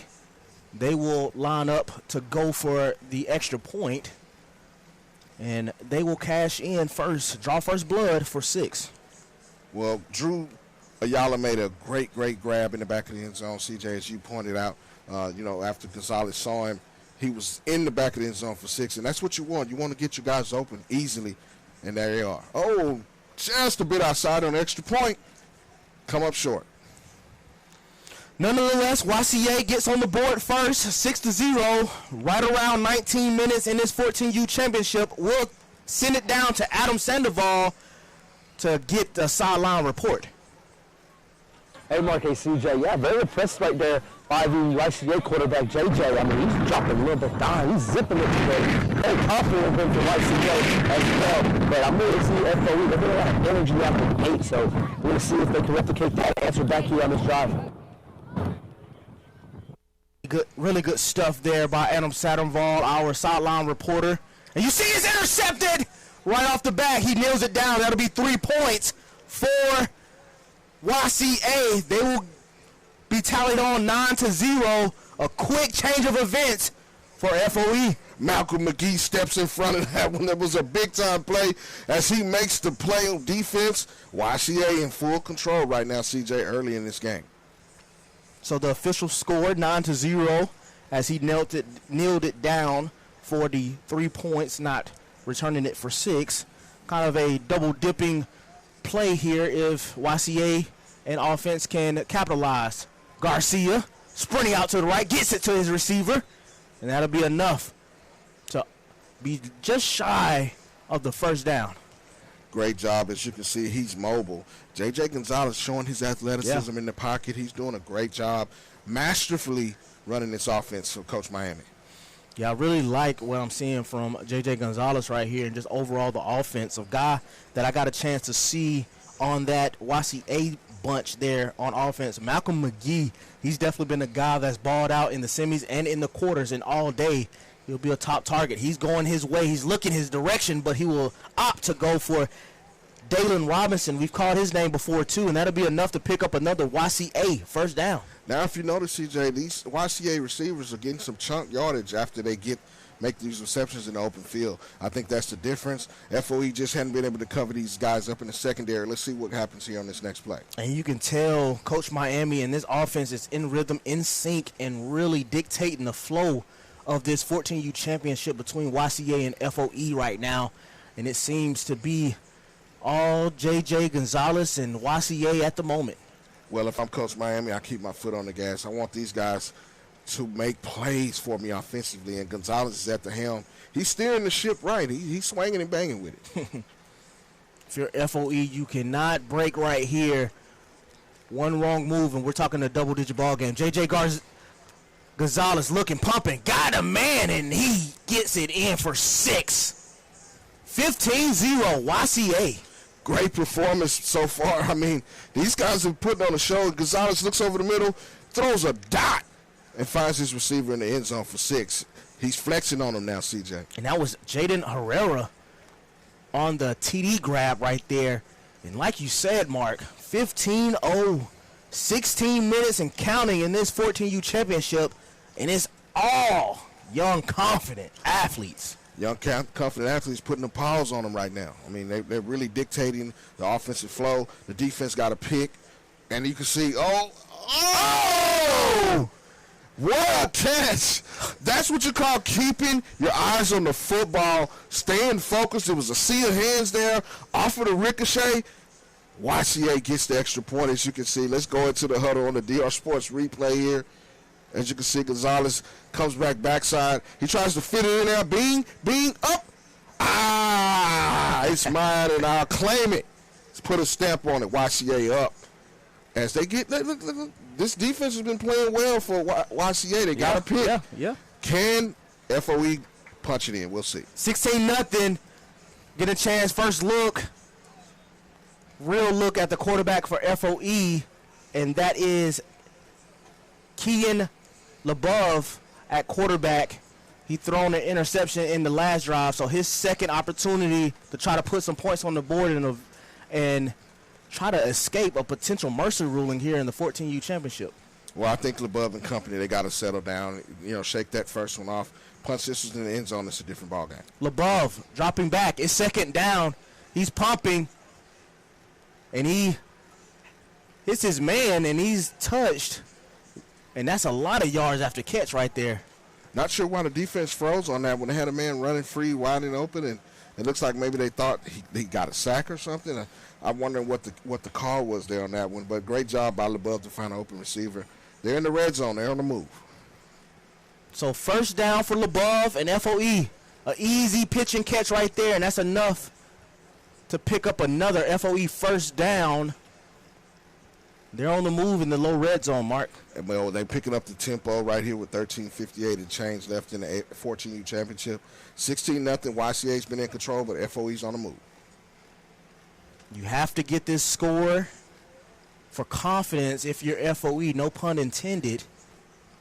But definitely want to get something started and maintained if you're FOE. LeBeau rolling out to the right, looking back across his body, and it is caught for a touchdown, and FOE is on the board. Great job by LeBeau and company of getting there. They got themselves straight and got in a rhythm there. And they got some confidence offensively back in this game and put up 6. And I believe that was Braylon White, number 0. Try to get a number on that TD grab there. Couldn't quite see his number, but great throw by LeBeau, kind of settling down in the pocket and then zipping it in there across his body for 6. It's 16-6. LeBeau and company will go for 2. LeBeau looking. It's broken up, and the score will remain 16-6. YCA, but FOE gets on the board. Well, I think the FOE defense, CJ, is going to have to come up with a big play here. Gonzalez has been in a great rhythm. He's been really, really, getting his receivers involved and spreading the football around. As you can see, Coach Miami inside the huddle there, getting these guys ready for another possession. 12:26 and counting. A 10-point lead here. I'm keeping the foot on the gas. I want to make sure that I'm, confident in what I do and confident in getting these guys back in the end zone. Really good stuff there by FOE and LeBeau on the offense. We'll see what J.J. Gonzalez in this YCA offense can counter and do. Can they keep their foot on the pedal? We'll see here. Gonzalez looking, checking around the field. He gets it to his main man, and that's number 2, his 3rd or 4th catch of the evening. Dalen Robinson showing off the quicks, the change of direction, and the strong hands on the reception. First down for Gonzalez and young confident athletes. Gonzalez just has a natural zip on the ball. I know that was something that we spoke about yesterday when we was doing our podcast hits on the dedicated podcast and just overall the platform podcast as well. Just the revolutions that you can see in the ball. How important is that just at the next level of from 14 to 15, even in the 18? Well, as he matures and gets stronger, you want that to be something. It also depends on his grip when he grips the ball. That's the difference. You see Gonzalez has full control. He gets his hips involved on that throw, throws a strike for a touchdown. It's 6. YCA confidently taking over, CJ. And that was a really good throw to guess who? Malcolm McGee for his first touchdown from J.J. Gonzalez. You see right here. He's Malcolm in the middle. He's Malcolm on the outside. Just get it to Malcolm, and he's going to make a play. Defensively, offensively, man, could you see him in Florida in the MVP Bowl? He's Malcolm the X Factor right now. Absolutely, by any means necessary. I like it. So 22-6, pending the extra point conversion for YCA. Really good ball there by J.J. Gonzalez, getting it in there to Malcolm McGee. And young, confident athletes electing to go for 1 point.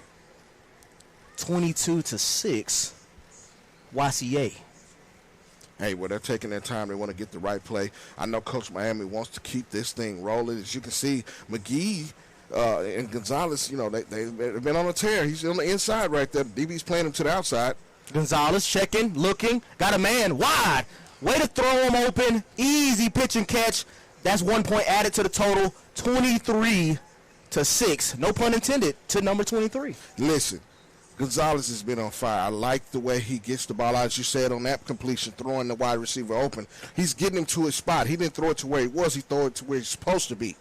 On that corner route to the back pylon, he gets his hips engaged. We're talking about some of these things, the mechanics, the traits that you see from a guy that you want to, project to the next level. I mean, Gonzalez is playing sharp football. He's playing in rhythm, and now we got to see what FOE does to combat that. Really good stuff by YCA. LeBeau launching it deep, and it will be caught. Will he get it in bounds? Did he get his feet in? No, he did not. So to bring up second down for LeBeau and FOE, we want to kick it down. Let's take a look at it. As you can see, as LeBeau scans and comes back to his strong side, his left side, and he is out. He's out. His foot's out. No.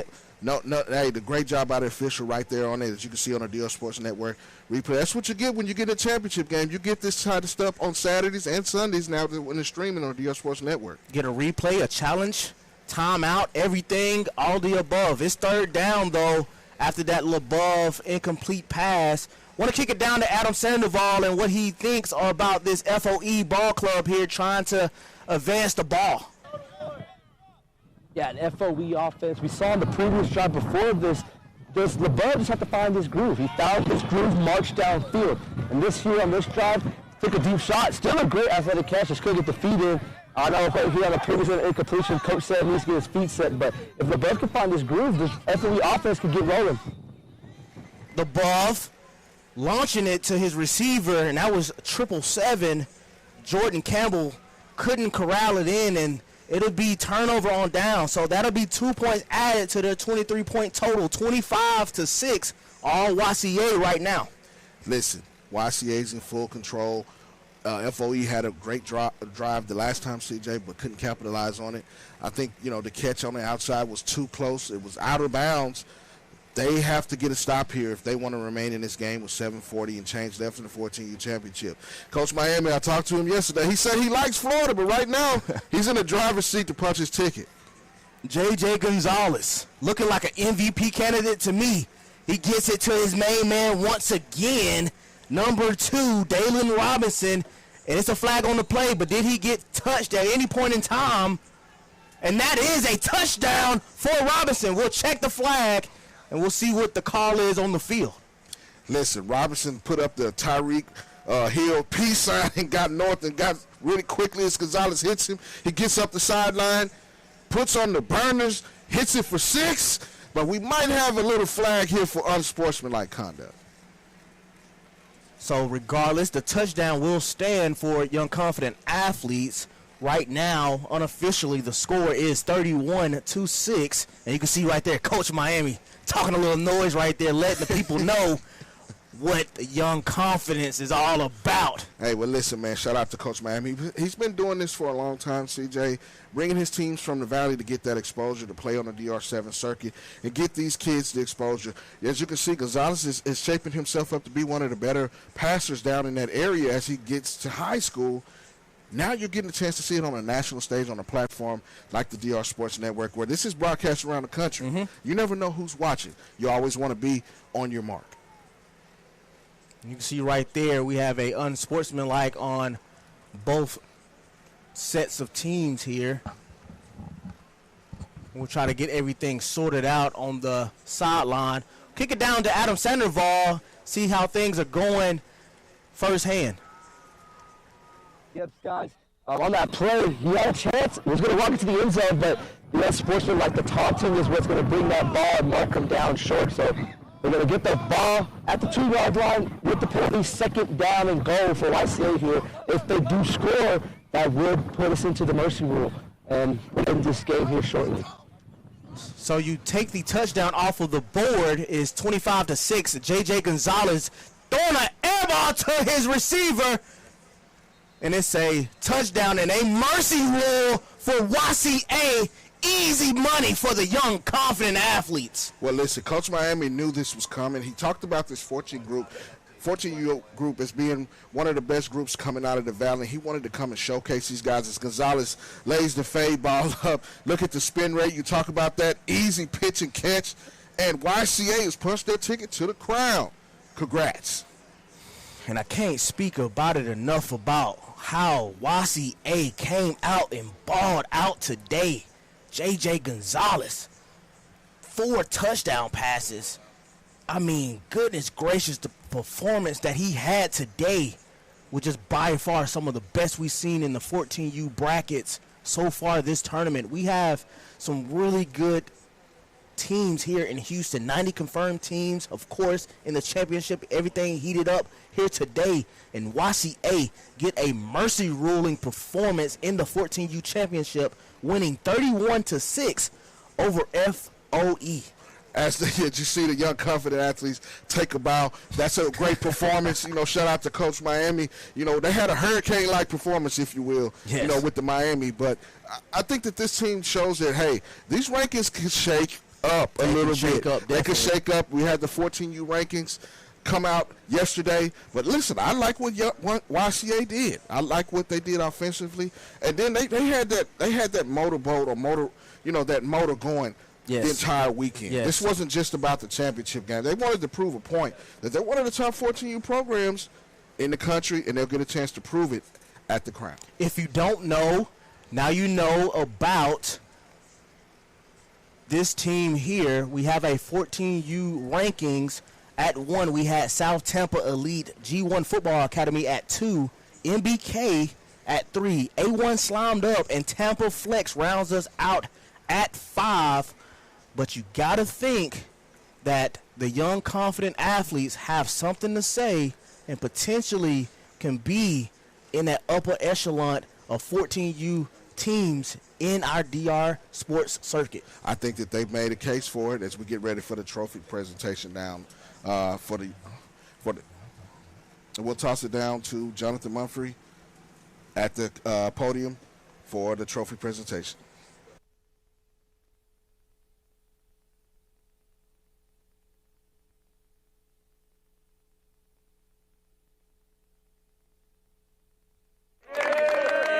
Again, everything about the road to the ground is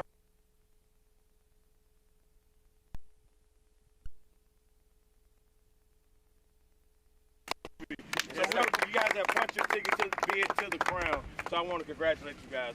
Also, guys, understand what we're doing. We have what's called the Crown Pathway. The new expansion we had this year for rising freshmen and rising seniors. And what we're talking about is our scouts are out here every weekend scouting athletes that we feel as though they can play at the next level. Okay, that we feel like you can play at the next level. We're gonna have you earn, get us right up, or the scouts, or you are MVP, where you earn a position to come to our college exposure on this Postgame. So be on the lookout for that. Now, what does that mean to you? We're trying to build our own top 100 for get colleges reaching out to us all the time. So at that college unexposed camp, we will choose 80 of the top athletes that we've seen to play in our Crown 80 All-American Bowl, which will be January 10th, 2027. Now, understand this, we want to take from local to national, from unknown to known. All you have to do is not here, you got to pay $250 to come. You want to earn that spot through your play and your talent on that turf. So you come to the bowl game, we will cover everything. You just got to get there. And we look like it's going to probably be in Houston. So you got to get spots. So I know we got some ballers in here. Also, guys, we have what's called the Crown MVP Bowl. You guys have been to the Crown. It's the Friday night great game. We've expanded that with all age groups this year, the Crown MVP Bowl. So if you've chosen as one of our MVPs today, you automatically earn a spot to that Crown MVP Bowl where we come and compete and have the time of our life. With that said,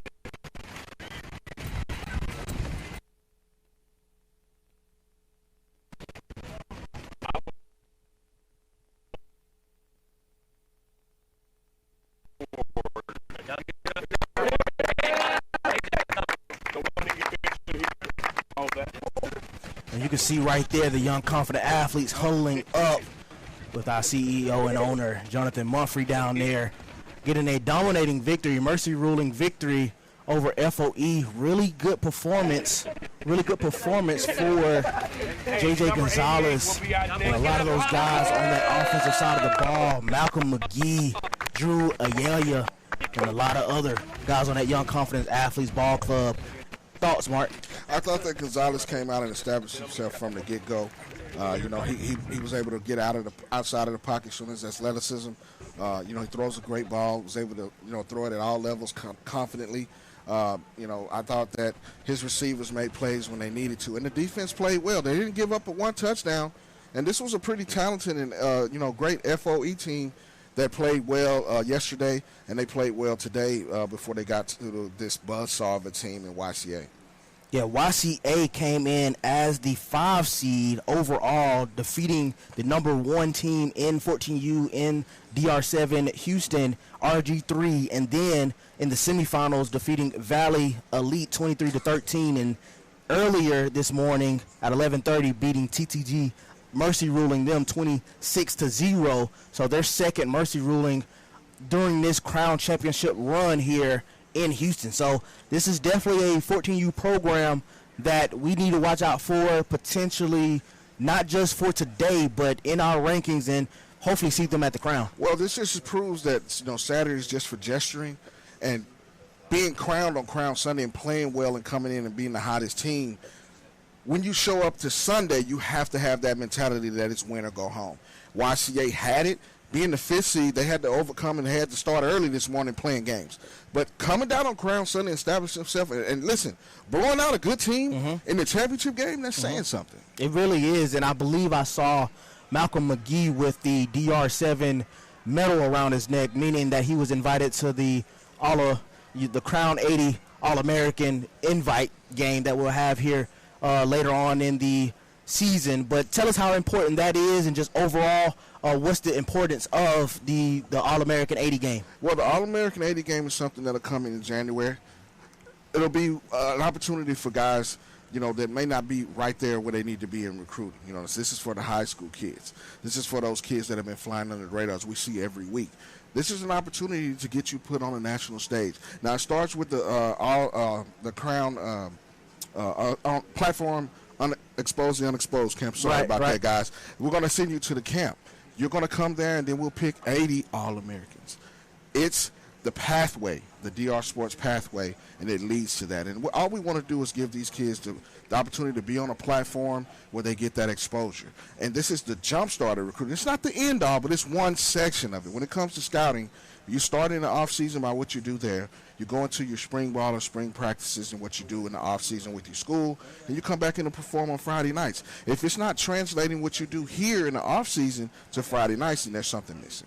Yeah, definitely. I think that, that YCA group have some guys that can definitely compete in that All-American 80 game there that will be held later on this year. And definitely Malcolm McGee is one of those players where we'll definitely have to extend the camp invite and just see him, scout him, vet him, see how good he is, stack him up against other upper echelon talent in the 14U ranks as well. But I think J.J. Gonzalez had a heck of a performance as well. Well, this is, the 14U, they're on the cusp of high school, and they're getting ready to take on, being the challenge of being a Friday night guy. Gonzalez, coming out, we mentioned this to talking to Coach Miami. The Rio Grande Valley is a part of Texas in the high school football scene that kind of gets slept on, that kind of gets overlooked. Now they got UTGRV down, UTRGV down, University of Texas Rio Grande Valley. So they got a D1 college down there that can attract some of these guys. You could definitely see Gonzalez in a couple of years being recruited down out of the area because he already has the traits, the strong arm, and, he throws a good ball. Now we just need to see him do it in pads. Yeah, definitely. So YCA get the victory over FOE 31-6 in a mercy ruling game here. We'll see if we can get an interview here shortly down with one of the YCA head coaches, maybe even Coach Miami or a player. But we'll kick it down to Adam Sandoval for a possible interview on the sideline here. Yes, sir. Yes, sir. Yes, sir. Yes, sir. Yes, sir. Hello, guys. I'm here with YCA. I'm here with Coach Miami, Coach Boca. Coach Boca. They're trying to bring me up. Coach Boca or Coach Javi? Coach Javi. All right, Adam Sandoval with the platform. I'm here with YCA, Coach Miami, Coach Boca, Coach Javi here.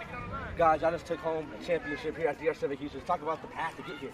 Man, it took a lot, man. I ain't gonna lie. More importantly, guys, this isn't a one-man show. I know we got an MVP with JJ and we got an MVP with Malcolm, but it really took everybody. Drew, Pops, Riker, Mason, DJ, Kenny, Anthony, Dalen.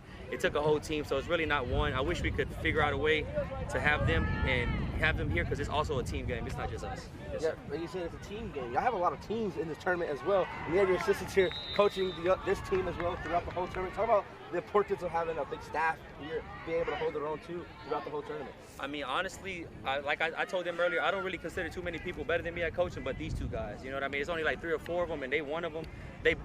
Both of them are one of the guys that is in front of me. I really believe in that. I believe in these guys. They did their part, and everybody had a say so in this. Coach Buck, I'm going to ask you, just talking about the talent from the Valley. We're getting a lot of teams to compete now more on the national circuit. Talk about the talent y'all have down there in South Texas. Being represented South Texas. Yeah, man, South Texas, that's a whole nother breed right there. If colleges out there, y'all looking to recruit some special kids, y'all got to start going down to that South Texas area. Man, these boys are something else. They play with so much more purpose down there, so much more heart. They feel like they work hard at it, and they want to be exposed right there on that national level. I mean, y'all saw it right there, Mr. Malcolm McGee. I call him Monster Malcolm. No gloves, McGee. Only kid out here that I ever see in Texas, no gloves. So these boys are something special. The chemistry they built, they've been playing together for a long time. That talent is real down there, for real. Coach Hagamass, the offense lights out today, scoring on almost every drive. I know you're back there talking about this offensive play game. I just try to feed off what the defense is giving us. Understanding coverage is the main thing, and the receivers understanding where they need to be and not to be selfish when it's their time to get the ball or when it's not. Because a lot of times it's just open somebody up and somebody comes free. Quarterback makes a good read and continue to march down the field, hopefully taking time off and making the right plays and making the right decisions. Well, great performance, guys. YCA DR7 champions punching their ticket to the crown. We'll send it back to CJ and Mark up at the booth. Yeah, really good program overall, really good win for YCA, getting the dominating mercy ruling victory over FOE 31-6. And like Coach said, Coach Miami and the coaching staff, the Valley is definitely littered with a lot of good talent. We got a chance to see, Valley Elite as well, and I think that's a testament to what those guys are doing in the South Texas area and the San Antonio area as well, Mark. Well, I think it's like we talked about in the beginning of the telecast. It's one of those areas that it's tough for kids to get recruited.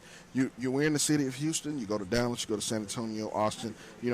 The scene is bigger there. You know what I mean? And these guys are bringing them to put them on that scene to show and tell the nation and the rest of Texas, hey, put the stamp on it. Young, confident athletes, you got to come down here and recruit us. Yep. Well, I think Malcolm McGee and definitely J.J. Gonzalez put themselves on the map for YCA. But, hey, that's just another one of our banging 14U champions of Houston here. But, hey, we got a 10U championship about to get underway in the next few minutes. Don't go anywhere. This is the DR Sports Network.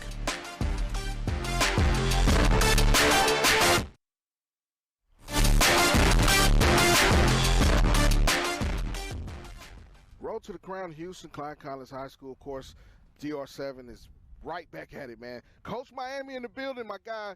Young, confident athletes, YCA 707. They've been balling out. I've been hearing great things about them all day. We're going to talk to Coach Miami real quick. Get the low on what the young, confident athletes are all about. I am Mark Henry here. Coach, first of all, congratulations on all the success. You've been doing this a number of years. Talk about the genesis and why you started your YCA. We started YCA actually we was actually with another organization, and we decided, you know what, we're going to do our own thing, do it the right way. Do it a different way, actually, not the right way. Do it a different way. We try to, expose the kids and actually come out here and compete. We had a lot of teams from down south that was just making these trips, and they wasn't really doing nothing with it. So we started to come out here, you know what, we're going to make some noise. And now our kids belong, and our kids feel like they belong, and they feel like they could beat anybody out here, to be honest. Absolutely. Well, you've been doing it for a while. Talk about, some of the things that you try to implement with the kids in the off season. That's the important part. This is the off season. You got some of your older guys that are starting to transition to high school now. The development piece. Talk about that a little bit within YCA.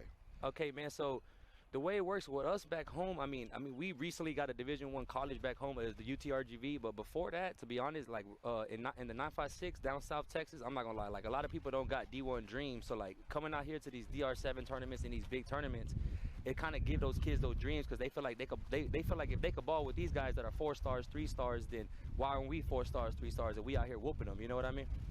Absolutely. Well, and that's one reason I wanted to have you on was because that area gets slept on a little bit. Of course, we're in Houston, Dallas, San Antonio, Austin. You kind of see some of the prominent programs, and they get the shine that they don't. But you're putting these guys in a position to get that. Talk about the experiences that you've had at the DR Sports, DR7, tournaments in the last few years. I'm not gonna lie to y'all. DR7s, to me, I've been to every tournament you could think of. DR7 has the best platform. They got the best media crew. Everything about them is just the best in my eyes. So this is why I like to show love. So we win one of these guys, yes, YCA 7v7. We're going to be in Florida, man, back home where I belong. Absolutely. Now, talk about so far today. You've been successful. I've been hearing the chatter, YCA 12U, 14U. You've been turning it up and running it up. Talk about today and what you look forward to going into Crown Sunday. At the moment, our YCA 8U, shout out to Coach Jaden Johnson, our YCA 8U right now, they are actually 3-0. Our 12U is 3-0, and our 14U is 3-0. So we got a real strong group. I mean, everybody in our organization, all the teams, in reality, we actually come out here and we expect to win every single time. We don't really care who's on the other side. We just come out here to win. Absolutely. Now tell everybody where they can follow you guys at on social media. You're big on social media. You got these guys on Twitter, which is where recruiting goes on, but you also got the Instagram, and you're going to turn up. Coach Miami's in the building. Yes, sir. Hey, so you can find us on TikTok first, YCA 7v7, on Instagram under Young Confident Athlete 7v7, on Facebook, YCA 7v7. Listen, man, check out Crown Sunday tomorrow. We'll be streaming the championship games. Listen, go on Instagram, go on Twitter, go on Facebook, and check out the rankings. They will drop today right here on the DR Sports Network. For myself, Mark Henry, Coach Miami, the DR Sports Network, tune in. Crown Sunday is up on us. Yes, sir, baby. Let's go. We the youngest in charge.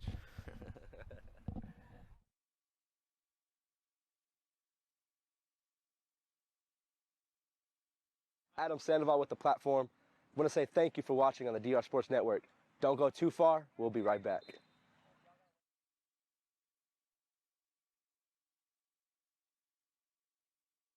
What's going on, everybody? My name is CJ Gilbert, here with the DR Sports Network. Hey, are you looking for your event to be live streamed? Well, we provide that here. We live stream games, live events, and even a podcast. Look us up at drsportswithaz.com, info@drsports.com if you're interested.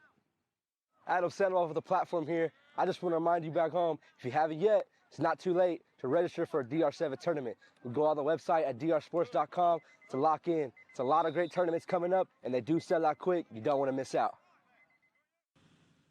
The off season is here. Of course, we know 707 is prominent, but now we got something for the trenches. We got something for the bigs. Of course, I am Mark Henry here with DR Sports and the platform, and every year we put it on for the skill positions, the quarterbacks, the DBs, the wide receivers. But this time, we're going to drive the bigs. Of course, it's the Drive 7 bigs. First one down in Florida. Davenport, Florida is going down this weekend. We got, of course, my guy, CEO Jonathan Mafia in the building. But we got the coaches in the building. One on offense, one on defense. Coach McGlynn and Coach Vickerson join us as well. And we're going to dive deep into it. But first, man, we want you to make sure that you're in the building. This is for the age groups of 14 and 18U.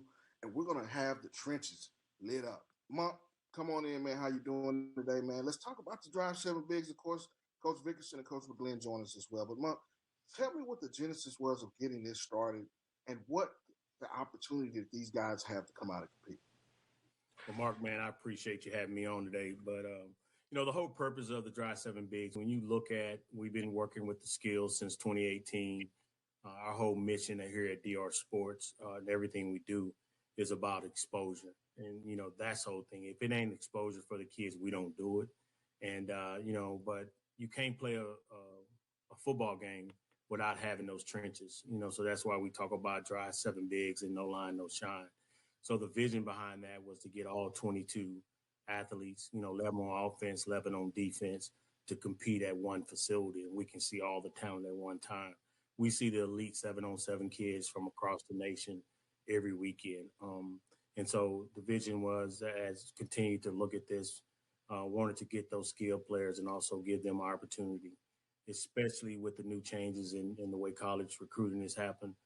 You got to get on the board early. You got to really be on the board, college boards, by the time you're a junior. And so at DR Sports, we wanted to establish that vertical, and that's where Drive 7 Bigs came from. Well, the ball game is played in the trenches, man, and I think that's a big thing that we're trying to bring to the table this year. Is we want to include everybody, all 22 you mentioned, but a lot of times in the off season, it's 7-on-7s are taking on in the world or a thing in itself.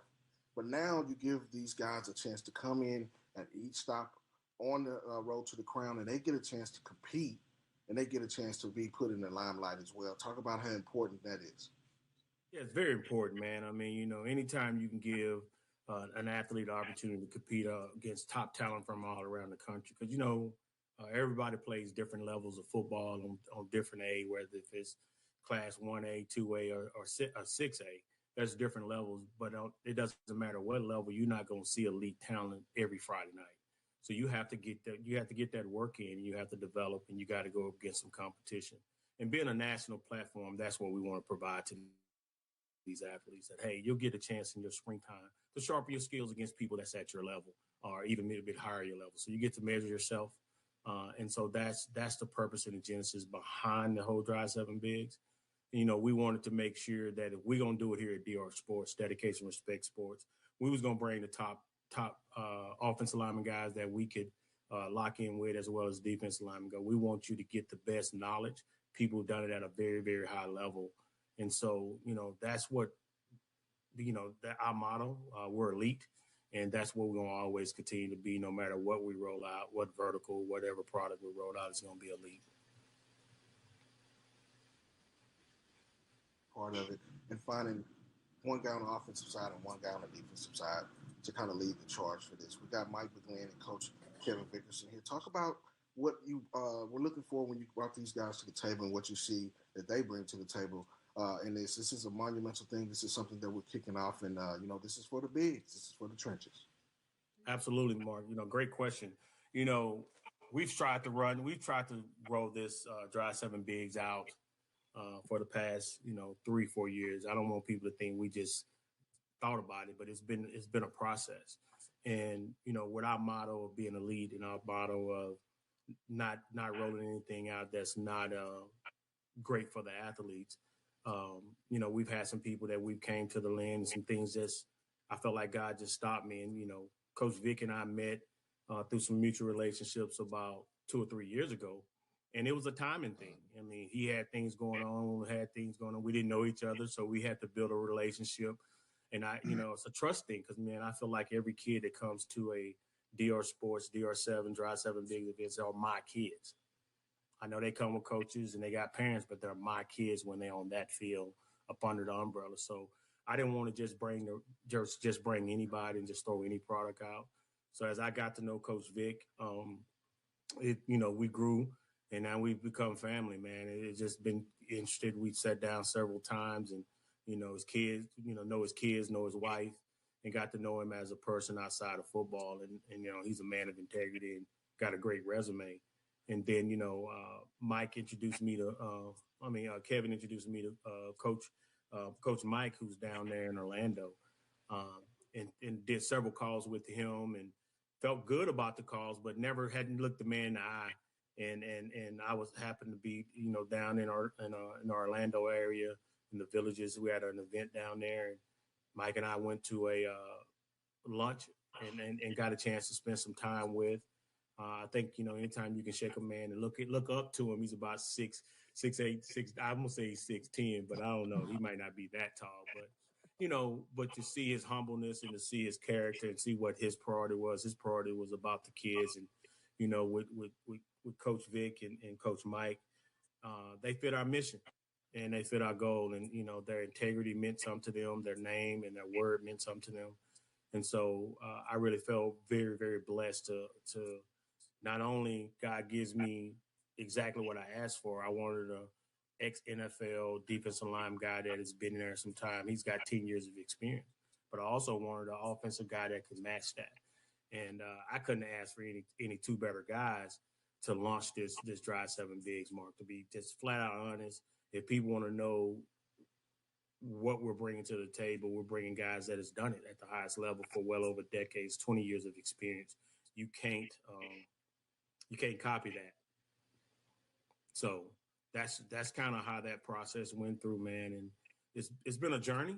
I would tell you it's been a journey of figuring out is the right pitch because, I'm trusting somebody with what Lanice and I call our baby. This is something we've been called to do, and to have two guys to come on and they really want to grab it and help to nurture it, that means a lot to us. Well, on the road to the crown, this is the first installment. February 7th, Davenport is going down to Drive 7 Bigs. We'll pull up to Davenport and get busy. Coach Vickerson, come on in, man. Appreciate you joining us and giving us a little bit of your time. But we'll start on the defensive side of the ball. What are some of the things that you'll be looking for in these guys? There's a lot that goes into it. This is a question for both you guys. We'll start with Coach Vickerson, then you also, Coach McGlynn. The days of the big lumbering, big body or not put together defensive and offensive linemen, those guys are gone. This is a new age of guy. This is a new age of athlete. And these guys are athletes, very athletic. They also have things that they do naturally. What are you going to see in these guys? And talk about that a little bit. That's true that it's new, it's a new player, new thing, but the game hasn't changed. So with that, the characteristics and skills there need to be there. As far as knee bend, hip twist, explosion coming out your stance, being able to bend, things of that nature, having contact balance and control things of that sort of your body, controlling your eyes on the seat on an in and out play basis.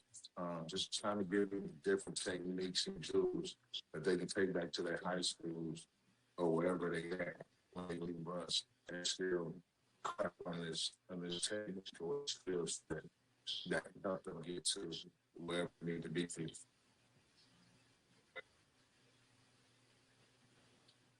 Absolutely. Now, Coach McGlynn, the offensive side of the ball, these guys, prospects now, especially coming from high school to college, it's a different game. We talked about a little bit of, the intangibles. I heard you mention boxing. I heard you mention wrestling. Some traits that these guys got to have. Playing with leverage. We talked about a little bit before we got on. Talk about what it takes to be an elite offensive line prospect these days. Well, it takes the development of techniques and fundamentals of the game. Offensive line especially is one of the most unathletic positions to play, right? You're half the time you're backpedaling, you're in pass protection. So it's developing the skills of pass protection, the foundation, the balance, the posture, the strike, to all coming from the bottom all the way up, building a pyramid type of athlete to make sure that we're developing the skills and the traits to take onto the field. In the run game, it's developing the proper power leverages, the hands and hips coming at the same time so we can get the drive off the football to be able to create movement. So I think that's the biggest thing. Me and Kevin have a lot of knowledge and experience to bring to the table, and I know we are very excited about rolling this out on February 7th. Absolutely. I mean, I think this is a thing that, it gives these kids an opportunity to come in and compete at a high level and also get the experience and the know-how, the teaching and the training in a setting that's going to be competitive as well. Coach McGlynn, I'll start with you and then Coach Dixon. This is a question for you as well. How are you going to try to create that type of environment as well as giving, the proper knowledge as well in this setting? We're going to break it down to the basics to start out. Our morning session will be, an hour and an hour breaking down the techniques and fundamentals of pass game and run game, and even stance and starts, finding balance through our stance, right? So we're eliminating any inefficient movements, okay, that is going to prevent us from having success on that rep. Also creating an encouraging competitive environment through competition and drills, but also with the mindset of building the team environment, right? We don't want this to be an individualized camp where it's just going to, get warmed up and go do one-on-ones. We want to develop the athlete and the team. I speak from my style of football. It's going to be more of a 5-as-1 mindset instead of a 1-of-5 mindset. So we're going to encourage high schools from across the cities that our camps are going to be in to sign their schools up so we can help develop them so they can take this into competition. And even coaches, I've had tremendous experience coaching in the Hula Bowl 3 weeks ago and having local high school coaches up that week of practice and making sure that they're understanding what we look for and what even the NFL scouts are looking for with their techniques, fundamentals, and athleticism. And so it's about developing the total athlete, especially with our positions on the offensive and defensive line. Mm-hmm. Coach Vic, shed some light on that. So for me, in my defensive line, and it starts off with the mindset first, having that mindset to attack, be dominant. Eyes, hips, and feet is our vital pieces to do lineman. Got control of the run game, making sure my strike is where it's supposed to be at, my head placement, my eyes, and everything of that nature. The details throughout the play, like it's a play within the play. You just don't play the guy that we line up on, but we're playing this offensive coordinator, this defense, this running back. So it's a game within the game, right? So if I can have the strike control and game control of my guy and still play the game with this O-line and by the same time striking this guard and playing with this running back and I see in my gap and flatten out wherever I got to go. Things of that nature. In the run game, passing game, the same thing, some of the details of getting off the ball. We're going to stretch, get off. 3 and bend, hand placements, hand violence, the different mindsets, different angles to rush, things of that nature, man. PowerPoints. Well, I can get into a lot of detail, but I don't want to give away too much. But it's definitely going to be a lot of things covered as far as being D-line play, and then on the team aspects as well, having them learn how to work together and the 4 rushness, gap train, lane control, things of that nature. So it's the experience that me and Mike have been doing this. We've had good results in the past. And I think there definitely be a vital turnover to these kids, man, that's can get something definitely out of this stuff that we're going to get. Now, both guys, Coach Nixon, will start with you. Talk about the mental aspect of the game. You know, there's scheme, there's knowing where you're supposed to be. I heard you guys both mention stance, proper leverage, and things like that. You know, when it come out to a Drive 7 big event, talk about the mental aspect that you guys are trying to preach and teach as well. So I got an acronym that I call ACTIVE, and that's alignment, technique, right? My eyes, my know what to do, and my knockback. So if I understand my alignment, my assignment, my technique comes after that. So now I know what to do. So now after the ball is snapped, I go out and I just knock down. My knockback mentality is just me being physical every play, putting my hands on the side. In the pass game, I want to be effective. My mindset is getting on the field, getting to the rushers about 2 or 3 seconds. At the end of the day, these guys in high school don't know how fast the ball comes out. You don't have 2 or 3 moves that you can move. We're going to narrow that down, and we're going to figure out what you do best and what suits you, and then we're going to understand it, let you understand it, how to work that into your repertoire on a day-to-day rep of playing. So different ways to bring those techniques and skills out. But I think the overall mindset for these kids is I really want them to get better. I mean, they're just supposed to play that way because there's going to be some different techniques, some new techniques, some stuff that they ain't seen. So my biggest thing is just trying to simplify this game so that they can play faster. You know what I mean? Every time that I have a coach going throughout my career, like somebody that helped me simplify something, it helped me play faster on the field. You know what I mean? So.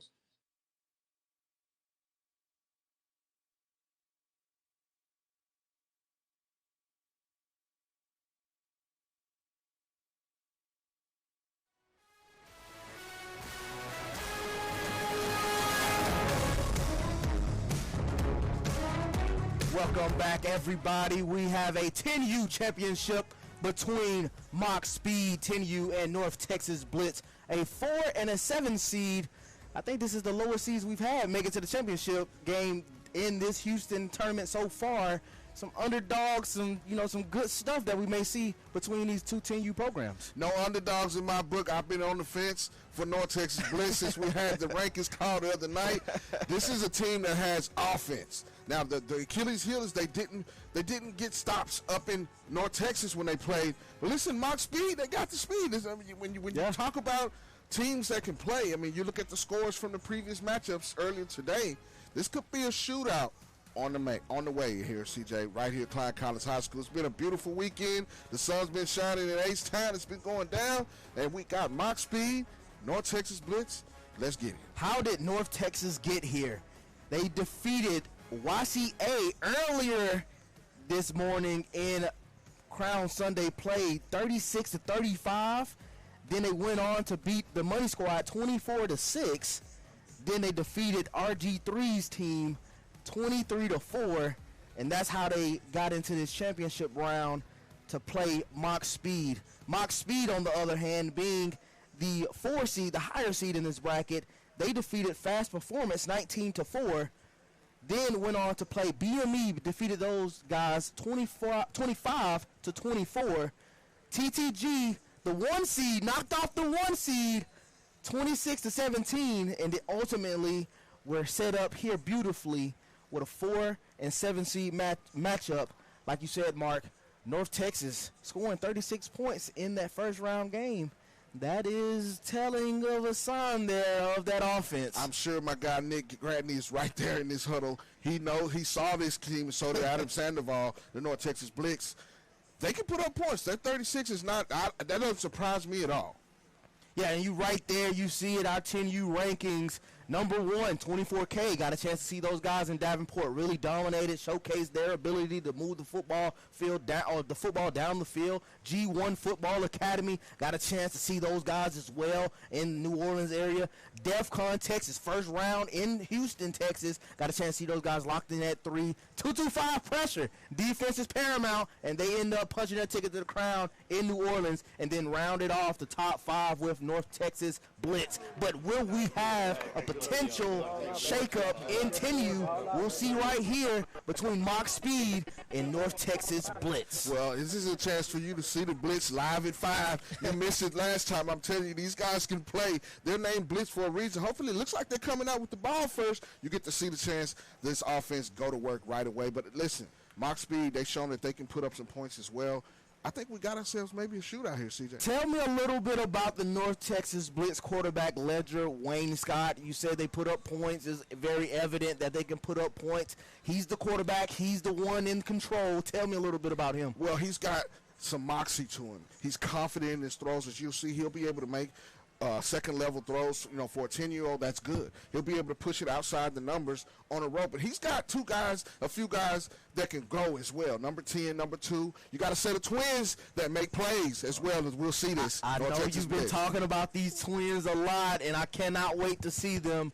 It looks like North Texas will start out with the ball first, and we'll definitely have another banger of a 10U championship. We've had really good championships from 14, 18, 15. All of our championships has been good so far. 10U championship is on the way as well. Man, beautiful day here in Houston, man. North of Houston, of course, man, the rodeo's in town, the cook-off is this I saw that earlier. Lots of barbecue going on. But listen, we're right down the street from Trill Burger. Shout out to Trill, you know what I mean? Bun B, let's go, boy. So we snapping it first for North Texas Blitz. And I believe that's number 2 at quarterback. And by our rosters, that is Tobias Sweeney at quarterback. Great job coming out. You want to be successful on that first play. Get a good, easy, confident throw to kind of get this offense going in the rhythm. Mock Speed, as you can see from their day-to-day, they've been playing well and putting up points. So on second down, got a little juking right there, and that'll be enough to pick up a North Texas Blitz first down. Well, as you can see, he can get it. He can get it out of his hand quickly. The quarterback has to have that key. They have to have that clock in their head to get it out. I believe Mock Speed started out with the ball first. We'll get it together here in a second, but going deep, and that's a really good throw there by Pettis, or excuse me, Collins, number 2, the quarterback for Mock Speed. As you can see, he rolls out to his left, comes back over the middle, finds a guy streaking down the field, wide open, great hands catch. Listen, they got Blitz on the ropes. Can we see the Blitz defense step up here? I mean, look, Mock Speed is moving the ball well, CJ, right out of the gate. So Mock Speed comes out at Mock Speed with the ball first. Quarterback Collins at quarterback, looking over the middle, and an easy pitch and catch touchdown. Mock Speed on the board. Hey, they used a lot of speed to go down the field. Great job by that offense. Look, Blitz is going to have to show up and play some defense here. You know what I mean? We're going to get a chance to see that potent offense here in just a second.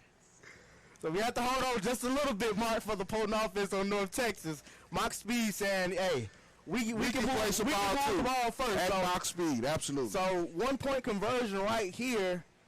Quarterback looking, will get a sideline call, and I believe it'll be 4 seconds, and that'll be a sack. So it'll be 6-0. Mock Speed moving at Mock Speed to get 6 points on the board. Well, I think in a game like this with 2 great offenses, this is what you want to see out of both offenses: the continuity, the ability to make this, a game where the defense is going to have to make some stops.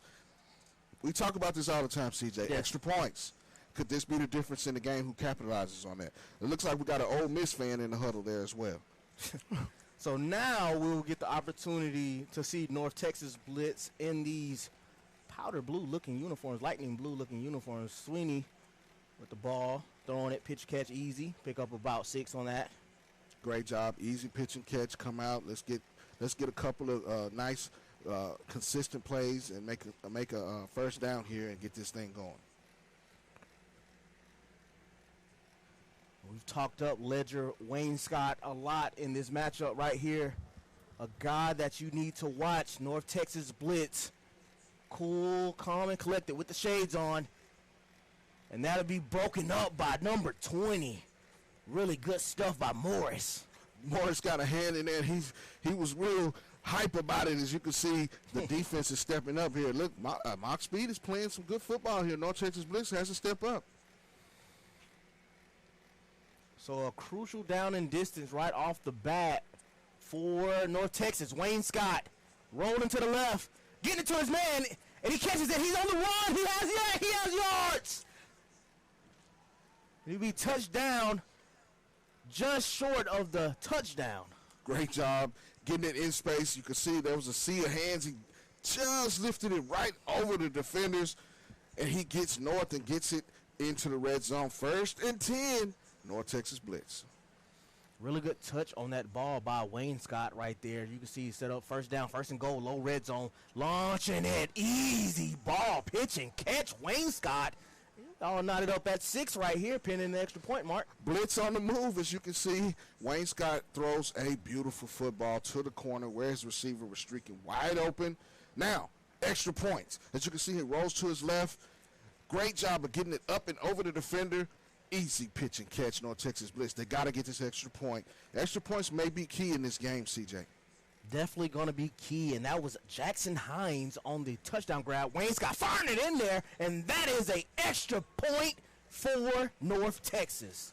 Listen, it looks like we're having shaping up for a barn burner or a shootout.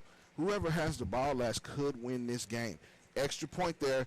North Texas Blitz takes the lead. Now we have Adam Sandoval on the sideline with a potential report. It's a 7-6 ball game. What are you seeing down there in our 10U championship?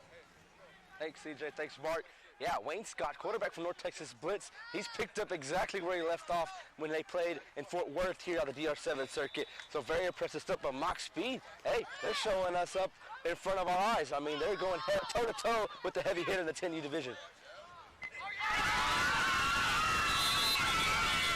And that is an interception by Callie's.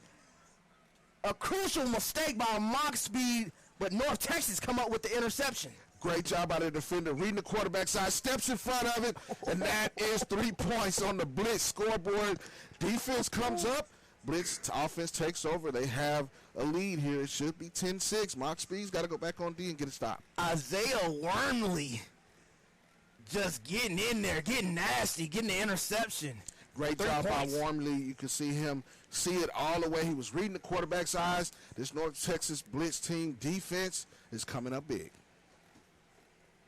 Wayne Scott, the quarterback, North Texas, he's looking, gets it to his man, Jackson. Oh, he puts the brakes on him. Go ahead and give it to his man, give it to Patton. Show him a little leg. And he gets busy in the open field, man. You can't beat that. Man, this is why you got to tune in to DL Sports Network. As you see, Wayne Scott hits him in the middle, and listen, skirt, little okey doke, and he gets him off his axis, and that's what you want to see from your receivers in the open field. I thought you was going to hit us with the I thought that's what he was doing with it. Wayne Scott gets it to his man. Looks like the receiver, Isaiah Wormley, tried to take off and before he caught the ball. So he tried to, again, CJ, right about that when you're right on it. He had it. He tried to take off and run before he got the ball. But Wormley will bounce back. As you can see, he has good hands because he made the pick. Yes. He'll bounce back. So 10-6, unofficial time under 18 minutes in this 10U championship. North Texas up in this ball game. Wayne Scott on 2nd down have to pick up about 10 yards for the fresh set of downs. Wayne Scott looking right at the sticks. It's caught, and he'll be touched right around the sticks. It looks like he'll call it short, and that'll be a turnover on down. So 2 points added to Mock Speed's total, making it 10-8, North Texas. So if you're a coach now, you pull this receiver aside. You say, hey, big fella, you got to get north and south. This isn't tackle. You can't run side to side. You don't have the time, and you can only get touched, not tackled. Crucial mistake. Keeps Mock Speed in the game, CJ, but listen, they got to come up with a defensive play. to get this one back. Now you give that Mock Speed offense, which has been potent all day, a chance to put points on the board. So 10-8, North Texas. Callie's the quarterback for Mock Speed. We saw that they can really fly down the field. Can they do it here? Throwing it underneath to his receiver. He's touched and tagged. Just a 4-yard pickup for Mock Speed. Man, we got some shifty guys in the open field on both sides of the football. The receiver made one man miss, but he didn't get very far. Now we'll see what they come up with on this next possession. And that was Wright Jr. on the touch right there, or on the catch, rather. You see a man in motion. Callie's looking in his direction.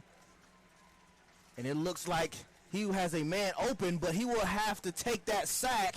And it will bring up 3rd down for Mock Speed. Quarterback's only got 4 seconds to deliver the football and get rid of it because, listen, 7-on-7, it's all about the skills. There's no blocking, so we can't stand back there the entire time. And I'm sure the coach is telling them, hey, listen, we got to get that ball out. You got 1 or 2 reads, and it's got to be out of your hand. So 3rd down for Mock Speed. Under 16 minutes in this 10U championship. Callie's looking. He'll have to eat it, and that will be 2 points for North Texas, 12-8. And they will get the ball back with 15 and change. Both of these defenses, CJ, are playing very good, sound defense. The coverage was there. The awareness, the IQ to know this is where it sticks. If I'm coaching on the defense in my secondary, guys, here's where the 1st down is. This is where you got to go and get these guys off the field at, and they do it. Turnover on downs, North Texas blitz. Back on offense, we'll see where it goes. So the 3rd drive for Wayne Scott and this offense only up 4 points. Wayne Scott getting it to his guy, Jackson, underneath. He's been a consistent target. That's Jackson Hines, number 0 there. Good job of just getting it out of his hands before 4 seconds. A positive gain. 2nd down. If I'm in the huddle, I'm like, hey, just calm down, make the right reads, make the right plays so that we get to live on another down. So 2nd down for North Texas here, 12-8. Wayne Scott launching it deep, and it's almost intercepted by Mock Speed there. Close one there. Great job by the Mock Speed defender on that one to stay with the football. He tracked it well. He saw the receiver start to look back. He turns his head. Hey, that's good coaching as well. And that was Wright Jr., number 8, I believe, on that far side corner position on an island out there. And it's Wright Jr. Island. Couldn't let Wayne Scott connect with his receiver. Crucial 3rd down here, CJ. It'll bring up 3rd down for North Texas. Mock Speed have to get off the field. Wayne Scott launching it. And it'll be definitely short of the 1st down, and that'll be 2 points for Mock Speed, 12-10, North Texas. Now, both of these offenses have been performing and been high octane all day, but the defenses are showing up in this particular game. Hey, when the championship's on the line, you got to do everything in your power to stop the other team. And the thing about a DR Sports and a DR7 tournament is you get points for stops and defense. And you see on the screen right there was the 10U rankings. We have a really good matchup between North Texas Blitz and Mock Speed. Mock Speed with the ball down only 2 points in his 10U championship. Callie's rolling to the right, pump faking, have to get it to a man, and it's dropped.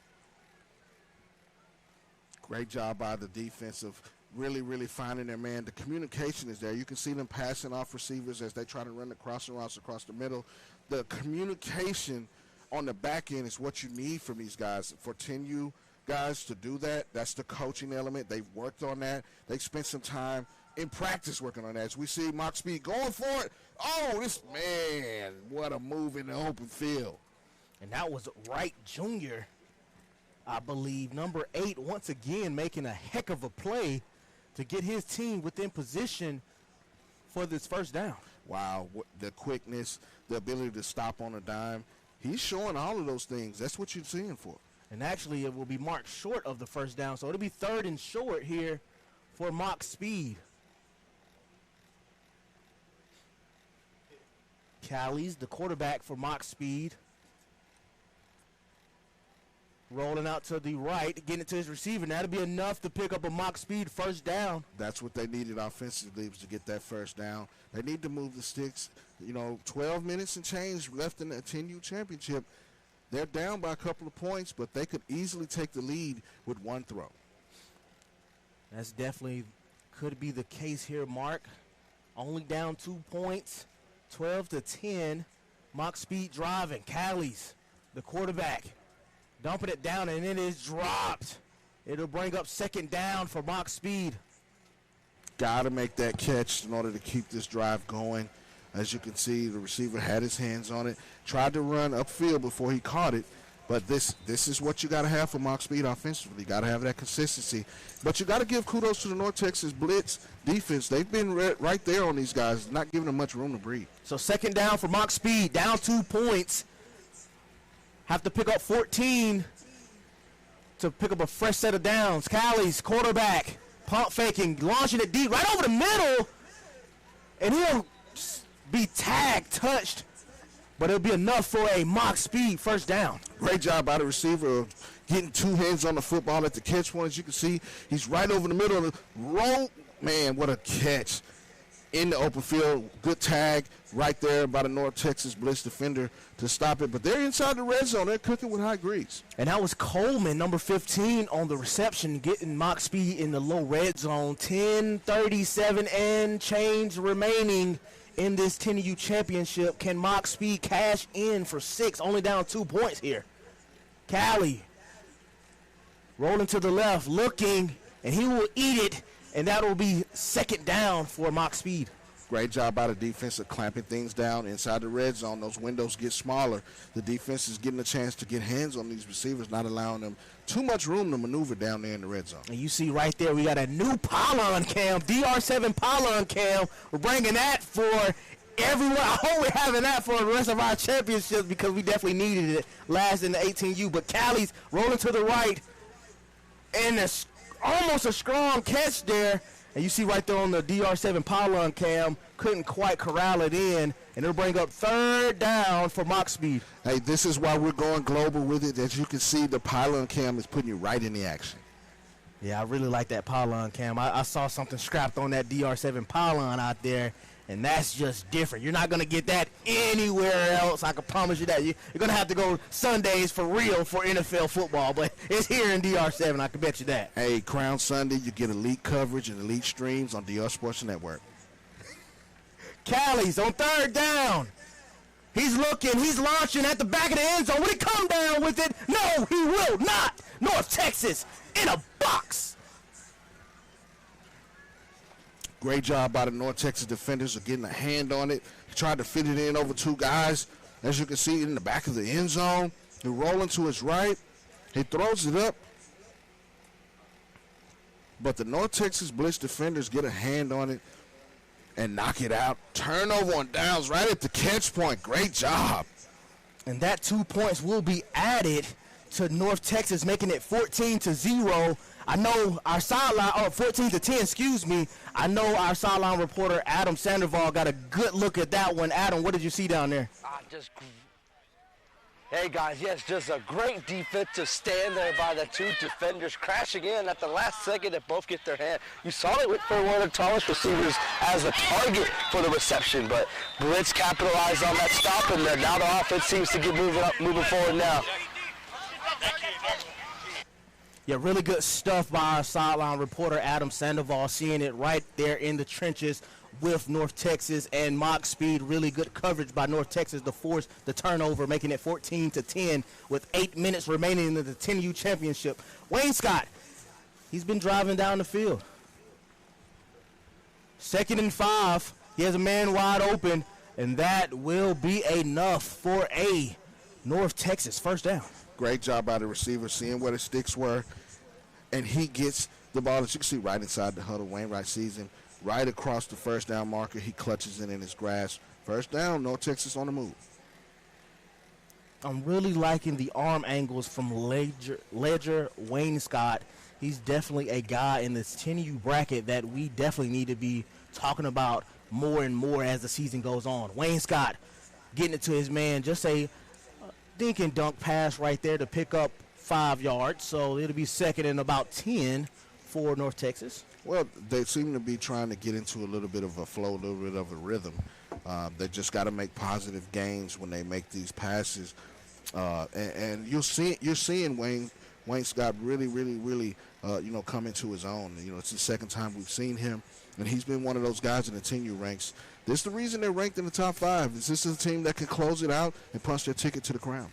Already a top 5 team in our DR Sports 2026 rankings. Wayne Scott looking around, have a man wide open on the backside, and he has yards.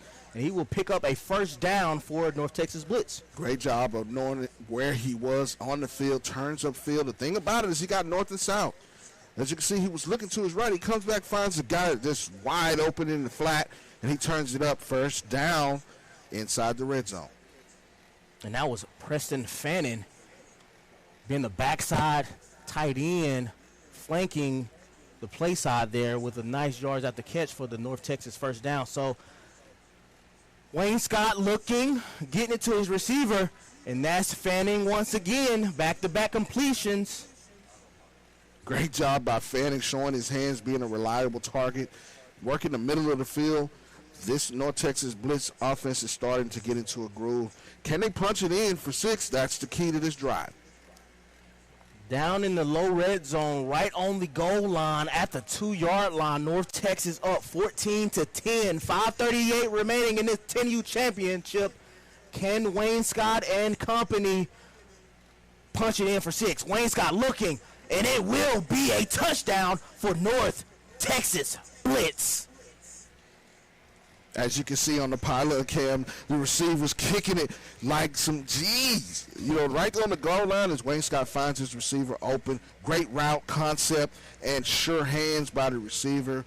Blitz puts 6 more on the board, CJ. And that was Mason McCullough on the catch for the touchdown, making it 20-10 pending the extra point. And it seems like it's all North Texas Blitz right here. Wayne Scott rolling to the right, looking for his target, and he will connect. And that is another point added to the North Texas Blitz total, making it 21-10. This offense is cooking now. You can see what we saw and why they're in the rankings right now as a top 5 team. The offense can play with anybody. They've got some stops today, which they didn't get up in the Dallas area a couple weeks ago. They got a couple of stops here that kind of stops the momentum of the other team, which is Mock Speed. So we'll see how they come out defensively. I think Mock Speed is going to have to try to make some big chunk plays with 4 minutes, 23 seconds left in the 10U title game. And like we said before, this North Texas Blitz team has put up points all pool play and on Crown Sunday. Can Mock Speed, though, counter? And that'll be enough to pick up 6 yards. About 9 yards to pick up the first down, though. Well, Mock Speed has been one of the high-scoring teams on Crown Sunday. They're here for a reason, so I expect them to try to punch this one in the end zone and make this a tighter contest. So Callie's the quarterback for the 10U Mock Speed football team. A close look at him right here as he rolls to the right. Throw it to his receiver, dump it off. Have to get north and south. He's going east and west, and he will be brought down just shy of the first down. And it'll be 3rd down and 3. Check that, 2 to pick up a Mock Speed first down. Crucial down for both ball clubs here. Can Mock Speed extend this drive? And does the North Texas Blitz put the nail in the coffin and add 2 more or 3 more to their point total? So 3rd down and 2 for Mock Speed. Callie's rolling to the left, chalking it down the field, and it's caught by his receiver. And I believe that is number 8. Wright Jr. We've called his name plenty of times for Mock Speed. You see right here on the DR Sports replay, Callie's pump fake and then ultimately dotted in there to Wright Jr. to pick up a Mock Speed first down. CJ, today both of these teams, both ball clubs have been showing that they can catch the football. Hands catch the football. They don't let the ball get into their bodies. Impressive receivers, running backs, tight ends on both sides for Mock Speed and North Texas Blitz. I think the main thing with North Texas, like we've already mentioned before, is the absolute stonewalling at the goal line, the blanket coverage that they're performing down there in the low red zone as well. So they get a stop. It's 2nd down for Mock Speed. Callie's throwing it deep, and another scrap over there for North Texas. And I think that's Jackson Hines on defense too as well. Absolutely. I mean, they've been stiffening up when they get in the red zone here, and that's the key to keeping this team out of the end zone. That's why they've only given up 10 points total, and one of those was a stop defensively. So they've only given up one score with 2 minutes and change. Mark Speed's going to have to score. They need to score right here, CJ. I believe this is 3rd down for Mock Speed. Have to get 4 yards to pick up a first down. Callie's throwing it over the middle, and he'll get that first down, but tag just shy of the touchdown line. What that does is that uses the clock up some more there. North Texas would have stopped there, so Mock Speed has to punch it in here with the 1:35 left. Callie's rolling to the left, looking back right, and he will have to eat it. It'll bring up 2nd down for Mock Speed. Now, I wonder if Coach knows that he has a timeout to use. I mean, I would use that here with a minute and change left, less than 90 seconds. You can use a timeout. Definitely can be proactive in this situation to stop the clock, especially with it being a minute 10 left remaining in this 10U championship. He launches it, and it will be incomplete, bring up 3rd down. And sometimes in situations, you have to, put yourself in a predicament or put yourself in a position. That way you can have more time remaining on the defensive side, especially in a situation where you get points allowed on defense as well. Absolutely. Well, they're lining up with about 50 seconds left here. And it's 3rd down. Callies, can he get the touchdown? It's intercepted! Intercepted by North Texas, and that will be the nail in the coffin. An interception. 3 points added to North Texas' lead. It is 24-10, and that will do it for North Texas. As you see on the replay right here, fired in there, and a great interception by Jordan Bryant. Defense wins championships. The Blitz has done it. Listen, there's a reason they're in the top 5. I'm telling you, this team is one of those teams that can compete on a national level. And that was Isaiah Wormley on the interception. We've called his name before, and he's definitely made a big impact on this game. A complete dominating performance by North Texas Blitz, and they cap it off with a 10U championship. Man, I'm impressed with this team, Mark. Ledger Wainscott, Isaiah Wormley, Jordan Bryant, Preston Fannin, Mason McCullough, all these guys, 10U team. This is the future of what North Texas football looks like. Well, listen, North Texas is the home of high school football champions. We talked about this a little bit off camera. You got DeSoto High School, South of Cliff High School. These are kids from the Dallas Metroplex surrounding areas. You'll be seeing these guys on Friday nights, probably about 7-8 years from now. Yeah. But the traits are there. As you can see, Wayne Scott's got that arm. He's got the talent to make all of the throws. And he's learning now to do those things at a young age, so when he gets older, it'll just be about him maturing physically. And then you never know. He's got a high ceiling. You never know what's going to happen. The sky is the limit for this North Texas Blitz ball club. They end up being the 10U DR7 Houston champions, punching their ticket to the crown in the Villages later on this year in April by a score 24-10, flipping their ways into Crown Sunday. Absolutely, man. They did a great job defensively. That's the difference in the game. We already knew that they could score points, but getting stops, getting turnovers, that was the key to the game. And listen, Mock Speed drove the football down the field on a number of occasions, but just couldn't punch it in when it counted. That North Texas Blitz defense was opportunistic, a couple of interceptions, a couple of stops. That's the difference in the game. And then the offense did their job. A well-rounded performance by the North Texas Blitz. I know you guys, Adam, Mark, Nick, you guys got a chance to see this North Texas Blitz ball club. What is it about this team that just makes it that more significant to win this championship this time around? Well, like Coach Nick said, as you look at the rankings, they're ranked 5th right now, and we'll revisit this in a couple of weeks. But it's the concepts that they're able to run at a young age. They're able to execute these concepts to a T. The coaching is there. Defensively, they made the stops in this particular game where against G1 Academy, it was kind of a back and forth affair. But I like the way that these receivers, even with Mock Speed, catch the football with their hands. And they get north and south quickly. Not a lot of running around. You can see the first interception was just magnificent. He saw the eyes of the quarterback and the discipline to get it there. And then here's another defensive stop right at the end of the ball game where he leaps up. That's the same guy. Isaiah Wormley, a dog at the position, and in the ranks of 10U, I would not doubt that he will be an MVP.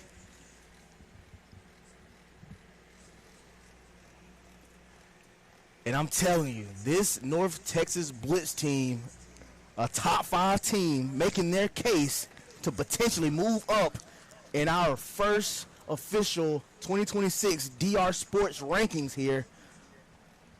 We'll shift it down to see those guys get crowned champions in our 10U age rankings as you get a one-time look, another time look, 24K at the 1 spot, G1 Football Academy at the 2, DEF CON at 3, 225 Pressure at 4. North Texas, we might be seeing them move up here in a few weeks. We will see. Well, I can definitely tell you where you will see them, and that's in Florida at the Crown. They're punching their ticket as they get ready to be crowned. We'll toss it down here to Jonathan Mumphrey and everybody for the trophy presentation. But this is what you want to do. We'll hand it over to Mumphrey.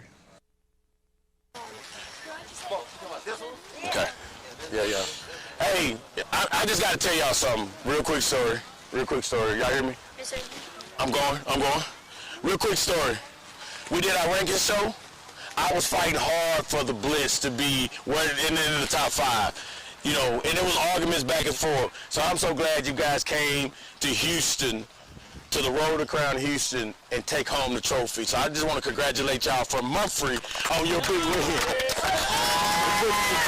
So now I'm gonna tell you that puts a little bit more pressure because I just made a bet a few minutes ago that when you guys come to the Crown, y'all gonna be able to compete, be able to take that crown back home with you.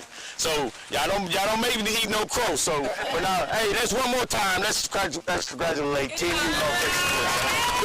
Big time. You know, the great thing about it is we created what's called our Crown MVP Bowl. We started with high school. And then, you know, the next year we wanted to bring our every age group. So this year we'll have every age group the Friday night before the Crown. We'll have the Crown MVP Bowl. So that's a 77 kind of all-star game. It's great. It's open to everybody. We're going to have a good time. Got some other surprises and things. But, you know, I want to go ahead and announce we got 2 MVPs today. Number 1, I heard that this was the defensive man. This was the vacuum. Where number 1 at? He was pulling it all out. I heard he was pulling it all out. So you're going to take a picture, hold it at the top right there, and stand aside. Can you hold it? I'm going to try to hold it, Nick, without it being. Just hold it with both hands. Win. Yeah. Wow, that win. Yeah, baby. Congrats, man. Stand right here. Come on. And you know, you can't not have it without baby Tom Brady throwing darts every day. Come here, number 13.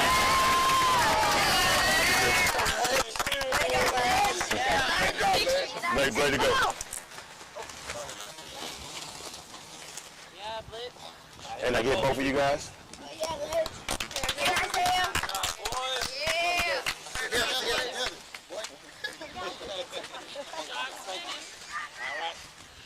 Thank you guys. Congratulations.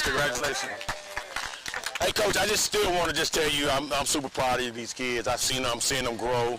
I'm seeing everything happen, but you know the great thing I see great route running and great throws. So that means it's great coaching. So you guys doing a great job. Love to see the organization parent. Hey, you punch your ticket to the ground. Congratulations. Well, here I'm with my man. Oh yeah. We hiding in the back. Congrats.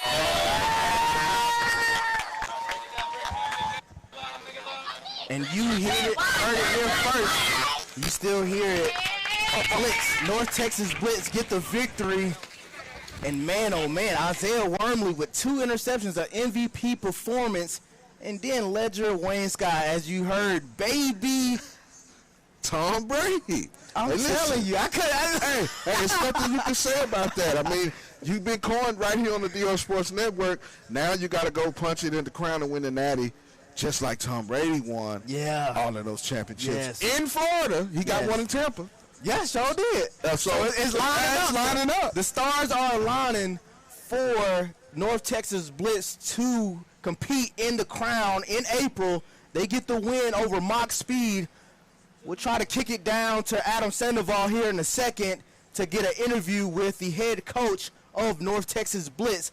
But man, oh man, it's been a really fun atmosphere here in Klein Collins High School in the beautiful, Houston, Texas area, 45 minutes from downtown. But yeah, we'll kick it down.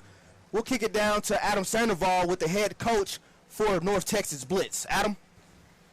Hey, thank you, CJ. Thank you, Mark. I'm here with one of the coaches here for NTX Blitz. Coach, second time I played a DR7 tournament, and I got a championship this time. Let's talk about getting this first championship here in Houston. Man, so we came out here, we played in 2 tournaments. We played Battle and we played DR7.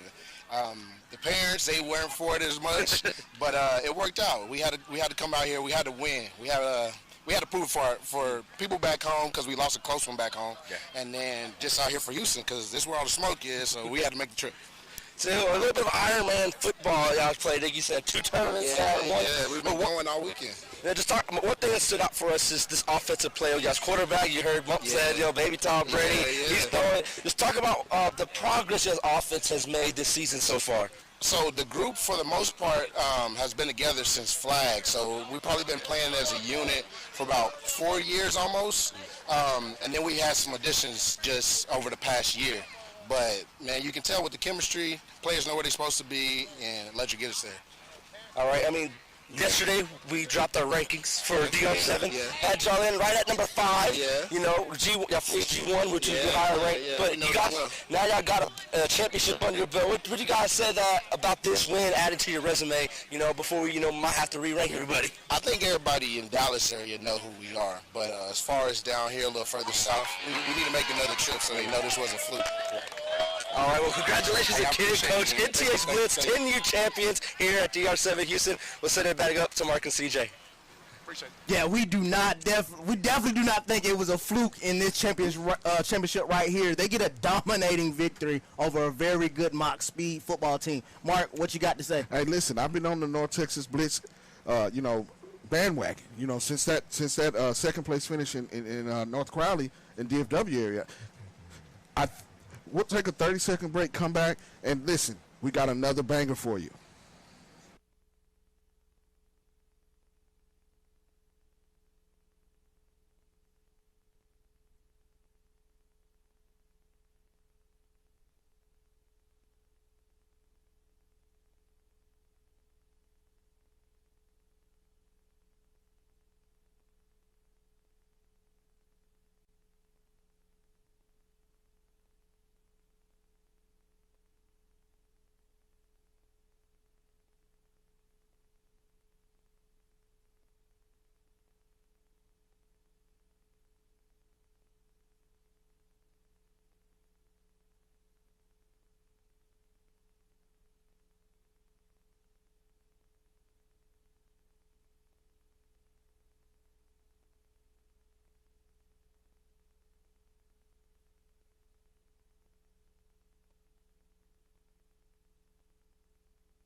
And you just saw North Texas Blitz get their 10U championship, dominating a very good Mock Speed team.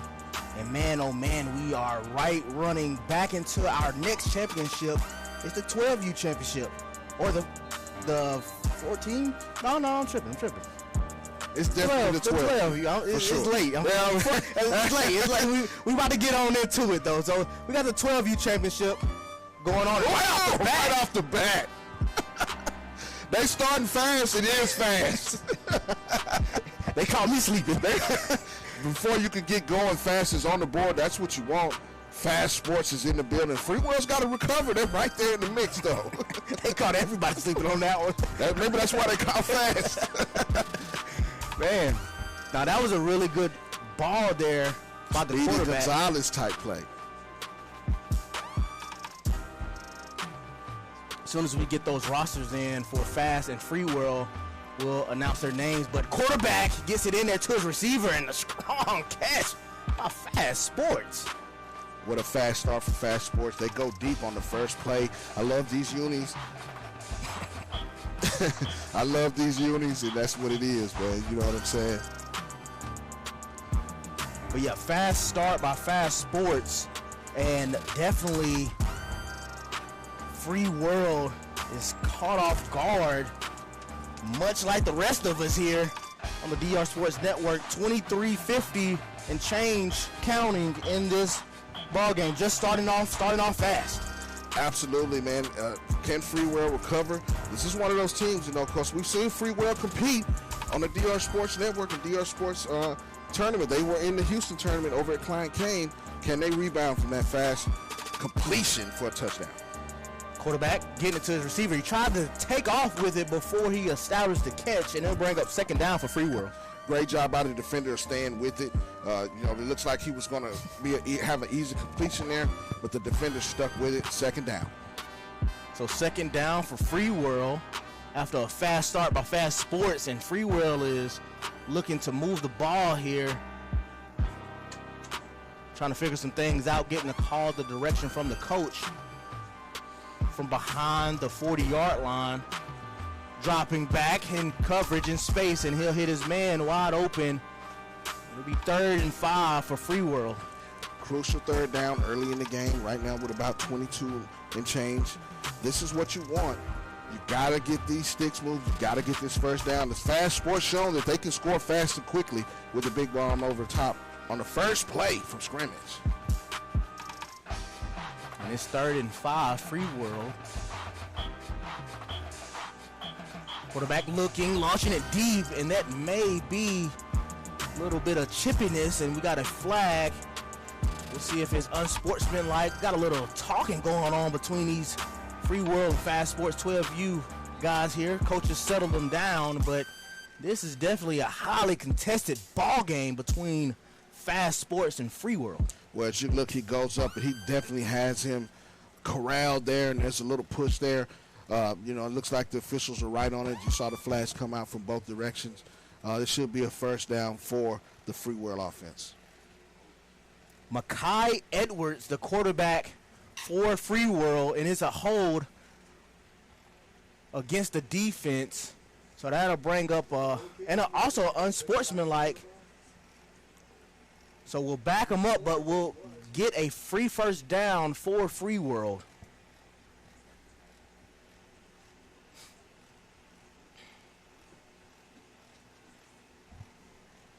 And the referees on the field getting things sorted out, giving the holding call, giving the 5, and then the unsportsmanlike will potentially back them up. It looks like we're going to play second down.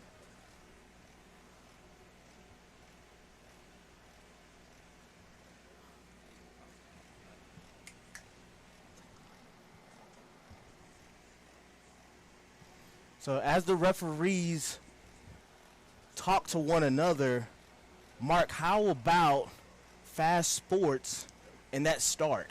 Well, that's what they're named for Fast Sports. I mean, before we could even get the clock rolling off the ones, they were in the end zone for 6. That's what you're looking for. You want to come out and, you know, throw that first haymaker and connect.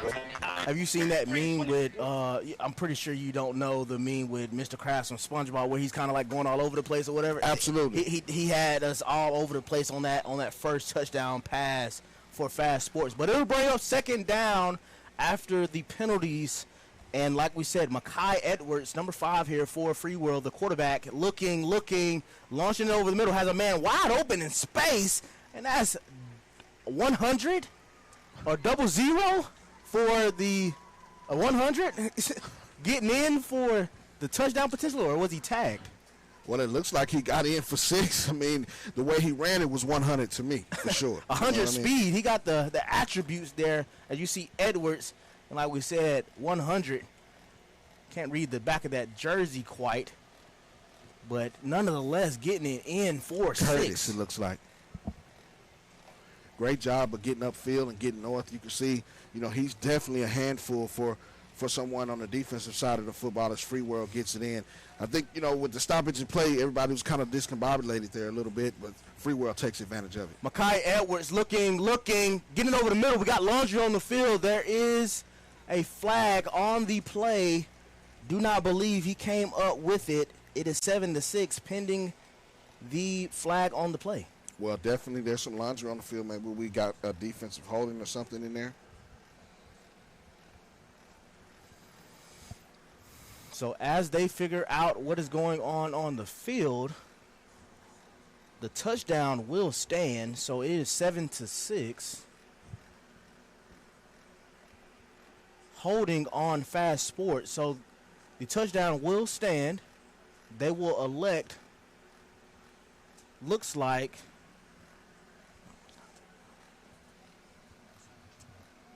the extra point. So trying to tie things up right here, Free World. Mekhi Edwards sprinting out to the right, has a man wide open, and he trots off the field, as you see on the pylon cam. Easy pitch and catch for Free World. We're all knotted up at 7, Mark. Great job by the quarterback getting outside and finding a man open. As you can see, the Free World offense gets it back. Not as fast as Fast Sports, but they get 6, and they get the extra point. We got a tie ball game with 18 minutes left in the 12U championship. And number 100 was Jackson Curtis putting on the burners for the Free World touchdown, and then the extra point knotted it up at 7. A really good bounce back for Mekhi Edwards and the Free World offense. We'll kick it down to Adam Sandoval on the sideline getting the report.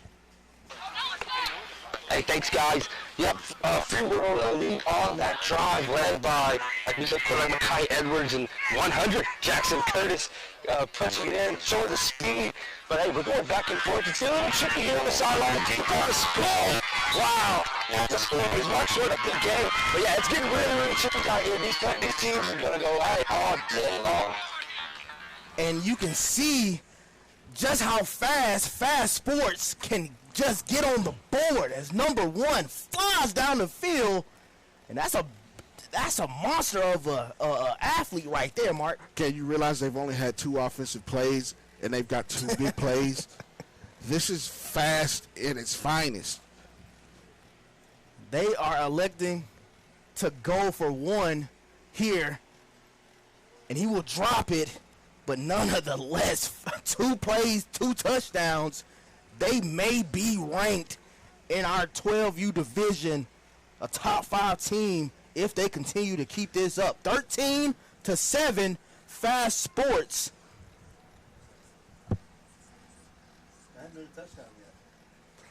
Well, I mean, what you got to do is you got to punch this one if you're fast. You got to continue to push the envelope. Now let's see, they've completed big balls. Can they do it in a tight, confined space now? Now that will be an official touchdown on the board. And you can see they're getting jiggy with it down there, down low in the red zone. Now making it 13-7. Just an all-around explosive performance by Fast Sports. Absolutely. They've got this engine in high octane and going forward. I think that we're seeing, some guys that can play, some guys that will be high school guys in a couple of years here in the state of Texas, and that's what you want to see. You want to see these guys develop, and I like what the Fast offense is doing. Now Free World's got to stop him here. Extra points. We talk about this all the time. So going for 2 right here. Fast Sports up 13-7. Launching it, and it is intercepted. Points won't count, but they'll stop Fast Sports from extending their lead. 13-7, all Fast Sports. You see right here on the DR Sports Network replay, quarterback rolling to the right, hitching back left, throwing it across his body, and the defender was right there to grab it. And it's 13-7, Fast Sports. Man, listen, extra points count in these type of games. When you got 2 offenses that have put up points to get here, the defense has to stiffen up at the right time in the right place. Let's see if the Free World offense can get their lick back and get on the board as well. Mekhi Edwards, the quarterback for Free World, dumping it underneath. That's a little shiftiness by the receiver there, picking up about 7 yards. We'll need about 6 yards, or 8 yards, excuse me, to get the other first down. Their first down. Now, the thing about it, can this fast defense get a turnover or interception? Freewell's been on the move. Edwards looking, planting his feet, and he'll have to eat it, and that will bring up 3rd down for Freeworld. Crucial 3rd down. As you can see, the offense has got to get this first down. Looks like it's about 5 yards to the first down. Now, if I'm talking to my receivers coming out of the huddle, guys, you got to get to the sticks and get past them so we get that first down. So they're sitting right on the outer edges of the 30-yard line. They have to get down to the 25 to pick up enough for a first down. So a crucial down and distance on 3rd down for Freeworld and Edwards. Dropping back. Launching over the middle. That's a pick. That may be a pick 6. We'll count it officially on the field. We'll see if they give it to him. And it's only 3 points for Fast Sports. But man, oh man, we got to get his name. He's balling out. Number 1 for Fast Sports. He caught the initial touchdown on the big bomb. He caught the big play over on the far side of the field, and he comes up with the defensive play of the game so far for Fast Sports on the interception. He's playing fast. I mean, he's playing like lights out right now. He's at Mach speed, if you will. For real, he's playing everything. Lightning speed. But 3 points added to Fast Sports total, making it 16-7. I just wanted to read off some of the scores of how Fast Sports even got here, because it's crazy. Fast Sports beat YCA 26-0. Fast Sports beat Drip Score 22-6. And then in the semis, they beat TFL Colts 32-6. And right now, they're up 16-7 against Free World. And they've been balling out. They've been showing that they're a hot octane offense with those offensive scores on Crown Sunday. And listen, they're in high gear as an offense right now. And number 1 name is Terrence Sweeney. And he's playing lights out. Quarterback dropping back in cover, throwing it in double coverage. And it'll bring up 3rd down for Fast Sports right here with a little under 12 minutes remaining in this 12U championship. The quarterback had him streaking. He's got to put that one out a little bit over top to the pylon, and that's 6.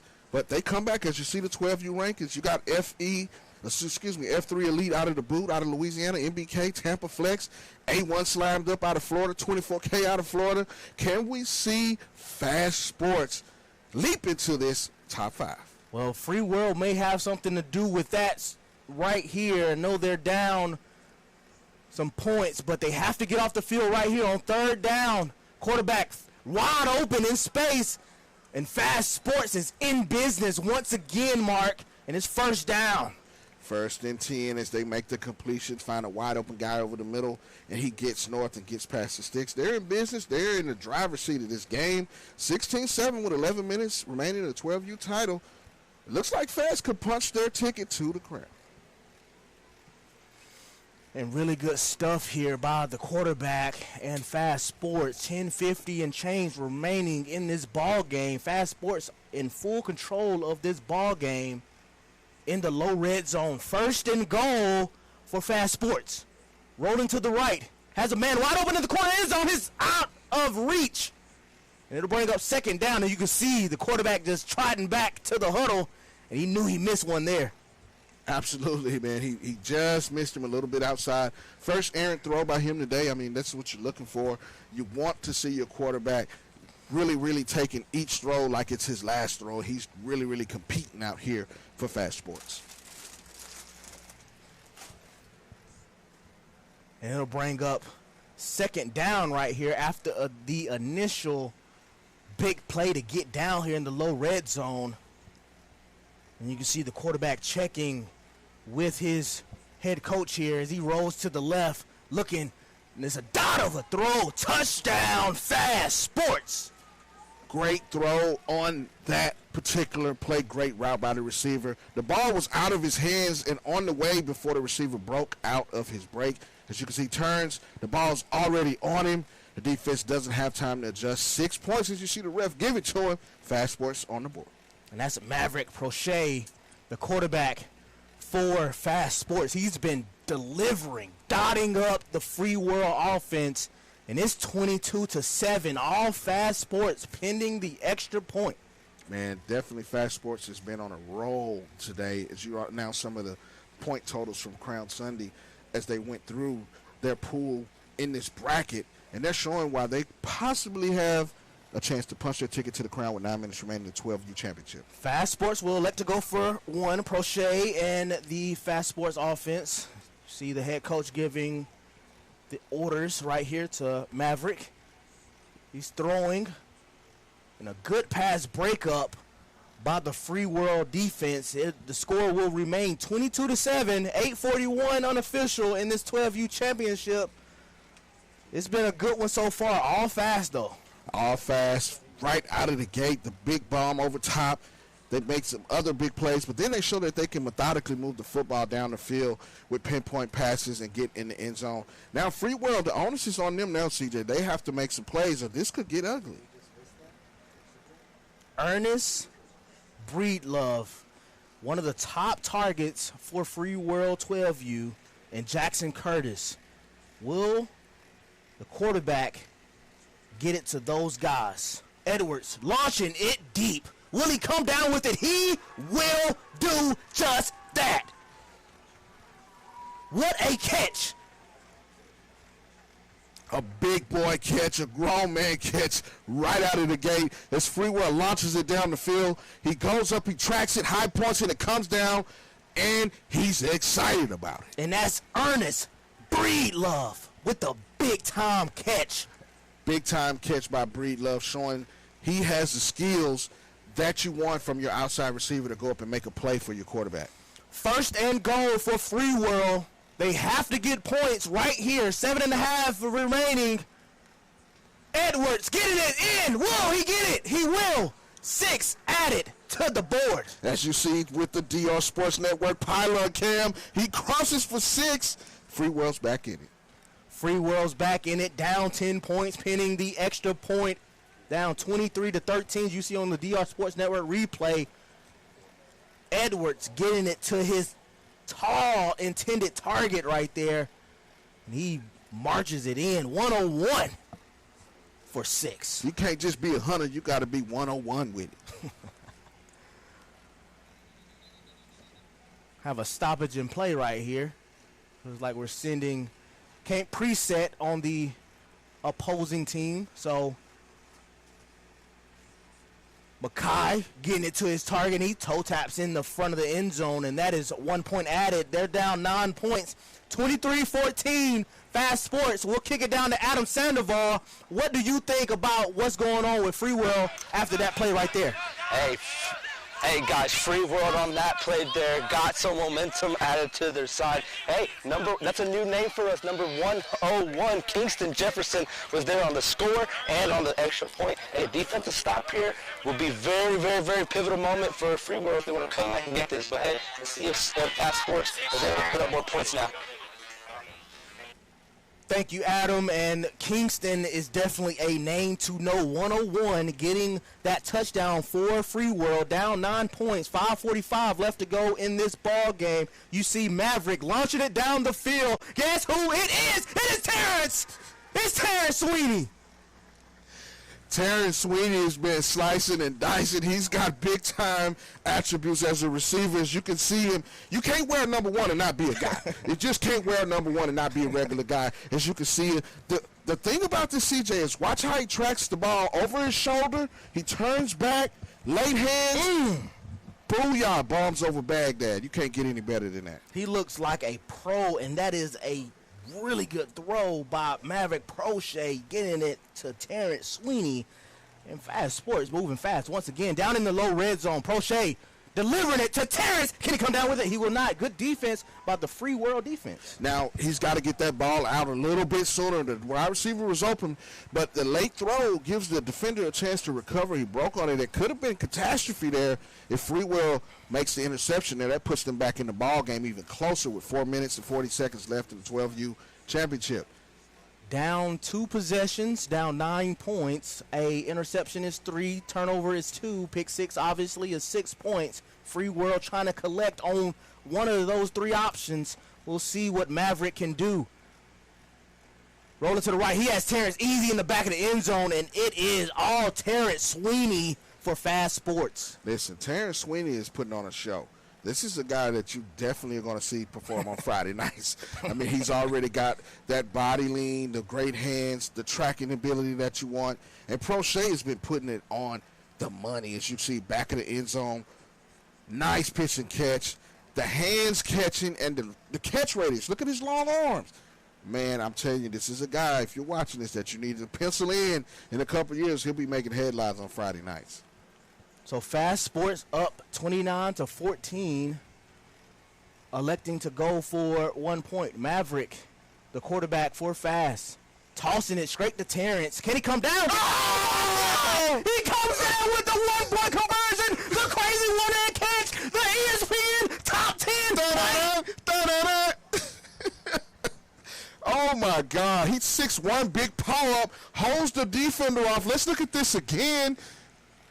I mean, he just muscled him.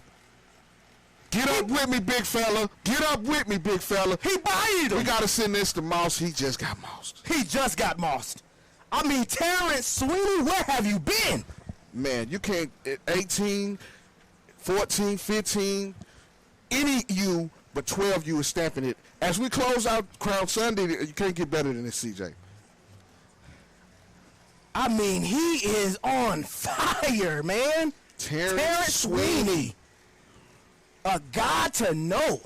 Not just in the state of Texas, but potentially in the nation. All right, we got Free Will back at it. Listen, they're not going away. And that was a really good pickup to kind of cool things down if you're Free World here.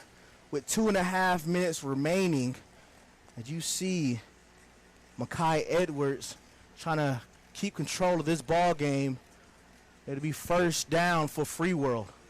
First down for Free World, as they're scratching and clawing to be in this game for sure. Edwards dropping back, looking over the middle. He has a man wide open. It'll bounce off the turf. And it'll be, I believe, second down. Now, he was wide open a little bit early. If he hits him, that could possibly be, a red zone possession coming up or a touchdown. But he saw him too late as the time is running short. We're about 90 seconds from being done here. Free World's got to get in the end zone. Second down for Free World. Edwards has a man wide open. He gives it to him, but it's a drop. It's a drop. Third down for Free World, and this is the nail in the coffin potentially for Free World. Well, now the coach, there's timeout. You can use it now. You can calm these guys down. You have a few seconds left, but you got to know that as a staff that you can call this timeout. So we have a third down right here, kind of calming things down if you're Free World. Edwards dropping back. They have to pick it up over the middle, and it's caught. What a dot of a throw by Makai Edwards. Man, oh, man, a thread on the needle. Man, you can't put that and lay it up for your receiver any better. He only puts it up on the shelf where he can serve it up and catch it to his receiver. Listen, man, Free World is a talented organization year in and year out. They have some of the best players. He gets it in the end zone for 6. Free World's not done. We got some laundry on the field, CJ. And we'll see what the penalty will be, and it looks like it'll be against the offense, maybe a pass interference. So it will be third down for Free World, and Makai Edwards trying to get it in. He'll just pitch it out to his receiver, and that's Ernest Breedlove on his touchdown.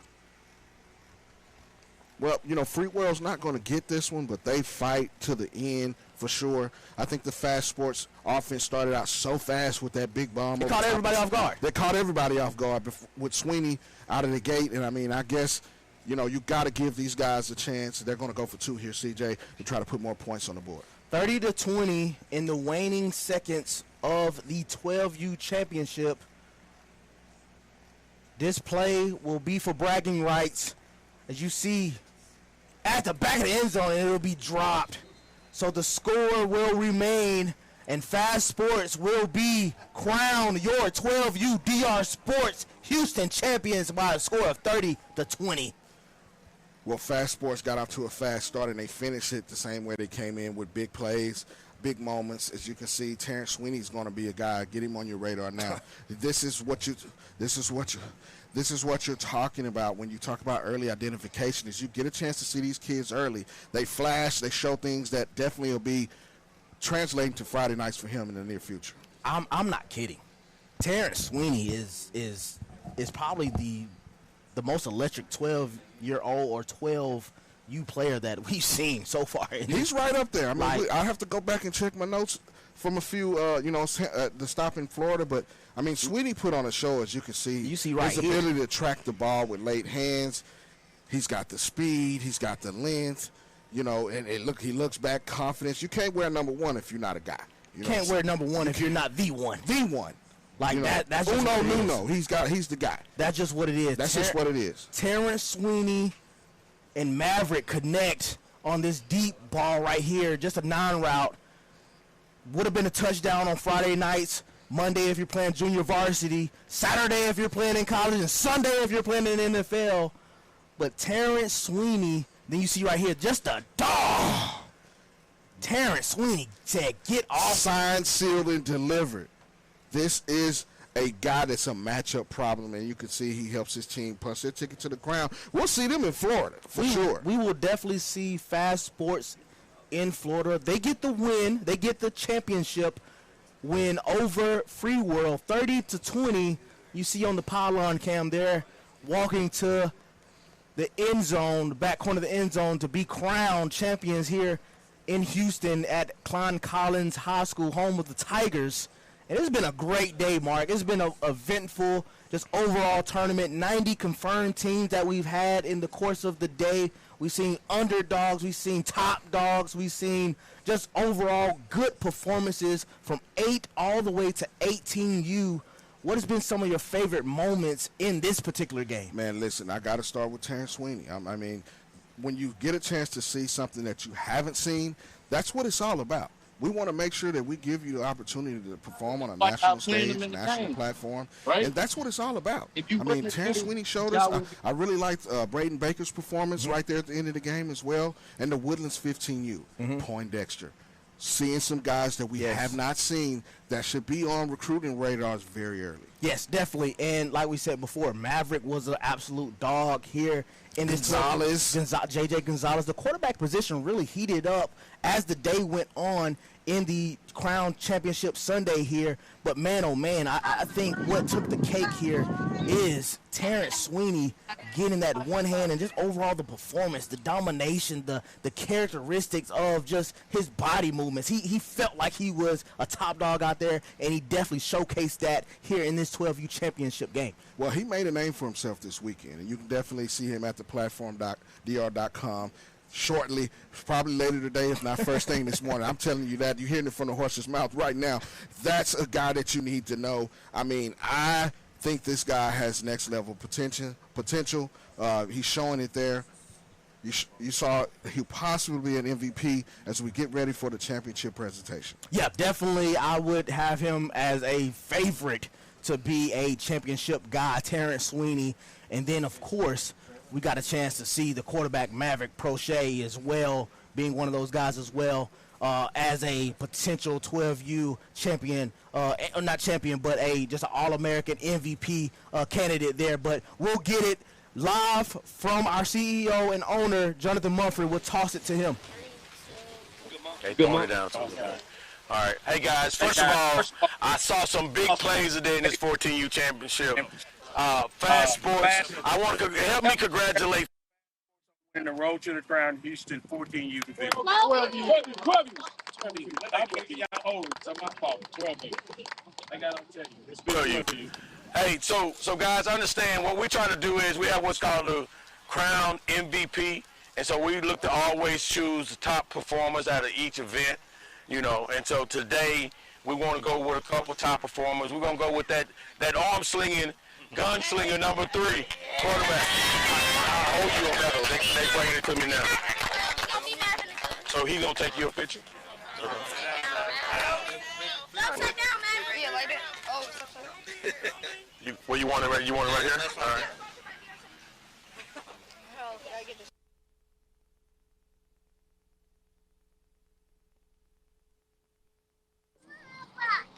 You know, this kid here. We're gonna call him. He had a couple mouse plays today. Big plays, offense and defense. Number one. Hey, they say they got to get your name on the board already. Big plays. Let me get both of you guys. Right here. All right. Guys, I want you guys to understand what this means for you guys today. Our goal is always to get you guys on the board early identification, and to be able to get lists out to colleges. We got colleges calling us about 2030, and so they're going to be looking for you guys in the next year or two. So keep working hard, keep balling, and we're going to keep putting you guys out there. You guys had a great game today, and you got the rest of your team. So you guys don't mind, you know, we have what's called the Crown, our national championship. This is my thing with 7v7. If you don't have one of those in your closet, you're not a true national champion. We got teams coming from everywhere, so that means you guys have punched your ticket to Florida. So I need to see y'all in Florida. Congratulations, Coach.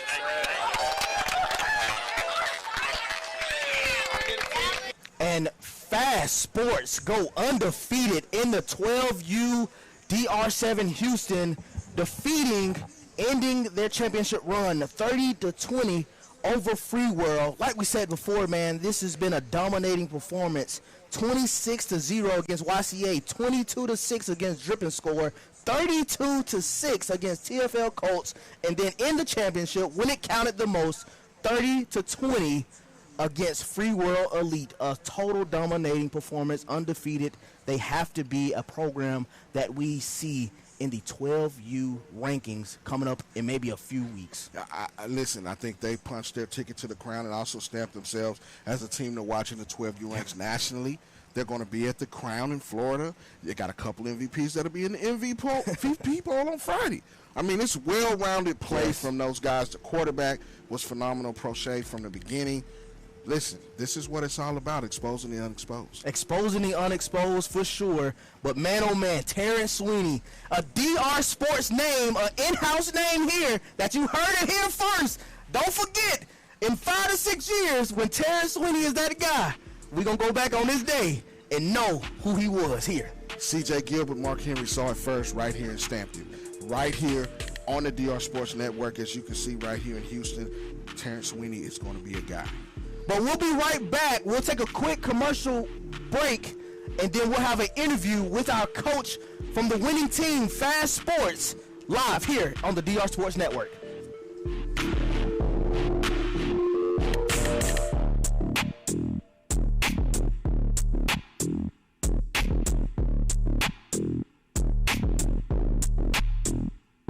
Hey, it's Adam Sandoval with DR Sports. Just want to give y'all a reminder, if you haven't yet, be sure to register for a DR7 tournament this season. We got a lot of them coming up, and they do sell out quick.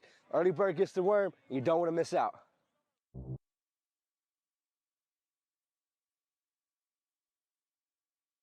Adam Sandoval with the platform. I want to say thank you for watching on the DR Sports Network. Don't go too far. We'll be right back. It brings the best out of you and the worst. It's the perfect balance of strategy, skill, and speed. It sharpens your technique, your decision-making, and above all, your ability to work as a team. Iron sharpens iron. It puts a spotlight on every individual, forces everyone to be dynamic. It teaches you how to read the game, to anticipate, and to react before your opponent does. In this game, every second counts.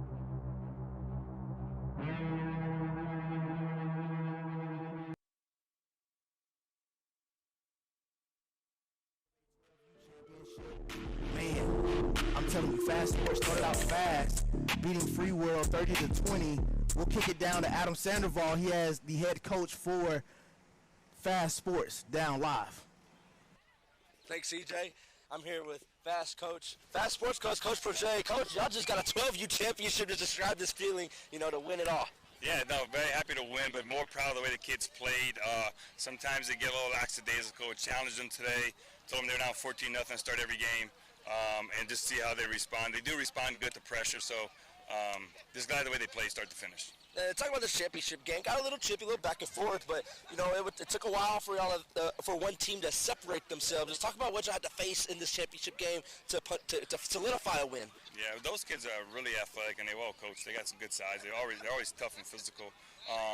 But offensively, I think we kind of went down at every drive pretty much. So I expected them to score. They have athletes. They have a quarterback who can really throw it. So I expected it to be somewhat back and forth, but I did feel like we were in control, but then it's kids, so you never know what could happen. So.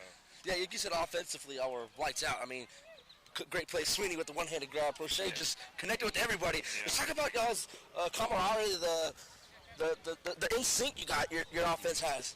Yeah, that's I love coaching this group and this team, but they're all friends. Like we're not from all over a certain area. We're from pretty much a kind of small localized area, and so the kids have been playing together for a while. We've had a couple kids pick up who are just obviously very talented, but very intelligent. So they pick up real fast, and Mav does a good job really getting the ball. He throws a lot of timing, anticipation, so receivers trust they'll get the ball, so they run good routes, and it all comes together well.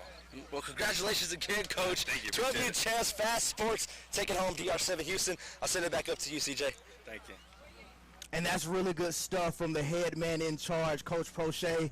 His coach, the player, the quarterback, Maverick Prochet, dotting them up. We've already talked about, Terrence Sweeney as well, but that quarterback play at the 12U ranks is very paramount, Mark. Well, the coach and the quarterback have to be in sync, and you can tell that they put in the work and put in the time, and it shows up on the big stages. They make the big completions. They come out.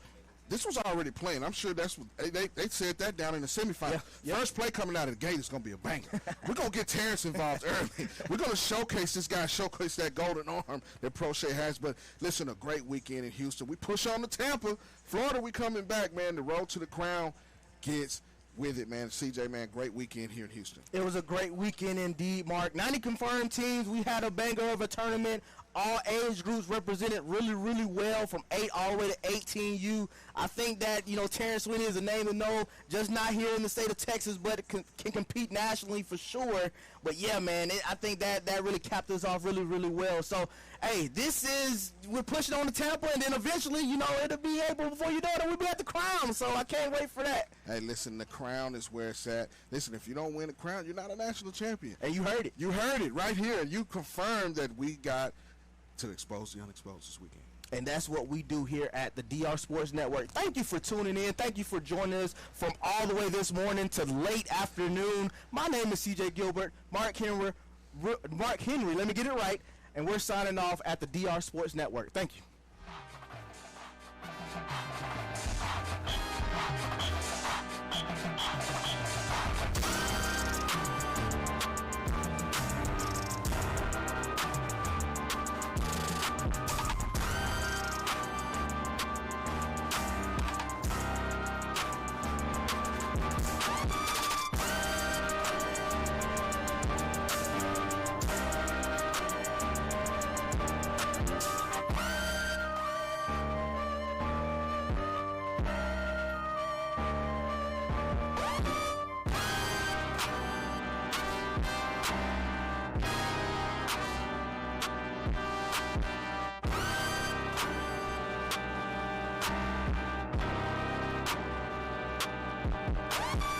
Adam Sandoval with the platform. I want to say thank you for watching on the DR Sports Network.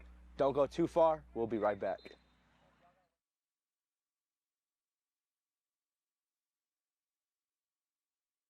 What's going on, everybody? My name is CJ Gilbert, here with the DR Sports Network. Hey, are you looking for your event?